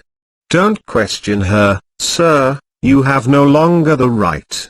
"Give me time to consider, sir. You will have to withdraw. This becomes a scandal," boomed the viceroy suddenly from the back of the court. "He shall not," shouted Mrs. Turton against the gathering tumult. "Call the other witnesses. We're none of us safe." Ronnie tried to check her, and she gave him an irritable blow, then screamed insults at a dealer. The superintendent moved to the support of his friends, saying nonchalantly to the magistrate as he did so, "Right, I withdraw." Mr. Das rose, nearly dead with the strain. He had controlled the case, just controlled it. He had shown that an Indian can preside. To those who could hear him he said, "The prisoner is released without one stain on his character. The question of costs will be decided elsewhere." And then the flimsy framework of the court broke up, the shouts of derision and rage culminated, people screamed and cursed, kissed one another, wept passionately. Here were the English, whom their servants protected. Their Aziz fainted in Hamidullah's arms. Victory on this side, defeat on that, complete for one moment was the antithesis. Then life returned to its complexities. Person after person struggled out of the room to their various purposes, and before long no one remained on the scene of the fantasy but the beautiful naked god. Unaware that anything unusual had occurred, he continued to pull the cord off his punkah, to gaze at the empty dais and the overturned special chairs, and rhythmically to agitate the clouds of descending dust. Chapter 25. Miss Quested had renounced her own people. Turning from them, she was drawn into a mass of Indians of the shopkeeping class, and carried by them towards the public exit of the court. The faint, indescribable smell of the bazaars invaded her, sweeter than a London slum, yet more disquieting. A tuft of scented cotton wool, wedged in an old man's ear, fragments of pan between his black teeth, odorous powders, oils, the scented east of tradition, but blended with human sweat as if a great king had been entangled in ignominy and could not free himself, or as if the heat of the sun had boiled and fried all the glories of the earth into a single mess. They paid no attention to her. They shook hands over her shoulder, shouted through her body, for when the Indian does ignore his rulers, he becomes genuinely unaware of their existence. Without part in the universe she had created, she was flung against Mr. Fielding. "What do you want here?" Knowing him for her enemy, she passed on into the sunlight without speaking. He called after her, "Where are you going, Miss Quested?" "I don't know." "You can't wander about like that." "Where's the car you came in?" "I shall walk." "What madness! There's supposed to be a riot on. The police have struck. No one knows what'll happen next." "Why don't you keep to your own people?" "Ought I to join them?" she said, without emotion. She felt emptied, valueless. There was no more virtue in her. "You can't. It's too late." "How are you to get round to the private entrance now?" "Come this way with me, quick, I'll put you into my carriage." "Cyril, don't leave me," called the shattered voice of Aziz. "I'm coming back." "This way, and don't argue." He gripped her arm. "Excuse manners, but I don't know anyone's position." "Send my carriage back any time tomorrow, if you please." "But where am I to go in it?" "Where you like. How should I know your arrangements?" The Victoria was safe in a quiet side lane, but there were no horses, for the Say, not expecting the trial would end so abruptly, had led them away to visit a friend. She got into it obediently. The man could not leave her, for the confusion increased, and spots of it sounded fanatical. The main road through the bazaars was blocked, and the English were gaining the civil station by ways. They were caught like caterpillars, and could have been killed off easily. What have you been doing?" he cried suddenly. "Playing a game, studying life, or what?" "Sir, I intend these for you, sir," interrupted a student. running down the lane with a garland of jasmine on his arm. "I don't want the rubbish, get out." "Sir, I am a horse, we shall be your horses," another cried as he lifted the shafts of the Victoria into the air. "Fetch my say, Rafi, there's a good chap." "No, sir, this is an honor for us." Fielding wearied of his students. The more they honored him the less they obeyed. They lassoed him with jasmine and roses, scratched the splashboard against a wall, and recited a poem, the noise of which filled the lane with a crowd. "Hurry up, sir, we pull you in a procession." And, half affectionate, half impudent, they bundled him in. "I don't know whether this suits you, but anyhow you're safe," he remarked. The carriage jerked into the main bazaar, where it created some sensation. Miss Quested was so loathed in Chandrapur that her recantation was discredited, and the rumor ran that she had been stricken by the deity in the middle of her lies. But they cheered when they saw her sitting by the heroic principal. Some addressed her as Mrs. Moore, and they garlanded her to match him. Half gods, half guys, with sausages of flowers round their necks, the pair were dragged in the wake of Aziz's victorious landau. In the applause that greeted them some derision mingled. The English always stick together. That was the criticism. Nor was it unjust. Fielding shared it himself, and knew that if some misunderstanding occurred, and an attack was made on the girl by his allies, he would be obliged to die in her defense. He didn't want to die for her, he wanted to be rejoicing with Aziz. Where was the procession going? To friends, to enemies, to our Aziz bungalow, to the collector's bungalow, to the Minto hospital where the civil surgeon would eat dust and the patients, confused with prisoners, be released, to Delhi, Simla. The students thought it was going to Government College. When they reached a turning, they twisted the Victoria to the right, ran it by side lanes down a hill and through a garden gate into the mango plantation, and, as far as Fielding and Miss Quested were concerned, all was peace and quiet. The trees were full of glossy foliage and slim green fruit, the tank slumbered, and beyond it rose the exquisite blue arches of the garden house. "Sir, we fetch the others, sir, it is a somewhat heavy load for our arms," were heard. Fielding took the refugee to his office, and tried to telephone to McBride. But this he could not do. The wires had been cut. All his servants had decamped. Once more he was unable to desert her. He assigned her a couple of rooms, provided her with ice and drinks and biscuits, advised her to lie down, and lay down himself. There was nothing else to do. He felt restless and thwarted as he listened to the retreating sounds of the procession, and his joy was rather spoilt by bewilderment. It was a victory, but such a queer one. At that moment Aziz was crying. Cyril, crammed into a carriage with the Nawab Bahadur, Hamidullah, Mahmud Ali, his own little boys, and a heap of flowers. He was not content. He wanted to be surrounded by all who loved him. Victory gave no pleasure. He had suffered too much. From the moment of his arrest he was done for.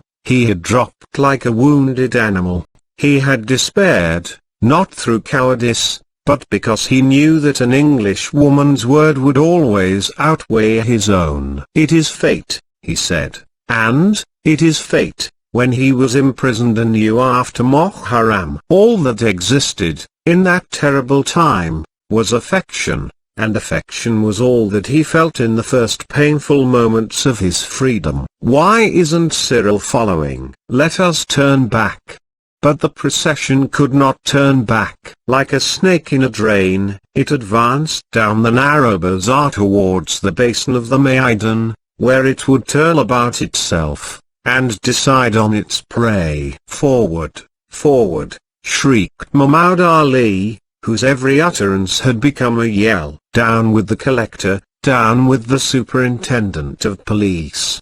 Mr. Mahmoud Ali, this is not wise," implored the Nawab Bahadur. He knew that nothing was gained by attacking the English, who had fallen into their own pit and had better be left there. Moreover, he had great possessions and deprecated anarchy. "Cyril, again you desert," cried Aziz. "Yet some orderly demonstration is necessary," said Hamidullah, "otherwise they will still think we are afraid. Down with the civil surgeon, rescue Nureddin." "Nureddin?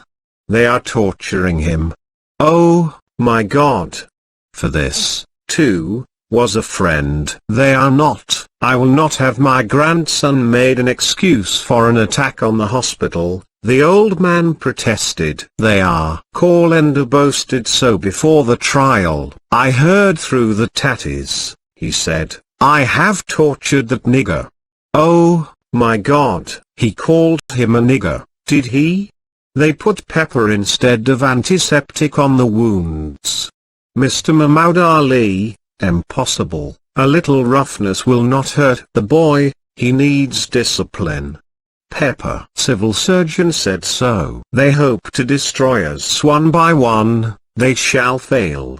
The new injury lashed the crowd to fury. It had been aimless hitherto, and had lacked a grievance. When they reached the Maidan and saw the sallow arcades of the Minto, they shambled towards it howling. It was near midday. The earth and sky were insanely ugly. The spirit of evil again strode abroad. The viceroy alone struggled against it, and told himself that the rumor must be untrue. He had seen his grandson in the ward only last week. But he too was carried forward over the new precipice, to rescue, to maltreat Major Calender in revenge, and then was to come the turn of the civil station generally. But disaster was averted, and averted by Dr. Panalal. Dr. Panalal had offered to give evidence for the prosecution in the hope of pleasing the English, also because he hated Aziz. When the case broke down,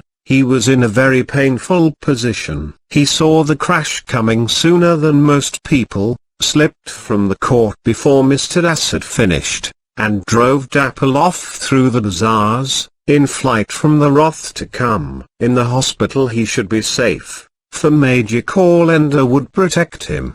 But the Major had not come, and now things were worse than ever, for here was a mob, entirely desirous of his blood, and the orderlies were mutinous and would not help him over the back wall, or rather hoisted him and let him drop back, to the satisfaction of the patients. In agony he cried, "Man can but die the once," and waddled across the compound to meet the invasion, salaaming with one hand and holding up a pale yellow umbrella in the other. "Oh, forgive me," he whined as he approached the victorious landau. "Oh, Dr. Aziz, forgive the wicked lies I told."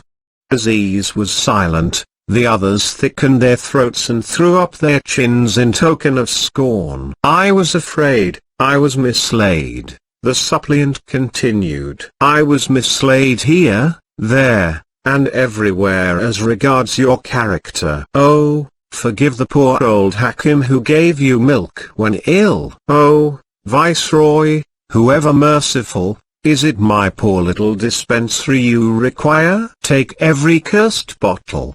Agitated, but alert, he saw them smile at his indifferent English, and suddenly he started playing the buffoon, flung down his umbrella, trod through it, and struck himself upon the nose. He knew what he was doing, and so did they. There was nothing pathetic or eternal in the degradation of such a man. Of ignoble origin, Dr. Panalal possessed nothing that could be disgraced, and he wisely decided to make the other Indians feel like kings, because it would put them into better tempers. When he found they wanted Nureddin, he skipped like a goat, he scuttled like a hen to do their bidding. The hospital was saved, and to the end of his life he could not understand why he had not obtained promotion on the morning's work. Promptness, sir, promptness. Similar to you, was the argument he employed to Major Callender when claiming it. When Nureddin emerged,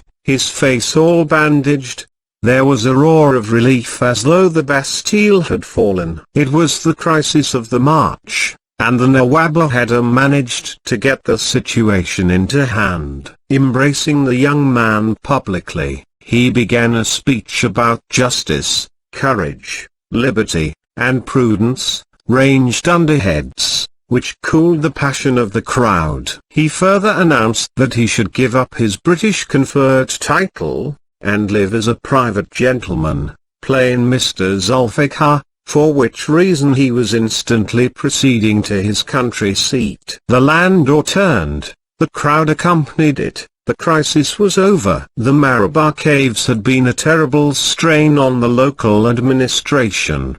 They altered a good many lives and wrecked several careers, but they did not break up a continent or even dislocate a district. "We will have rejoicings tonight," the old man said. "Mr. Hamidullah, I depute you to bring out our friends Fielding and Imrat Rao, and to discover whether the latter will require special food. The others will keep with me. We shall not go out to Dilkushore until the cool of the evening. Of course, I do not know the feelings of other gentlemen. For my own part, I have a slight headache, and I wish I had thought to ask our good Panalal for aspirin."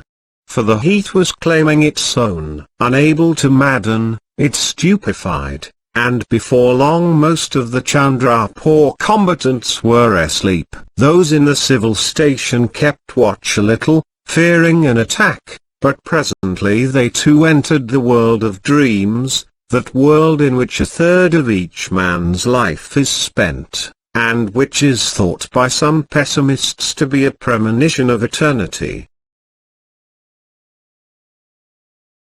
Chapter 26. Evening approached by the time Fielding and Miss Quested met and had the first of their numerous curious conversations. He had hoped, when he woke up, to find someone had fetched her away, but the college remained isolated from the rest of the universe. She asked whether she could have a sort of interview, and, when he made no reply, said, "Have you any explanation of my extraordinary behavior?"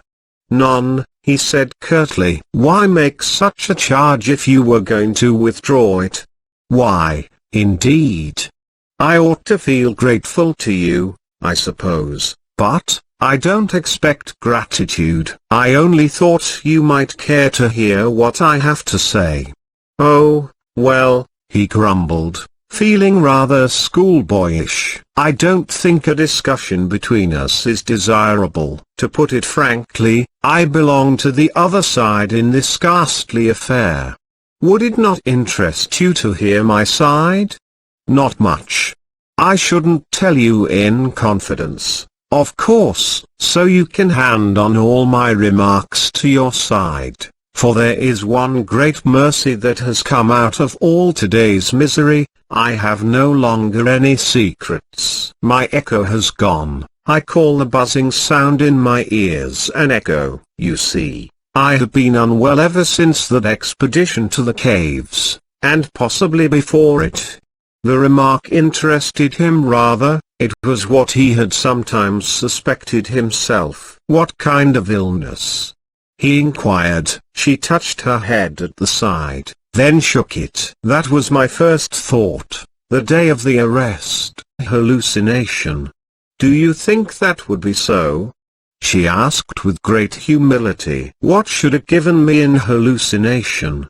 "One of three things certainly happened in the Marabar," he said, getting drawn into a discussion against his will. "One of four things. Either Aziz is guilty, which is what your friends think, or you invented the charge out of malice, which is what my friends think. or you have had an hallucination. I'm very much inclined getting up and striding about. Now that you tell me that you felt unwell before the expedition, it's an important piece of evidence. I believe that you yourself broke the strap of the field glasses. You were alone in that cave the whole time. Perhaps. Can you remember when you first felt out of sorts? When I came to tea with you there, in that garden house. A somewhat unlucky party. Aziz and old Godbowl were both ill after it too.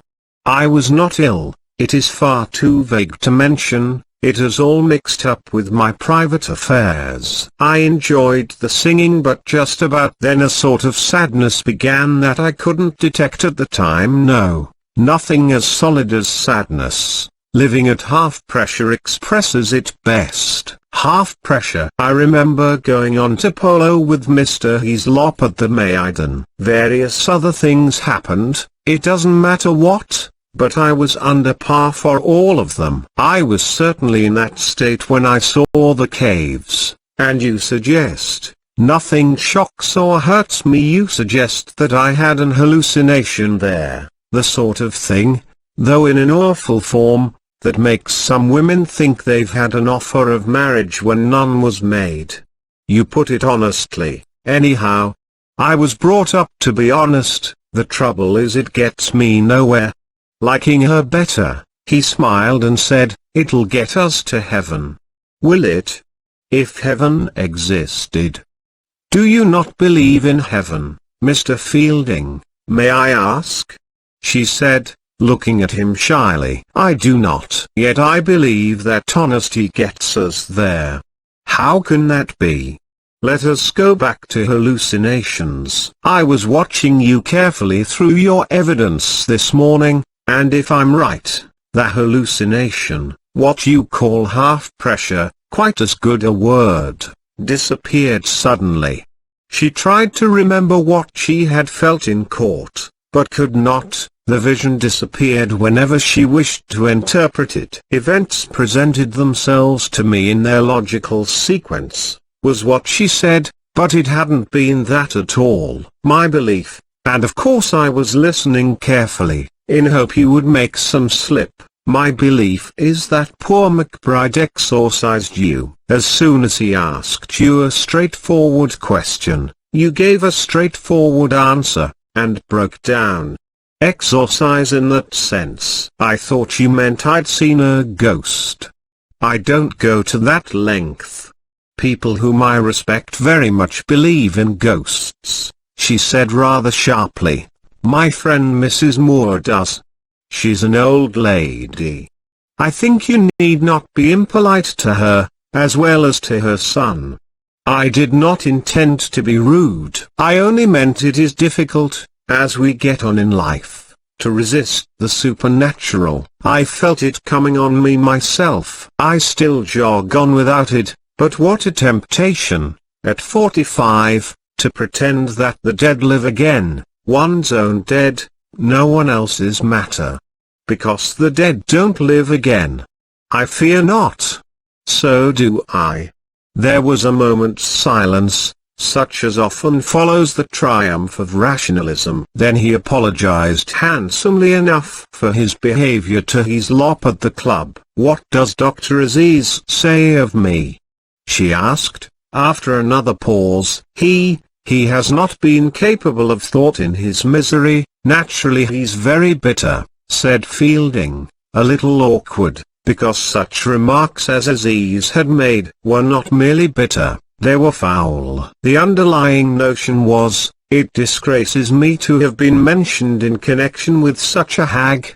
It enraged him that he had been accused by a woman who had no personal beauty. Sexually, he was a snob. This had puzzled and worried Fielding. Sensuality, as long as it is straightforward, did not repel him, but this derived sensuality, the sort that classes a mistress among motor cars if she is beautiful, and among flies if she isn't, was alien to his own emotions, and he felt a barrier between himself and Aziz whenever it arose. It was, in a new form. The old trouble that eats the heart out of every civilization, snobbery, the desire for possessions, creditable appendages, and it is to escape this rather than the lusts of the flesh that saints retreat into the Himalayas. To change the subject, he said, but let me conclude my analysis. We are agreed that he is not a villain and that you are not one, and we aren't really sure that it was an hallucination. There's a fourth possibility which we must touch on. Was it somebody else? The guide. Exactly, the guide. I often think so. Unluckily Aziz hit him on the face, and he got a fright and disappeared. It is most unsatisfactory, and we hadn't the police to help us. The guide was of no interest to them. Perhaps it was the guide, she said quietly. The question had lost interest for her suddenly. Or could it have been one of that gang of Pathans who have been drifting through the district? Someone who was in another cave, and followed me when the guide was looking away? Possibly. At that moment Hamidullah joined them, and seemed not too pleased to find them closeted together. Like everyone else in Chandrapur, he could make nothing of Miss Quested's conduct. He had overheard their last remark. "Hello, my dear Fielding," he said. "So I run you down at last. Can you come out at once to Dilkushore?" "At once? I hope to leave in a moment. Don't let me interrupt," said Adila. "The telephone has been broken, Miss Quested can't ring up her friends," he explained. "A great deal has been broken, more than will ever be mended," said the other. "Still, there should be some way of transporting this lady back to the civil lines. The resources of civilization are numerous." He spoke without looking at Miss Quested, and he ignored the slight movement she made towards him with her hand. Fielding, who thought the meeting might as well be friendly, said, "Miss Quested has been explaining a little about her conduct of this morning. Perhaps the age of miracles has returned. One must be prepared for everything, our philosophers say." "It must have seemed a miracle to the onlookers," said Adila, addressing him nervously. "The fact is that I realized before it was too late that I had made a mistake, and had just enough presence of mind to say so. That is all my extraordinary conduct amounts to." "All it amounts to, indeed," he retorted, quivering with rage but keeping himself in hand, for he felt she might be setting another trap. "Speaking as a private individual, in a purely informal conversation, I admired your conduct, and I was delighted when our warm-hearted students garlanded you. But, like Mr. Fielding, I am surprised. Indeed, surprise is too weak a word. I see you drag my best friend into the dirt, damage his health and ruin his prospects in a way you cannot conceive owing to your ignorance of our society and religion. And then suddenly you get up in the witness box. Oh no, Mr. McBride, after all I am not quite sure. You may as well let him go." Am I mad? I keep asking myself. Is it a dream? And if so, when did it start? And without doubt it is a dream that has not yet finished. For I gather you have not done with us yet. And it is now the turn of the poor old guide who conducted you round the caves. Not at all, we were only discussing possibilities, interposed Fielding. An interesting pastime, but a lengthy one. There are 170 million Indians in this notable peninsula, and of course one or other of them entered the cave. Of course some Indian is the culprit. We must never doubt that. And since, my dear Fielding, these possibilities will take you some time. Here he put his arm over the Englishman's shoulder and swayed him to and fro gently. Don't you think you had better come out to the Viceroy's, or I should say to Mr. Zulfikar's, for that is the name he now requires us to call him by? Gladly, in a minute. I have just settled my movements, said Miss Quested. I shall go to the Dak bungalow. Not the Turtons? Said Hamidullah, goggle-eyed. I thought you were their guest.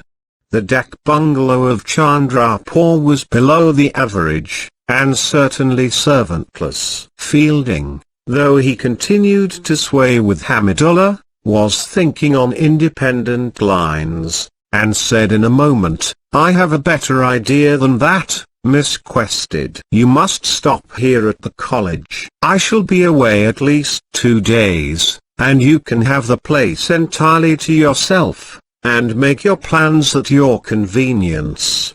I don't agree at all, said Hamidullah, with every symptom of dismay. The idea is a thoroughly bad one. There may quite well be another demonstration tonight, and suppose an attack is made on the college. You would be held responsible for this lady's safety, my dear fellow.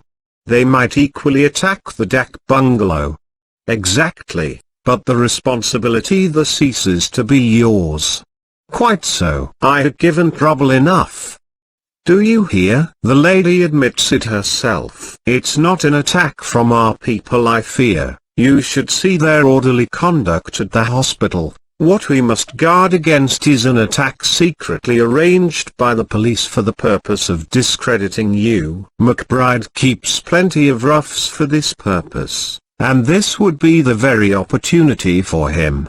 Never mind. She is not going to the Dak bungalow, said Fielding. He had a natural sympathy for the downtrodden. That was partly why he rallied from Aziz, and had become determined not to leave the poor girl in the lurch. Also, he had a newborn respect for her, consequent on their talk. Although her hard schoolmistressy manner remained, she was no longer examining life, but being examined by it. She had become a real person. Then where is she to go? We shall never have done with her. For Miss Quested had not appealed to Hamidullah. If she had shown emotion in court, broke down, beat her breast, and invoked the name of God, she would have summoned forth his imagination and generosity. He had plenty of both. But while relieving the Oriental mind, she had chilled it, with the result that he could scarcely believe she was sincere. And indeed from his standpoint she was not. For her behavior rested on cold justice and honesty. She had felt, while she recanted, no passion of love for those whom she had wronged. Truth is not truth in that exacting land unless there go with it kindness and more kindness and kindness again, unless the word that was with God also is God. And the girl's sacrifice, so creditable according to Western notions, was rightly rejected, because, though it came from her heart, it did not include her heart. A few garlands from students was all that India ever gave her in return. But where is she to have her dinner? Where is she to sleep? I say here, and if she is hit on the head by roughs, she is hit on the head. That is my contribution. Well, Miss Quested, you are very kind. I should have said yes, I think, but I agree with Mr. Hamidullah. I must give no more trouble to you. I believe my best plan is to return to the Turtons, and see if they will allow me to sleep, and if they turn me away I must go to the Dak. The collector would take me in, I know, but Mrs. Turton said this morning that she would never see me again. She spoke without bitterness, or, as Hamidullah thought, without proper pride. Her aim was to cause the minimum of annoyance. Far better stop here than expose yourself to insults from that preposterous woman. Do you find her preposterous? I used to. I don't now. Well, here's our solution, said the barrister, who had terminated his slightly minatory caress and strolled to the window. Here comes the city magistrate. He comes in a third-class bandgari for purposes of disguise. He comes unattended. But here comes the city magistrate. At last, said Adela sharply, which caused Fielding to glance at her. He comes. I cringe. I tremble. Will you ask him what he wants, Mr. Fielding? He wants you, of course. He may not even know I'm here. I'll see him first, if you prefer. When he had gone, Hamidullah said to her bitingly, Really, need you have exposed Mr. Fielding to this further discomfort? He is far too considerate. She made no reply, and there was complete silence between them until their host returned. He has some news for you, he said. You'll find him on the balcony. He prefers not to come in. Does he tell me to come out to him? Whether he tells you or not, you will go, I think, said Hamidullah. She paused, then said, Perfectly right, and then said a few words of thanks to the principal for his kindness to her during the day. Thank goodness, that's over, he remarked, not escorting her to the balcony, for he held it unnecessary to see Ronnie again. It was insulting of him not to come in. He couldn't very well after my behavior to him at the club. His lop doesn't come out badly. Besides, fate has treated him pretty roughly today. He has had a cable to the effect that his mother's dead, poor old soul. Oh, really, Mrs. Moore? I'm sorry, said Hamidullah rather indifferently. She died at sea. The heat, I suppose. Presumably. May is no month to allow an old lady to travel in. Quite so. His lop ought never to have let her go, and he knows it. Shall we be off? Let us wait until the happy couple leave the compound clear. They really are intolerable dawdling there. Ah well, Fielding, you don't believe in Providence, I remember. I do. This is his lop's punishment for abducting our witness in order to stop us establishing our alibi. You go rather too far. The poor old lady's evidence could have had no value. Shout and shriek Mahmoud Ali as he will. She couldn't see through the cowardle even if she had wanted to. Only Miss Quested could have saved him. She loved Aziz, he says, also India. And he loved her. Love is of no value in a witness, as a barrister ought to know.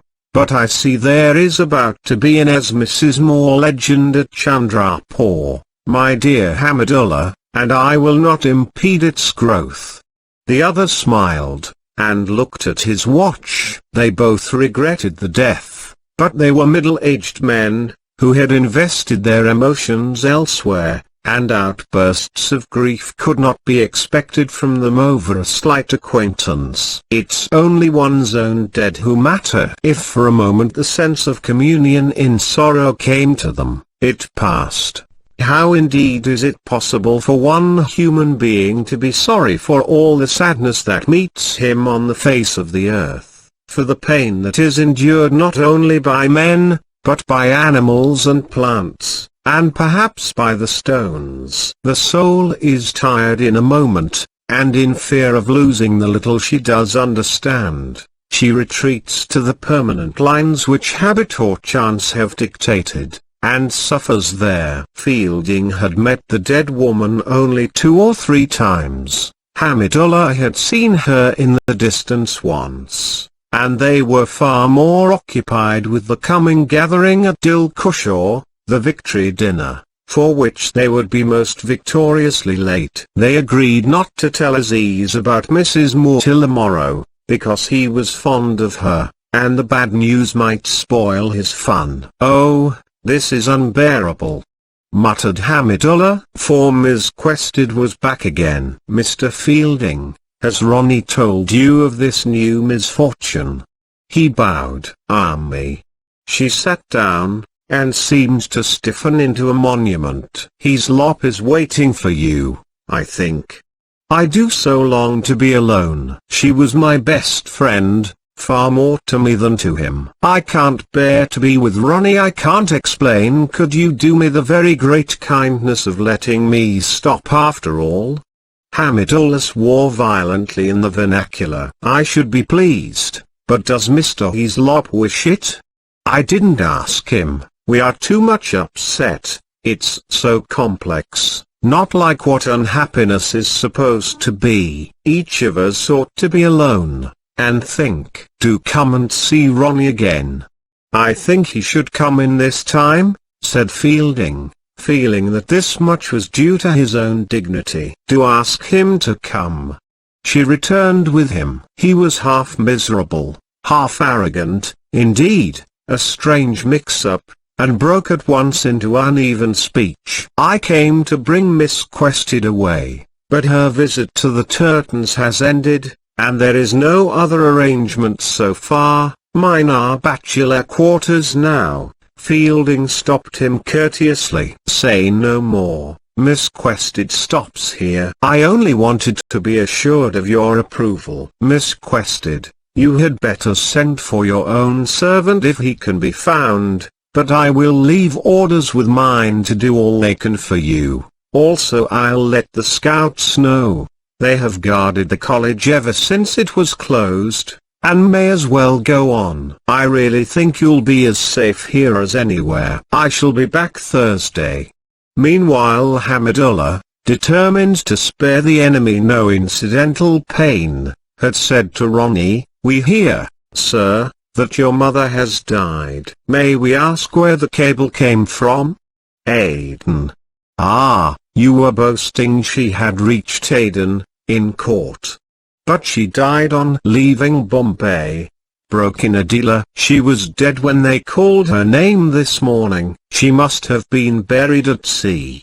Somehow this stopped Hamidullah, and he desisted from his brutality, which had shocked Fielding more than anyone else. He remained silent while the details of Miss Quested's occupation of the college were arranged, merely remarking to Ronnie, it is clearly to be understood, sir, that neither Mr. Fielding nor any of us are responsible for this lady's safety at Government College, to which Ronnie agreed. After that, he watched the semi-chivalrous behavings of the three English with quiet amusement. He thought Fielding had been incredibly silly and weak, and he was amazed by the younger people's want of proper pride. When they were driving out to Dilkushaw, hours late, he said to Amritrao, who accompanied them, Mr. Amritrao, have you considered what some Miss Quested ought to pay as compensation? 20,000 rupees. No more was then said, but the remark horrified Fielding. He couldn't bear to think of the queer honest girl losing her money and possibly her young man too. She advanced into his consciousness suddenly, and, fatigued by the merciless and enormous day, he lost his usual sane view of human intercourse, and felt that we exist not in ourselves, but in terms of each other's minds, a notion for which logic offers no support and which had attacked him only once before, the evening after the catastrophe, when from the balcony of the club he saw the fists and fingers of the Marabar swell until they included the whole night sky. Chapter 27. Aziz, are you awake? No, so let us have a talk. Let us dream plans for the future. I am useless at dreaming. Good night then, dear fellow. The victory banquet was over, and the revellers lay on the roof of plain Mr. Zulfikar's mansion, asleep, or gazing through mosquito nets at the stars. Exactly above their heads hung the constellation of the Lion, the disk of Regulus so large and bright that it resembled a tunnel. And when this fancy was accepted, all the other stars seemed tunnels too. Are you content with our day's work, Cyril? The voice on his left continued. Are you? Except that I ate too much. How is stomach, how head? I say, Panalal and Kaulendaralel get the sack. There'll be a general move at Chandrapur. And you'll get promotion. They can't well move me down, whatever their feelings. In any case, we spend our holidays together, and visit Kashmir, possibly Persia, for I shall have plenty of money paid to me on account of the injury sustained by my character," he explained with cynical calm. "While with me you shall never spend a single pie. This is what I have always wished, and as the result of my misfortunes it has come. You have won a great victory," began Fielding. "I know, my dear chap, I know. Your voice need not become so solemn and anxious. I know what you are going to say next. Let Miss Quested off paying, so that the English may say, 'Here is a native who has actually behaved like a gentleman.' If it was not for his black face we would almost allow him to join our club. The approval of your compatriots no longer interests me. I have become anti-British, and ought to have done so sooner. It would have saved me numerous misfortunes, including knowing me. I say, shall we go and pour water on to Mohammed Latif's face? He is so funny when this is done to him asleep." The remark was not a question but a full stop. Fielding accepted it as such, and there was a pause, pleasantly filled by a little wind which managed to brush the top of the house. The banquet, though riotous, had been agreeable, and now the blessings of leisure, unknown to the West, which either works or idles, descended on the motley company. Civilization strays about like a ghost here, revisiting the ruins of empire, and is to be found not in great works of art or mighty deeds, but in the gestures well-bred Indians make when they sit or lie down. Fielding, who had dressed up in native costume, learned from his excessive awkwardness in it that all his motions were makeshifts, whereas when the Nawab had stretched out his hand for food or Nureddin applauded a song, something beautiful had been accomplished which needed no development. This restfulness of gesture, it is the peace that passeth understanding. After all, it is the social equivalent of yoga. When the whirring of action ceases, it becomes visible, and reveals a civilization which the West can disturb but will never acquire. The hand stretches out forever. The lifted knee has the eternity though not the sadness of the grave. Aziz was full of civilization this evening, complete, dignified, rather hard, and it was with diffidence that the other said, "Yes, certainly you must let off Miss Quested easily. She must pay all your costs. That is only fair, but do not treat her like a conquered enemy. Is she wealthy? I depute you to find out. The sums mentioned at dinner when you all got so excited, they would ruin her, they are perfectly preposterous. Look here. I am looking, though it gets a bit dark. I see Cyril Fielding to be a very nice chap indeed and my best friend, but in some ways a fool. You think that by letting Miss Quested off easily I shall make a better reputation for myself and Indians generally? No. Number. It will be put down to weakness and the attempts to gain promotion officially. I have decided to have nothing more to do with British India. As a matter of fact, I shall seek service in some Muslim state, such as Hyderabad, Bhopal, where Englishmen cannot insult me anymore. Don't counsel me otherwise. In the course of a long talk with Miss Quested. I don't want to hear your long talks. Be quiet. In the course of a long talk with Miss Quested I have begun to understand her character. It's not an easy one, she being a prig, but she is perfectly genuine and very brave. When she saw she was wrong, she pulled herself up with a jerk and said so. I want you to realize what that means. All her friends around her, the entire British Raj pushing her forward. She stops, sends the whole thing to smithereens. In her place I should have funked it. But she stopped, and almost did she become a national heroine, but my students ran us down a side street before the crowd caught flame.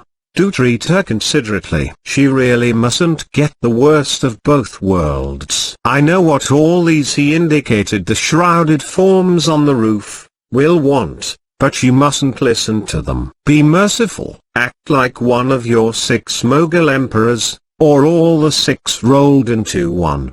Not even Mughal emperors showed mercy until they received an apology. "She'll apologize if that's the trouble," he cried, sitting up. "Look, I'll make you an offer. Dictate to me whatever form of words you like, and this time tomorrow I'll bring it back signed." This is not instead of any public apology she may make you in law. It's an addition. "Dear Dr. Aziz, I wish you had come into the cave. I am an awful old hag, and it is my last chance." Will she sign that? Well, good night, good night. It's time to go to sleep, after that. Good night, I suppose it is. "Oh, I wish you wouldn't make that kind of remark," he continued after a pause. "It is the one thing in you I can't put up with. I put up with all things in you, so what is to be done? Well, you hurt me by saying it. Good night." There was silence. Then dreamily but with deep feeling the voice said, "Cyril, I have had an idea which will satisfy your tender mind. I shall consult Mrs. Moore." Opening his eyes, and beholding thousands of stars, he could not reply. They silenced him. "Her opinion will solve everything. I can trust her so absolutely. If she advises me to pardon this girl, I shall do so. She will counsel me nothing against my real and true honor, as you might. Let us discuss that tomorrow morning. Is it not strange? I keep on forgetting she has left India." During the shouting of her name in court I fancied she was present. I had shut my eyes. I confused myself on purpose to deaden the pain. Now this very instant I forgot again. I shall be obliged to write. She is now far away, well on her way towards Ralph and Stella. To whom? To those other children. I have not heard of other children. Just as I have 2 boys and a girl, so has Mrs. Moore. She told me in the mosque. I knew her so slightly. I have seen her but 3 times, but I know she is an Oriental. You are so fantastic. Miss Quested, you won't treat her generously, while over Mrs. Moore there is this elaborate chivalry. Miss Quested anyhow behaved decently this morning, whereas the old lady never did anything for you at all, and it's pure conjecture that she would have come forward in your favor. It only rests on servants' gossip. Your emotions never seem in proportion to their objects. Aziz? Is emotion a sack of potatoes, so much the pound, to be measured out? Am I a machine? I shall be told I can use up my emotions by using them, next. I should have thought you could. It sounds common sense. You can't eat your cake and have it, even in the world of the spirit. If you are right, there is no point in any friendship.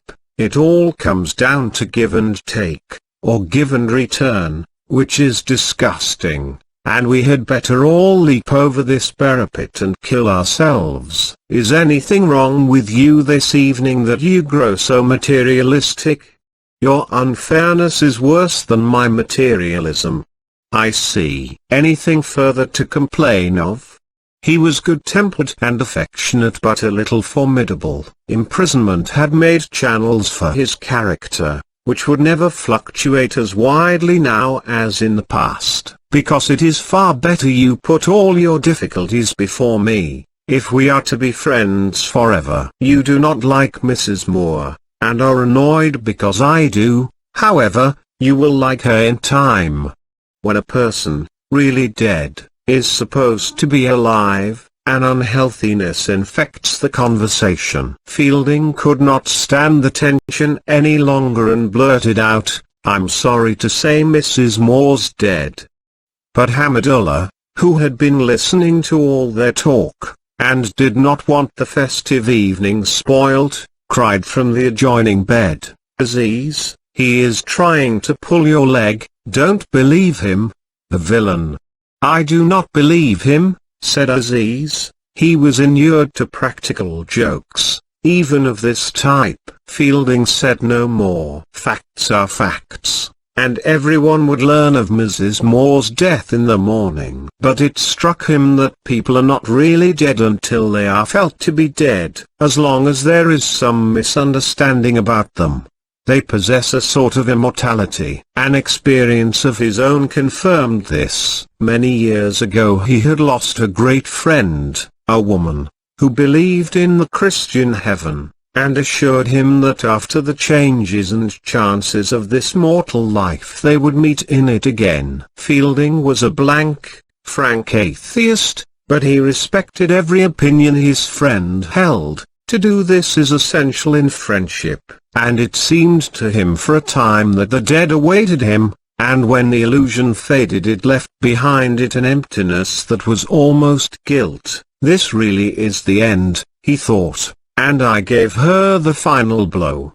He had tried to kill Mrs. Moore this evening, on the roof of the Viceroy's house, but she still eluded him, and the atmosphere remained tranquil. Presently the moon rose, the exhausted crescent that precedes the sun, and shortly after men and oxen began their interminable labor, and the gracious interlude, which he had tried to curtail, came to its natural conclusion.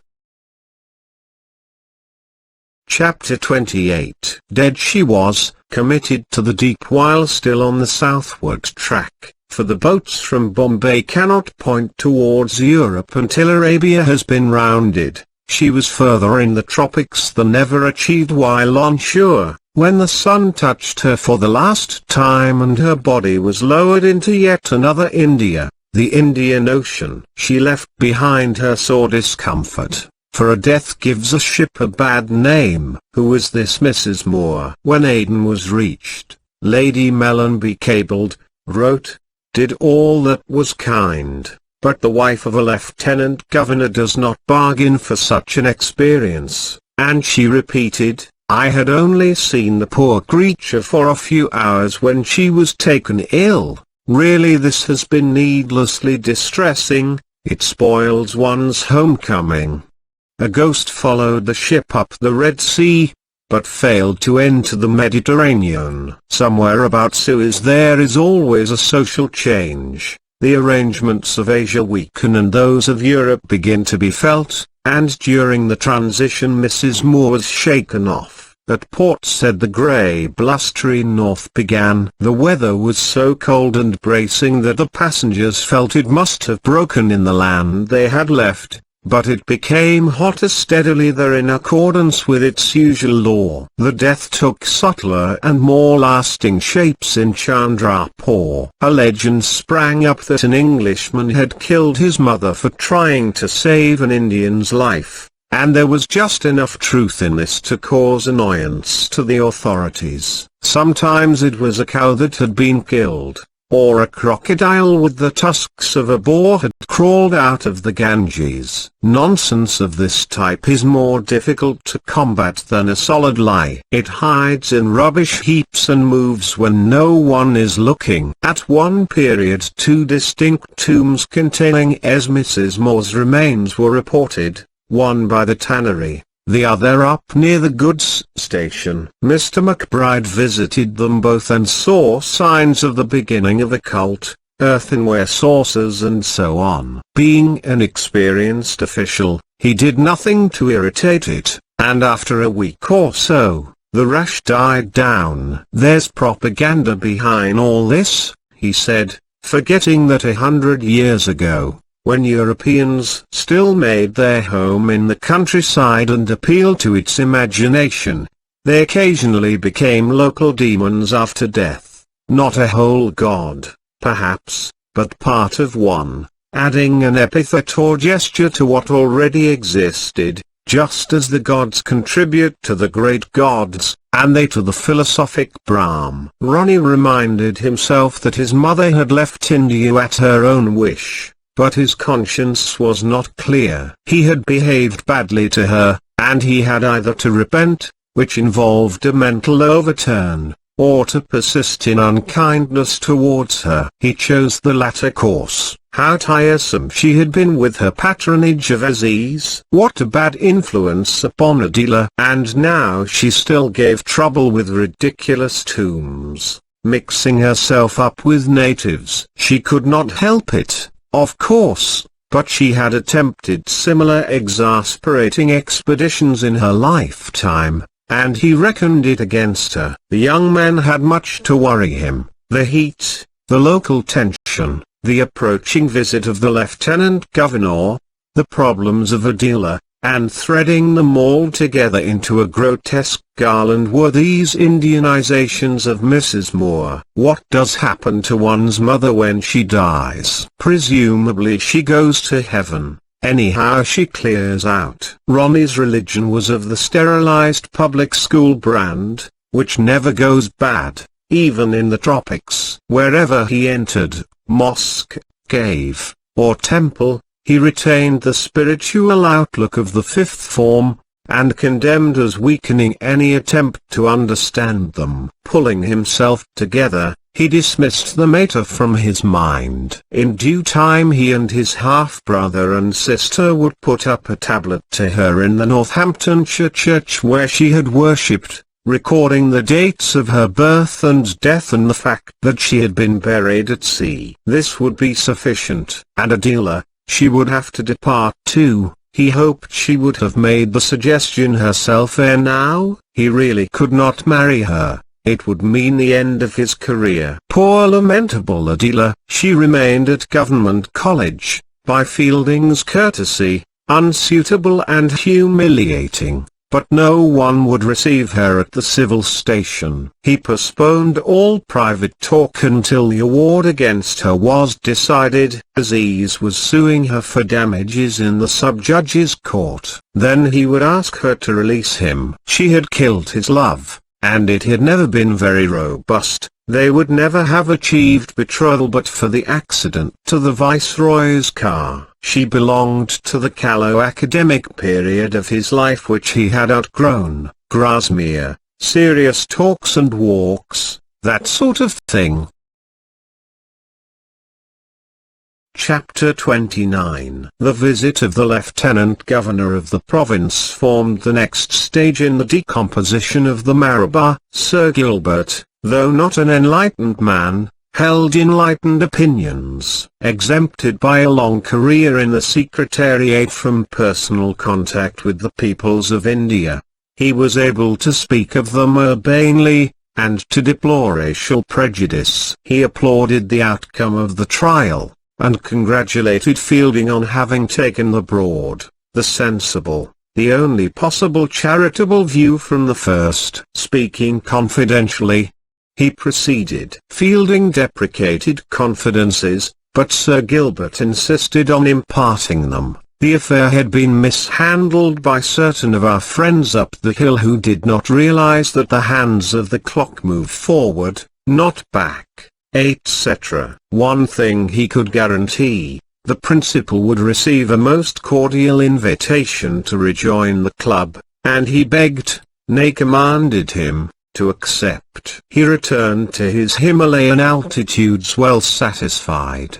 The amount of money Miss Quested would have to pay, the precise nature of what had happened in the caves, these were local details, and did not concern him. Fielding found himself drawn more and more into Miss Quested's affairs. The college remained closed and he ate and slept at Hamidullah's, so there was no reason she should not stop on if she wished. In her place he would have cleared out, sooner than submit to Ronnie's half-hearted and distracted civilities. But she was waiting for the hourglass of her sojourn to run through. A house to live in, a garden to walk in during the brief moment of the cool, that was all she asked, and he was able to provide them. Disaster had shown her limitations, and he realized now what a fine loyal character she was. Her humility was touching. She never repined at getting the worst of both worlds. She regarded it as the due punishment of her stupidity. When he hinted to her that a personal apology to Aziz might be seemly, she said sadly, "Of course, I ought to have thought of it myself. My instincts never help me. Why didn't I rush up to him after the trial? Yes, of course I will write him an apology, but please will you dictate it?" Between them they concocted a letter, sincere, and full of moving phrases, but it was not moving as a letter. "Shall I write another?" she inquired. "Nothing matters if I can undo the harm I have caused. I can do this right, and that right, but when the two are put together they come wrong. That's the defect of my character. I have never realized it until now. I thought that if I was just and asked questions I would come through every difficulty." He replied, "Our letter is a failure for a simple reason which we had better face. You have no real affection for Aziz, or Indians generally." She assented. "The first time I saw you were wanting to see India, not Indians, and it occurred to me, that won't take us far. Indians know whether they are liked or not. They cannot be fooled here. Justice never satisfies them, and that is why the British Empire rests on sand." Then she said, "Do I like anyone, though?"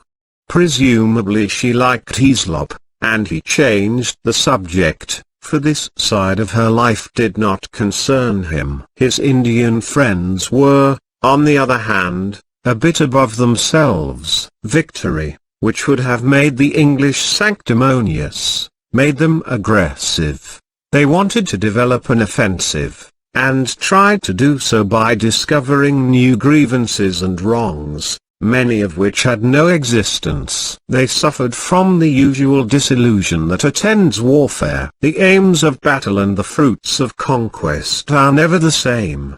The latter have their value and only the scent rejects them, but their hint of immortality vanishes as soon as they are held in the hand. Although Sir Gilbert had been courteous, almost obsequious, the fabric he represented had in no wise bowed its head. British officialism remained, as all-pervading and as unpleasant as the sun, and what was next to be done against it was not very obvious, even to Mahmoud Ali. Loud talk and trivial lawlessness were attempted, and behind them continued a genuine but vague desire for education. "Mr. Fielding, we must all be educated promptly." Aziz was friendly and domineering. He wanted Fielding to give in to the East, as he called it, and live in a condition of affectionate dependence upon it. "You can trust me, Cyril." No question of that, and Fielding had no roots among his own people. Yet he really couldn't become a sort of Muhammad Latif. When they argued about it, something racial intruded, not bitterly, but inevitably, like the color of their skins, coffee color versus pinko gray. And Aziz would conclude, "Can't you see that I'm grateful to you for your help and want to reward you?" And the other would retort, "If you want to reward me, let Miss Quested offer paying." The insensitiveness about Adela displeased him. It would, from every point of view, be right to treat her generously, and one day he had the notion of appealing to the memory of Mrs. Moore. Aziz had this high and fantastic estimate of Mrs. Moore. Her death had been a real grief to his warm heart. He wept like a child and ordered his 3 children to weep also. There was no doubt that he respected and loved her. Fielding's first attempt was a failure. The reply was, "I see your trick.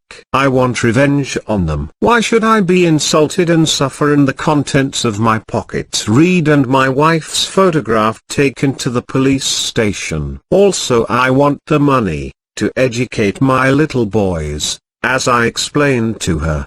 But he began to weaken, and Fielding was not ashamed to practice a little necromancy. Whenever the question of compensation came up, he introduced the dead woman's name, just as other propagandists invented her tomb. So did he raise a questionable image of her in the heart of Aziz, saying nothing that he believed to be untrue, but producing something that was probably far from the truth. Aziz yielded suddenly. He felt it was Mrs. Moore's wish that he should spare the woman who was about to marry her son, that it was the only honor he could pay her, and he renounced with a passionate and beautiful outburst the whole of the compensation money, claiming only costs. It was fine of him, and, as he foresaw, it won him no credit with the English. They still believed he was guilty. They believed it to the end of their careers, and retired Anglo-Indians in Tunbridge Wells or Cheltenham still murmur to each other, that Marrowbar case which broke down because the poor girl couldn't face giving her evidence, that was another bad case. When the affair was thus officially ended, Ronnie, who was about to be transferred to another part of the province, approached Fielding with his usual constraint and said, "I wish to thank you for the help you have given Miss Quested. She will not of course trespass on your hospitality further. She has as a matter of fact decided to return to England. I have just arranged about her passage for her. I understand she would like to see you. I shall go round at once." On reaching the college, he found her in some upset. He learnt that the engagement had been broken by Ronnie. "Far wiser of him," she said pathetically. "I ought to have spoken myself, but I drifted on wondering what would happen. I would willingly have gone on spoiling his life through inertia. One has nothing to do, one belongs nowhere and becomes a public nuisance without realizing it." In order to reassure him, she added, "I speak only of India. I am not astray in England. I fit in there. No, don't think I shall do harm in England. When I am forced back there, I shall settle down to some career. I have sufficient money left to start myself, and heaps of friends of my own type. I shall be quite all right." Then sighing, "But oh, the trouble I've brought on everyone here. I can never get over it. My carefulness as to whether we should marry or not, and in the end Ronnie and I part and aren't even sorry. We ought never to have thought of marriage. Weren't you amazed when our engagement was originally announced?" "Not much. At my age, one's seldom amazed," he said, smiling. "Marriage is too absurd in any case. It begins and continues for such very slight reasons. The social business props it up on one side, and the theological business on the other, but neither of them are marriage, are they? I've friends who can't remember why they married. No more can their wives. I suspect that it mostly happens haphazard, though afterwards various noble reasons are invented. About marriage I am cynical. I am not. This false start has been all my own fault. I was bringing to Ronnie nothing that ought to be brought. That was why he rejected me really. I entered that cave thinking, am I fond of him? I have not yet told you that, Mr. Fielding. I didn't feel justified. Tenderness, respect, personal intercourse, I tried to make them take the place of, I no longer want love, he said, supplying the word. No more do I. My experiences here have cured me, but I want others to want it. But to go back to our first talk, for I suppose this is our last one. When you entered that cave, who did follow you, or did no one follow you? Can you now say? I don't like it left in air. Let us call it the guide, she said indifferently. It will never be known. It's as if I ran my finger along that polished wall in the dark, and cannot get further. I am up against something, and so are you. Mrs. Moore, she did know. How could she have known what we don't? Telepathy, possibly.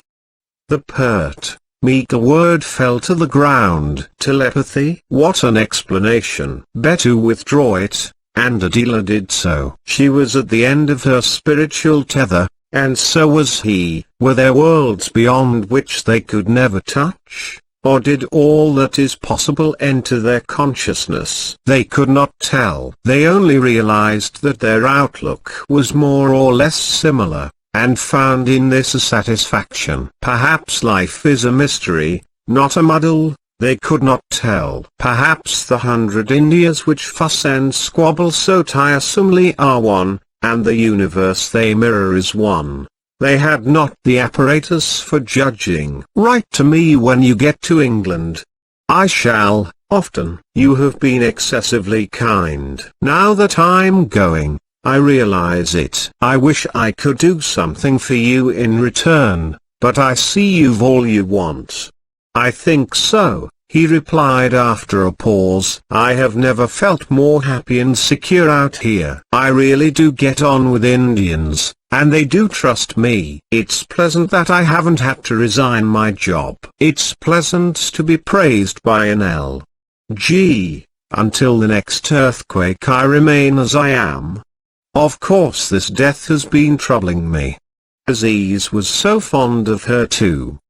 But it has made me remember that we must all die. All these personal relations we try to live by are temporary. I used to feel death selected people. It is a notion one gets from novels, because some of the characters are usually left talking at the end. Now death spares no one begins to be real.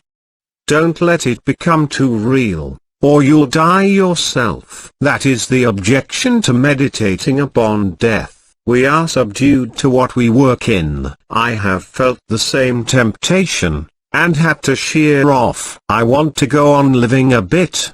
So do I. A friendliness, as of dwarfs shaking hands, was in the air.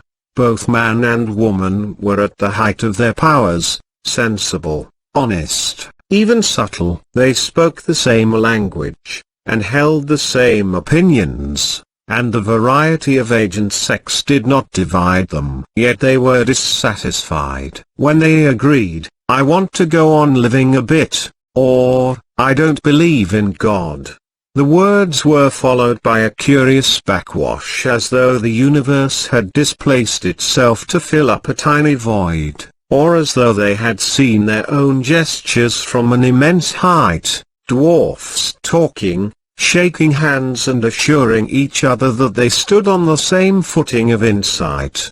They did not think they were wrong, because as soon as honest people think they are wrong, instability sets up. Not for them was an infinite goal behind the stars, and they never sought it. But wistfulness descended on them now, as on other occasions. The shadow of a dream fell over their clear-cut interests, and objects never seen again seemed messages from another world. And I do like you so very much, if I may say so, he affirmed. I'm glad, for I like you. Let's meet again.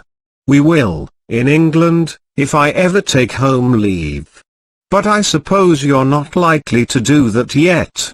Quite a chance. I have a scheme on now, as a matter of fact. Oh, that would be very nice. So it petered out. 10 days later Adela went off, by the same route as her dead friend.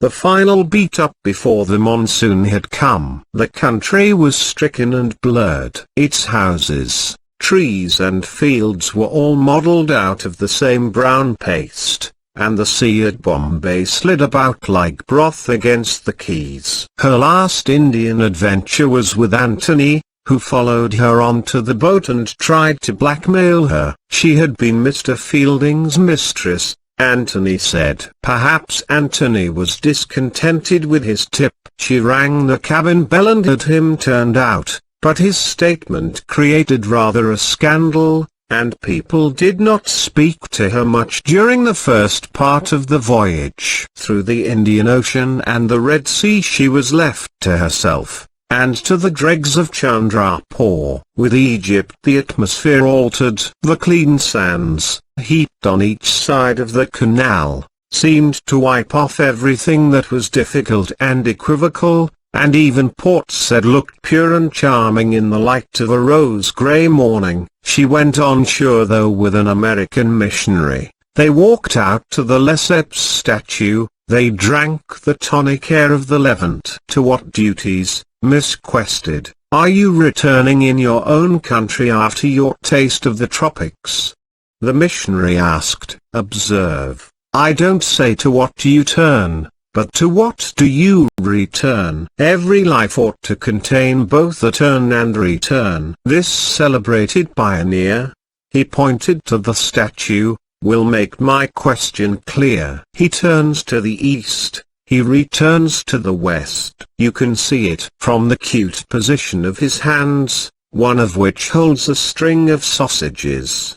The missionary looked at her humorously, in order to cover the emptiness of his mind. He had no idea what he meant by turn and return, but he often used words in pairs, for the sake of moral brightness. I see, she replied. Suddenly, in the Mediterranean clarity, she had seen. Her first duty on returning to England was to look up those other children of Mrs. Moore's, Ralph and Stella. Then she would turn to her profession. Mrs. Moore had tended to keep the products of her two marriages apart, and a dealer had not come across the younger branch so far.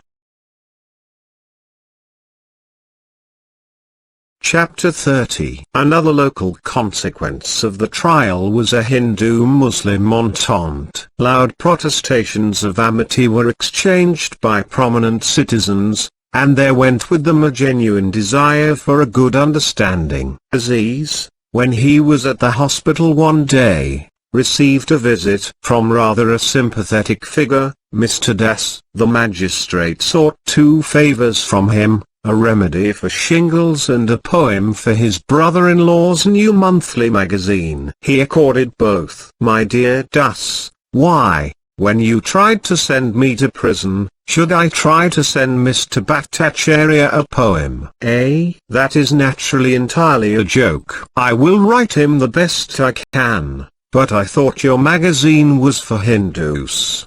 It is not for Hindus, but Indians generally, he said timidly. There is no such person in existence as the general Indian.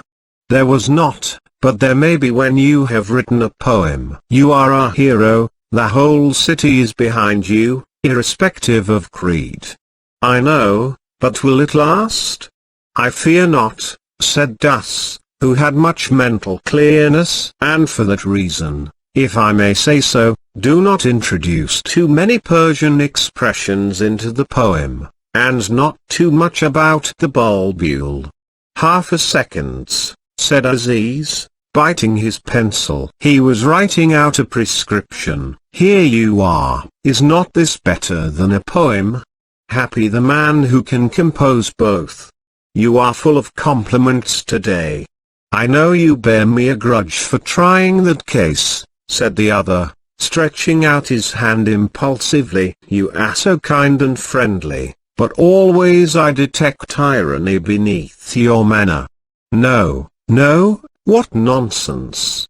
Protested Aziz. They shook hands, in a half-embrace that typified the entente. Between people of distant climes there is always the possibility of romance, but the various branches of Indians know too much about each other to surmount the unknowable easily. The approach is prosaic. Excellent, said Aziz, patting a stout shoulder and thinking, I wish they did not remind me of cow dung. Das thought, some Muslims are very violent.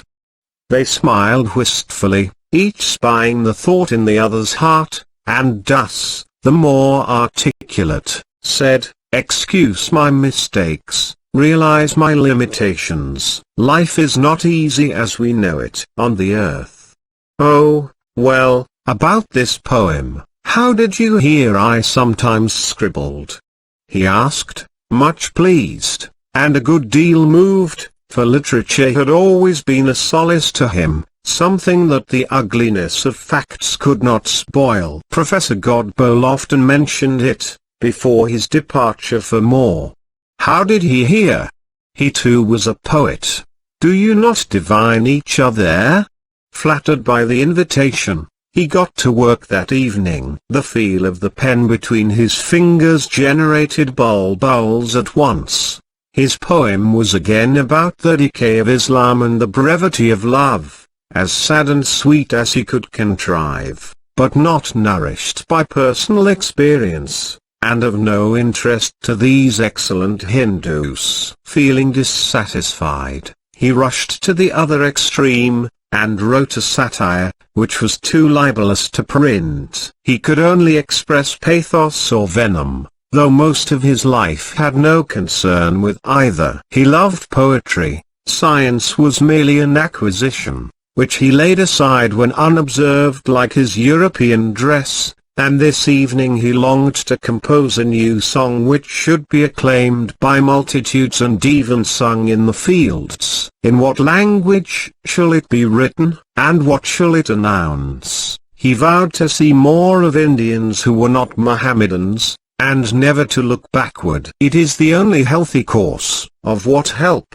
in this latitude and hour, are the glories of Cordova and Samarkand? They have gone, and while we lament them the English occupy Delhi and exclude us from East Africa. Islam itself, though true, throws crosslights over the path to freedom. The song of the future must transcend creed. The poem for Mr. Bhattacharya never got written, but it had an effect. It led him towards the vague and bulky figure of a motherland. He was without natural affection for the land of his birth, but the Malabar hills drove him to it. Half closing his eyes, he attempted to love India. She must imitate Japan. Not until she is a nation will her sons be treated with respect.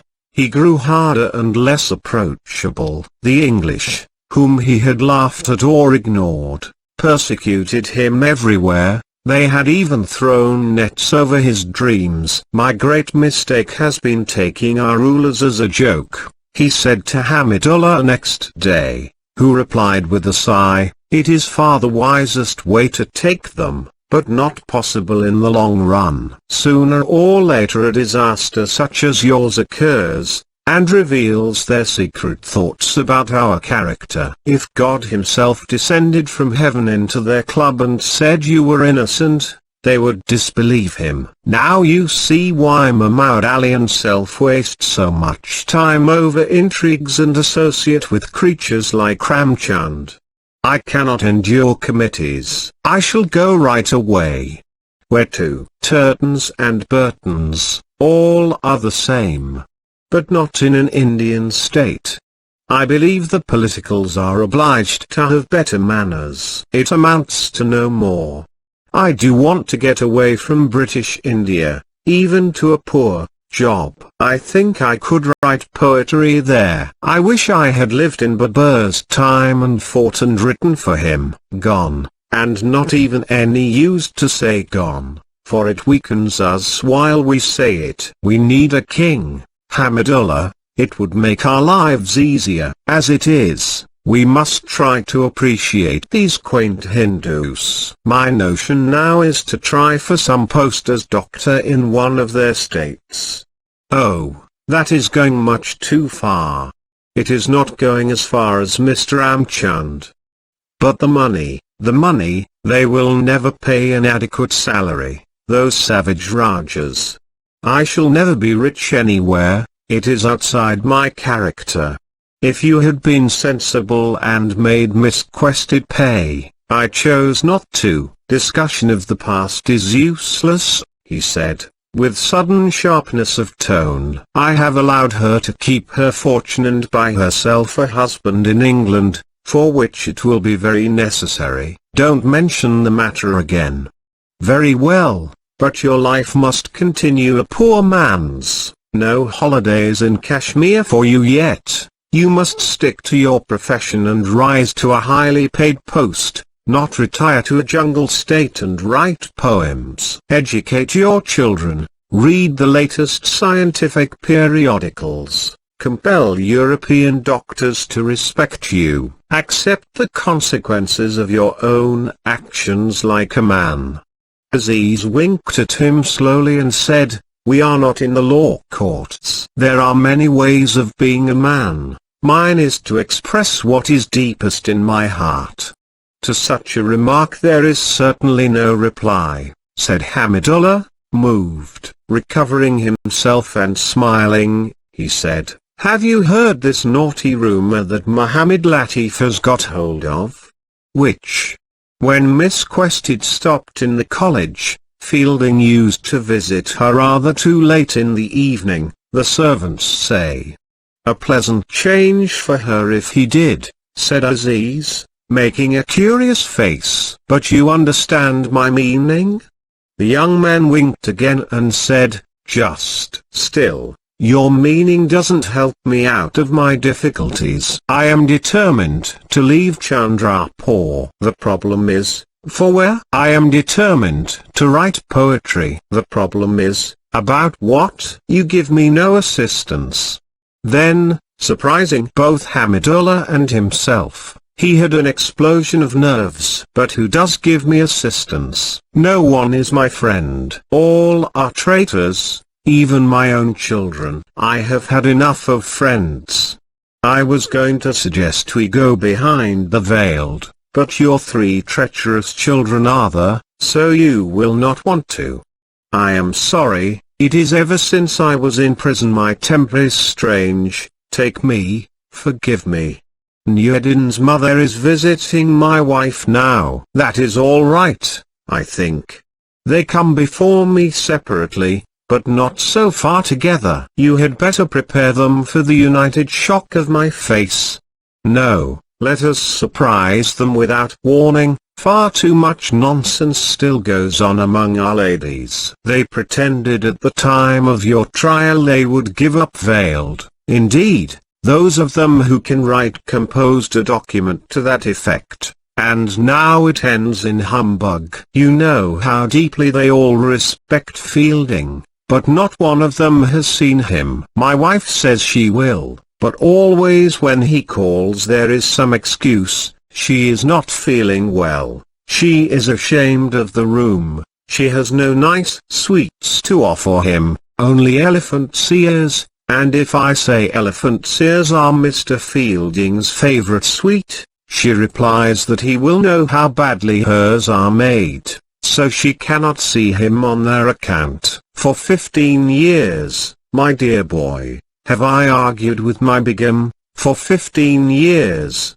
and never gained a point, yet the missionaries inform us our women are downtrodden. If you want a subject for a poem, take this. The Indian lady as she is and not as she is supposed to be.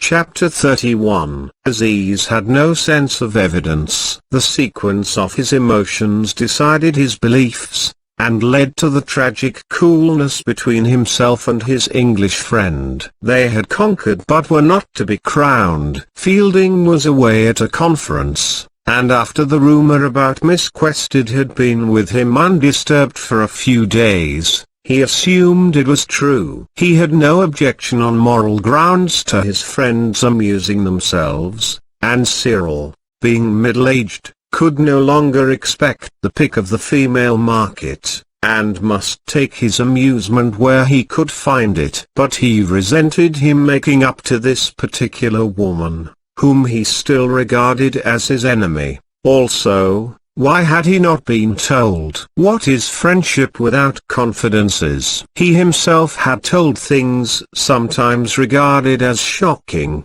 and the Englishman had listened, tolerant, but surrendering nothing in return. He met Fielding at the railway station on his return, agreed to dine with him, and then started taxing him by the oblique method. Outwardly merry. An avowed European scandal there was. Mr. McBride and Miss Derrick. Miss Derrick's faithful attachment to Chandrapur was now explained. Mr. McBride had been caught in her room, and his wife was divorcing him. That pure-minded fellow. However, he will blame the Indian climate. Everything is our fault really. Now, have I not discovered an important piece of news for you, Cyril?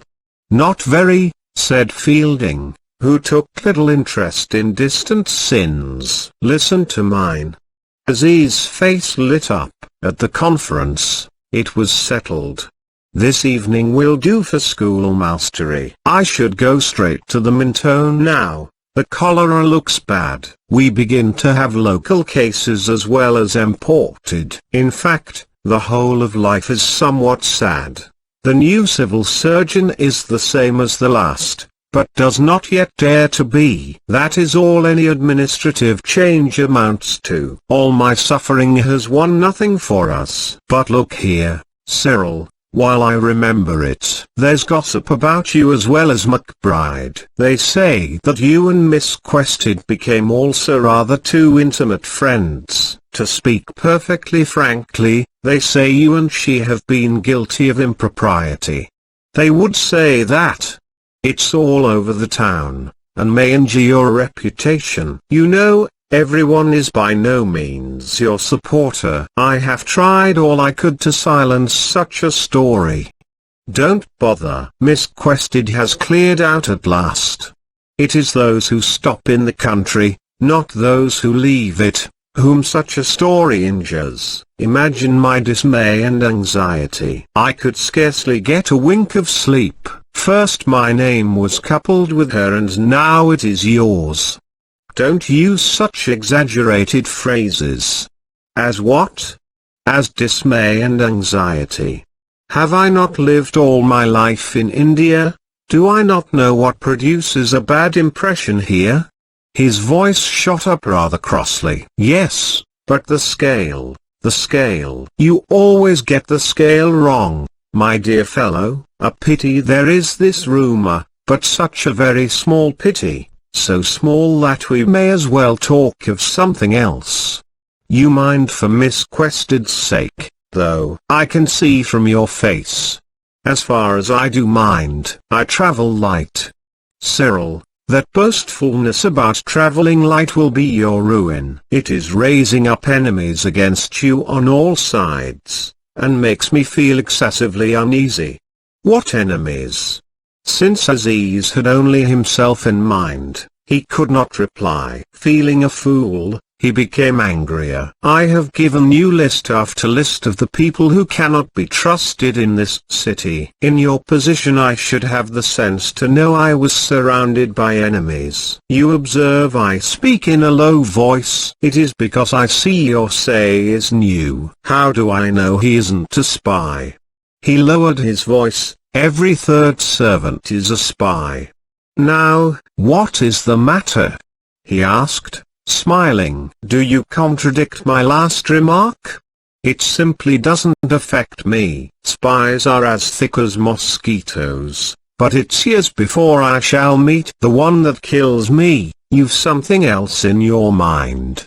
I've not. Don't be ridiculous. You have. You're cross with me about something or other. Any direct attack threw him out of action. Presently he said, so you and Madame Zeladila used to amuse one another in the evening, naughty boy. Those drab and high-minded talks had scarcely made for dalliance. Fielding was so startled at the story being taken seriously, and so disliked being called a naughty boy, that he lost his head and cried, you little rotter. Well, I'm damned. Amusement indeed. Is it likely at such a time? Oh, I beg your pardon, I'm sure. The licentious Oriental imagination was at work, he replied, speaking gaily, but cut to the heart. For hours after his mistake he bled inwardly. You see, Aziz, the circumstances also the girl was still engaged to Hislop, also I never felt. Yes, but you didn't contradict what I said, so I thought it was true. Oh dear, east and west. Most misleading. Will you please put your little rotter down at his hospital? You're not offended? Most certainly I am not. If you are, this must be cleared up later on. It has been, he answered, dignified. I believe absolutely what you say, and of that there need be no further question. but the way I said it must be cleared up. I was unintentionally rude. Unreserved regrets. The fault is entirely mine. Tangles like this still interrupted their intercourse. A pause in the wrong place, an intonation misunderstood, and a whole conversation went awry. Fielding had been startled, not shocked, but how convey the difference? There is always trouble when two people do not think of sex at the same moment, always mutual resentment and surprise, even when the two people are of the same race. He began to recapitulate his feelings about Miss Quested. Aziz cut him short with, "But I believe you. I believe Mohammed Latif shall be severely punished for inventing this." "Oh, leave it alone. Like all gossip, it's merely one of those half-alive things that try to crowd out real life. Take no notice, it'll vanish, like poor old Mrs. Moore's tombs. Mohammed Latif has taken to intriguing. We are already much displeased with him. Will it satisfy you if we send him back to his family without a present? We'll discuss ML at dinner." His eyes went clotted and hard. "Dinner? This is most unlucky. I forgot. I have promised to dine with Das. Bring Das to me. He will have invited other friends." "You are coming to dinner with me as arranged," said Fielding, looking away. "I don't stand this." "You are coming to dinner with me." "You come." They had reached the hospital now. Fielding continued round the Maidan alone. He was annoyed with himself, but counted on dinner to pull things straight. At the post office he saw the collector. Their vehicles were parked side by side while their servants competed in the interior of the building. "Good morning, so you are back," said Tait nicely. "I should be glad if you will put in your appearance at the club this evening. I have accepted re-election, sir. Do you regard it as necessary I should come?" "I should be glad to be excused. Indeed, I have a dinner engagement this evening." "It is not a question of your feelings, but of the wish of the Lieutenant Governor. Perhaps you will ask me whether I speak officially." "I do." "I shall expect you this evening at 6. We shall not interfere with your subsequent plans." He attended the grim little function in due course. The skeletons of hospitality rattled. "Have a peg, have a drink." He talked for 5 minutes to Mrs. Blackiston, who was the only surviving female.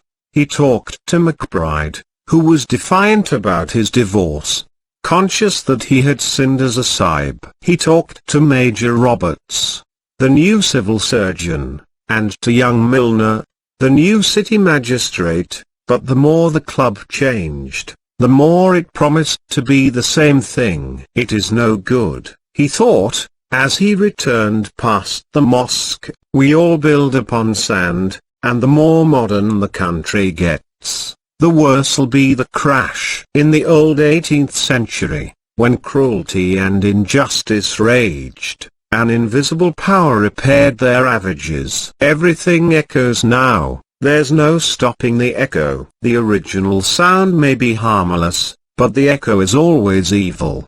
This reflection about an echo lay at the verge of Fielding's mind. He could never develop it. It belonged to the universe that he had missed or rejected, and the mosque missed it too. Like himself, those shallow arcades provided but a limited asylum. There is no God, but God doesn't carry us far through the complexities of matter and spirit. It is only a game with words, really, a religious pun, not a religious truth. He found Aziz overtired and dispirited, and he determined not to allude to their misunderstanding until the end of the evening. It would be more acceptable then. He made a clean breast about the club, said he had only gone under compulsion, and should never attend again unless the order was renewed. In other words, probably never, for I am going quite soon to England. "I thought you might end in England," he said very quietly, then changed the conversation. Rather awkwardly they ate their dinner, then went out to sit in the Mughal garden house. I am only going for a little time on official business. My service is anxious to get me away from Chandrapur for a bit. It is obliged to value me highly, but does not care for me. The situation is somewhat humorous. What is the nature of the business? Will it leave you much spare time? Enough to see my friends. I expected you to make such a reply. You are a faithful friend. Shall we now talk about something else? Willingly. What subject? Poetry, he said, with tears in his eyes. Let us discuss why poetry has lost the power of making men brave. My mother's father was also a poet, and fought against you in the mutiny. I might equal him if there was another mutiny. As it is, I am a doctor, who has won a case and has 3 children to support, and whose chief subject of conversation is official plans. Let us talk about poetry. He turned his mind to the innocuous subject. You people are sadly circumstanced. Whatever are you to write about? You cannot say, the rose is faded, forevermore. We know it's faded. Yet you can't have patriotic poetry of the India, my India type, when it's nobody's India. I like this conversation. It may lead to something interesting. You are quite right in thinking that poetry must touch life. When I knew you first, you used it as an incantation. I was a child when you knew me first. Everyone was my friend then, the friend, a Persian expression for God. But I do not want to be a religious poet either. I hoped you would be. Why, when you yourself are an atheist? There is something in religion that may not be true, but has not yet been sung. Explain in detail. Something that the Hindus have perhaps found. Let them sing it. Hindus are unable to sing. Cyril, you sometimes make a sensible remark. That will do for poetry for the present. Let us now return to your English visit.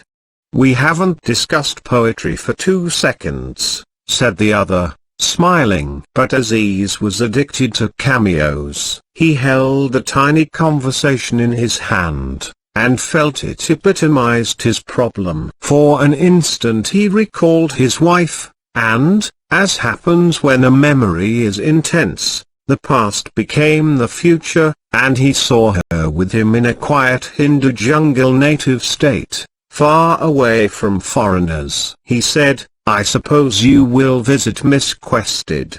If I have time. It will be strange seeing her in Hampstead. What is Hampstead? An artistic and thoughtful little suburb of London, and there she lives in comfort. You will enjoy seeing her. Dear me, I've got a headache this evening. Perhaps I am going to have cholera. With your permission, I'll leave early. When would you like the carriage? Don't trouble, I'll bike. But you haven't got your bicycle. My carriage fetched you. Let it take you away. Sound reasoning, he said, trying to be gay. I have not got my bicycle, but I am seen too often in your carriage. I am thought to take advantage of your generosity by Mr. Ramchand.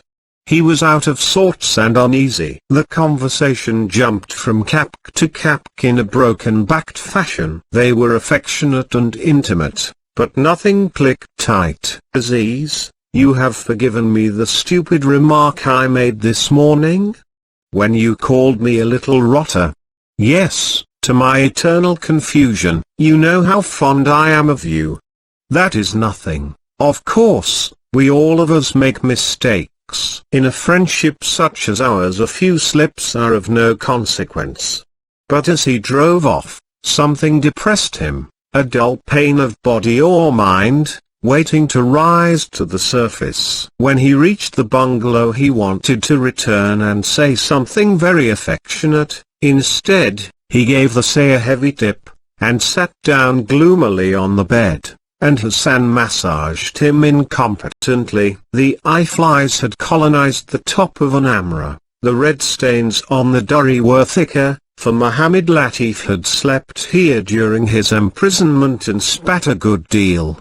The table drawer was scarred where the police had forced it open. Everything in Chandrapur was used up, including the air. The trouble rose to the surface now. He was suspicious. He suspected his friend of intending to marry Miss Quested for the sake of her money, and of going to England for that purpose. "Master?"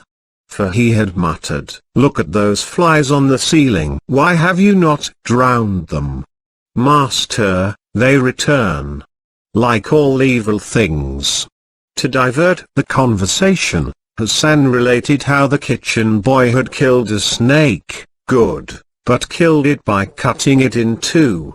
Bad, because it becomes two snakes. When he breaks a plate, does it become two plates? Glasses and a new teapot will similarly be required, also for myself a coat.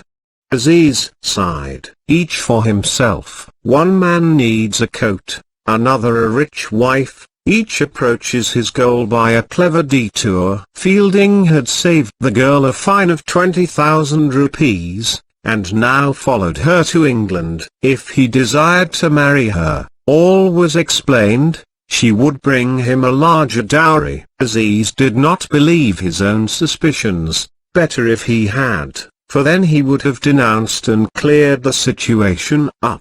Suspicion and belief could in his mind exist side by side. They sprang from different sources, and need never intermingle. Suspicion in the Oriental is a sort of malignant tumor, a mental malady, that makes him self-conscious and unfriendly suddenly. He trusts and mistrusts at the same time in a way the Westerner cannot comprehend. It is his demon, as the Westerner's is hypocrisy. Aziz was seized by it, and his fancy built a satanic castle, of which the foundation had been laid when he talked at Dilkush under the stars. The girl had surely been Cyril's mistress when she stopped in the college. Mohammed Latif was right. But was that all? Perhaps it was Cyril who followed her into the cave. No, impossible. Cyril hadn't been on the Kawadol at all. Impossible. Ridiculous. Yet the fancy left him trembling with misery. Such treachery,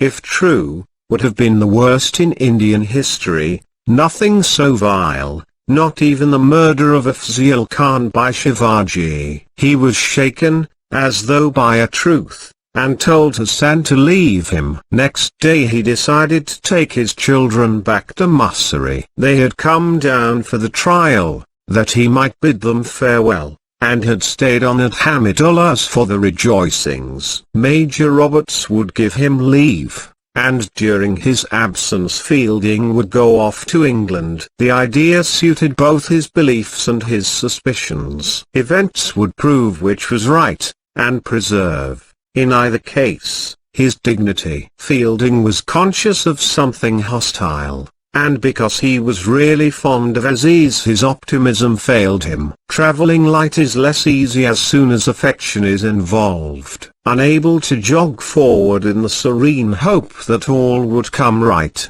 he wrote an elaborate letter in the rather modern style. It is on my mind that you think me a prude about women. I had rather you thought anything else of me. If I live impeccably now, it is only because I am well on the 40s, a period of revision. In the 80s I shall revise again. And before the 90s come, I shall be revised. But, alive or dead, I am absolutely devoid of morals. Do kindly grasp this about me. Aziz did not care for the letter at all. It hurt his delicacy. He liked confidences, however gross, but generalizations and comparisons always repelled him. Life is not a scientific manual, he replied coldly, regretting his inability to return from Mussoorie before his friends sailed. But I must take my poor little holiday while I can. All must be economy henceforward. All hopes of Kashmir have vanished forever and ever. When you return I shall be slaving far away in some new post." And Fielding went, and in the last gutterings of Chandrapur, heaven and earth both looking like toffee, the Indians' bad fancies were confirmed. His friends encouraged them, for though they had liked the principal, they felt uneasy at his getting to know so much about their private affairs. Mahmud Ali soon declared that treachery was afoot. Hamidullah murmured, certainly of late he no longer addressed us with his former frankness, and warned Aziz not to expect too much. He and she are, after all, both members of another race. Where are my 20,000 rupees?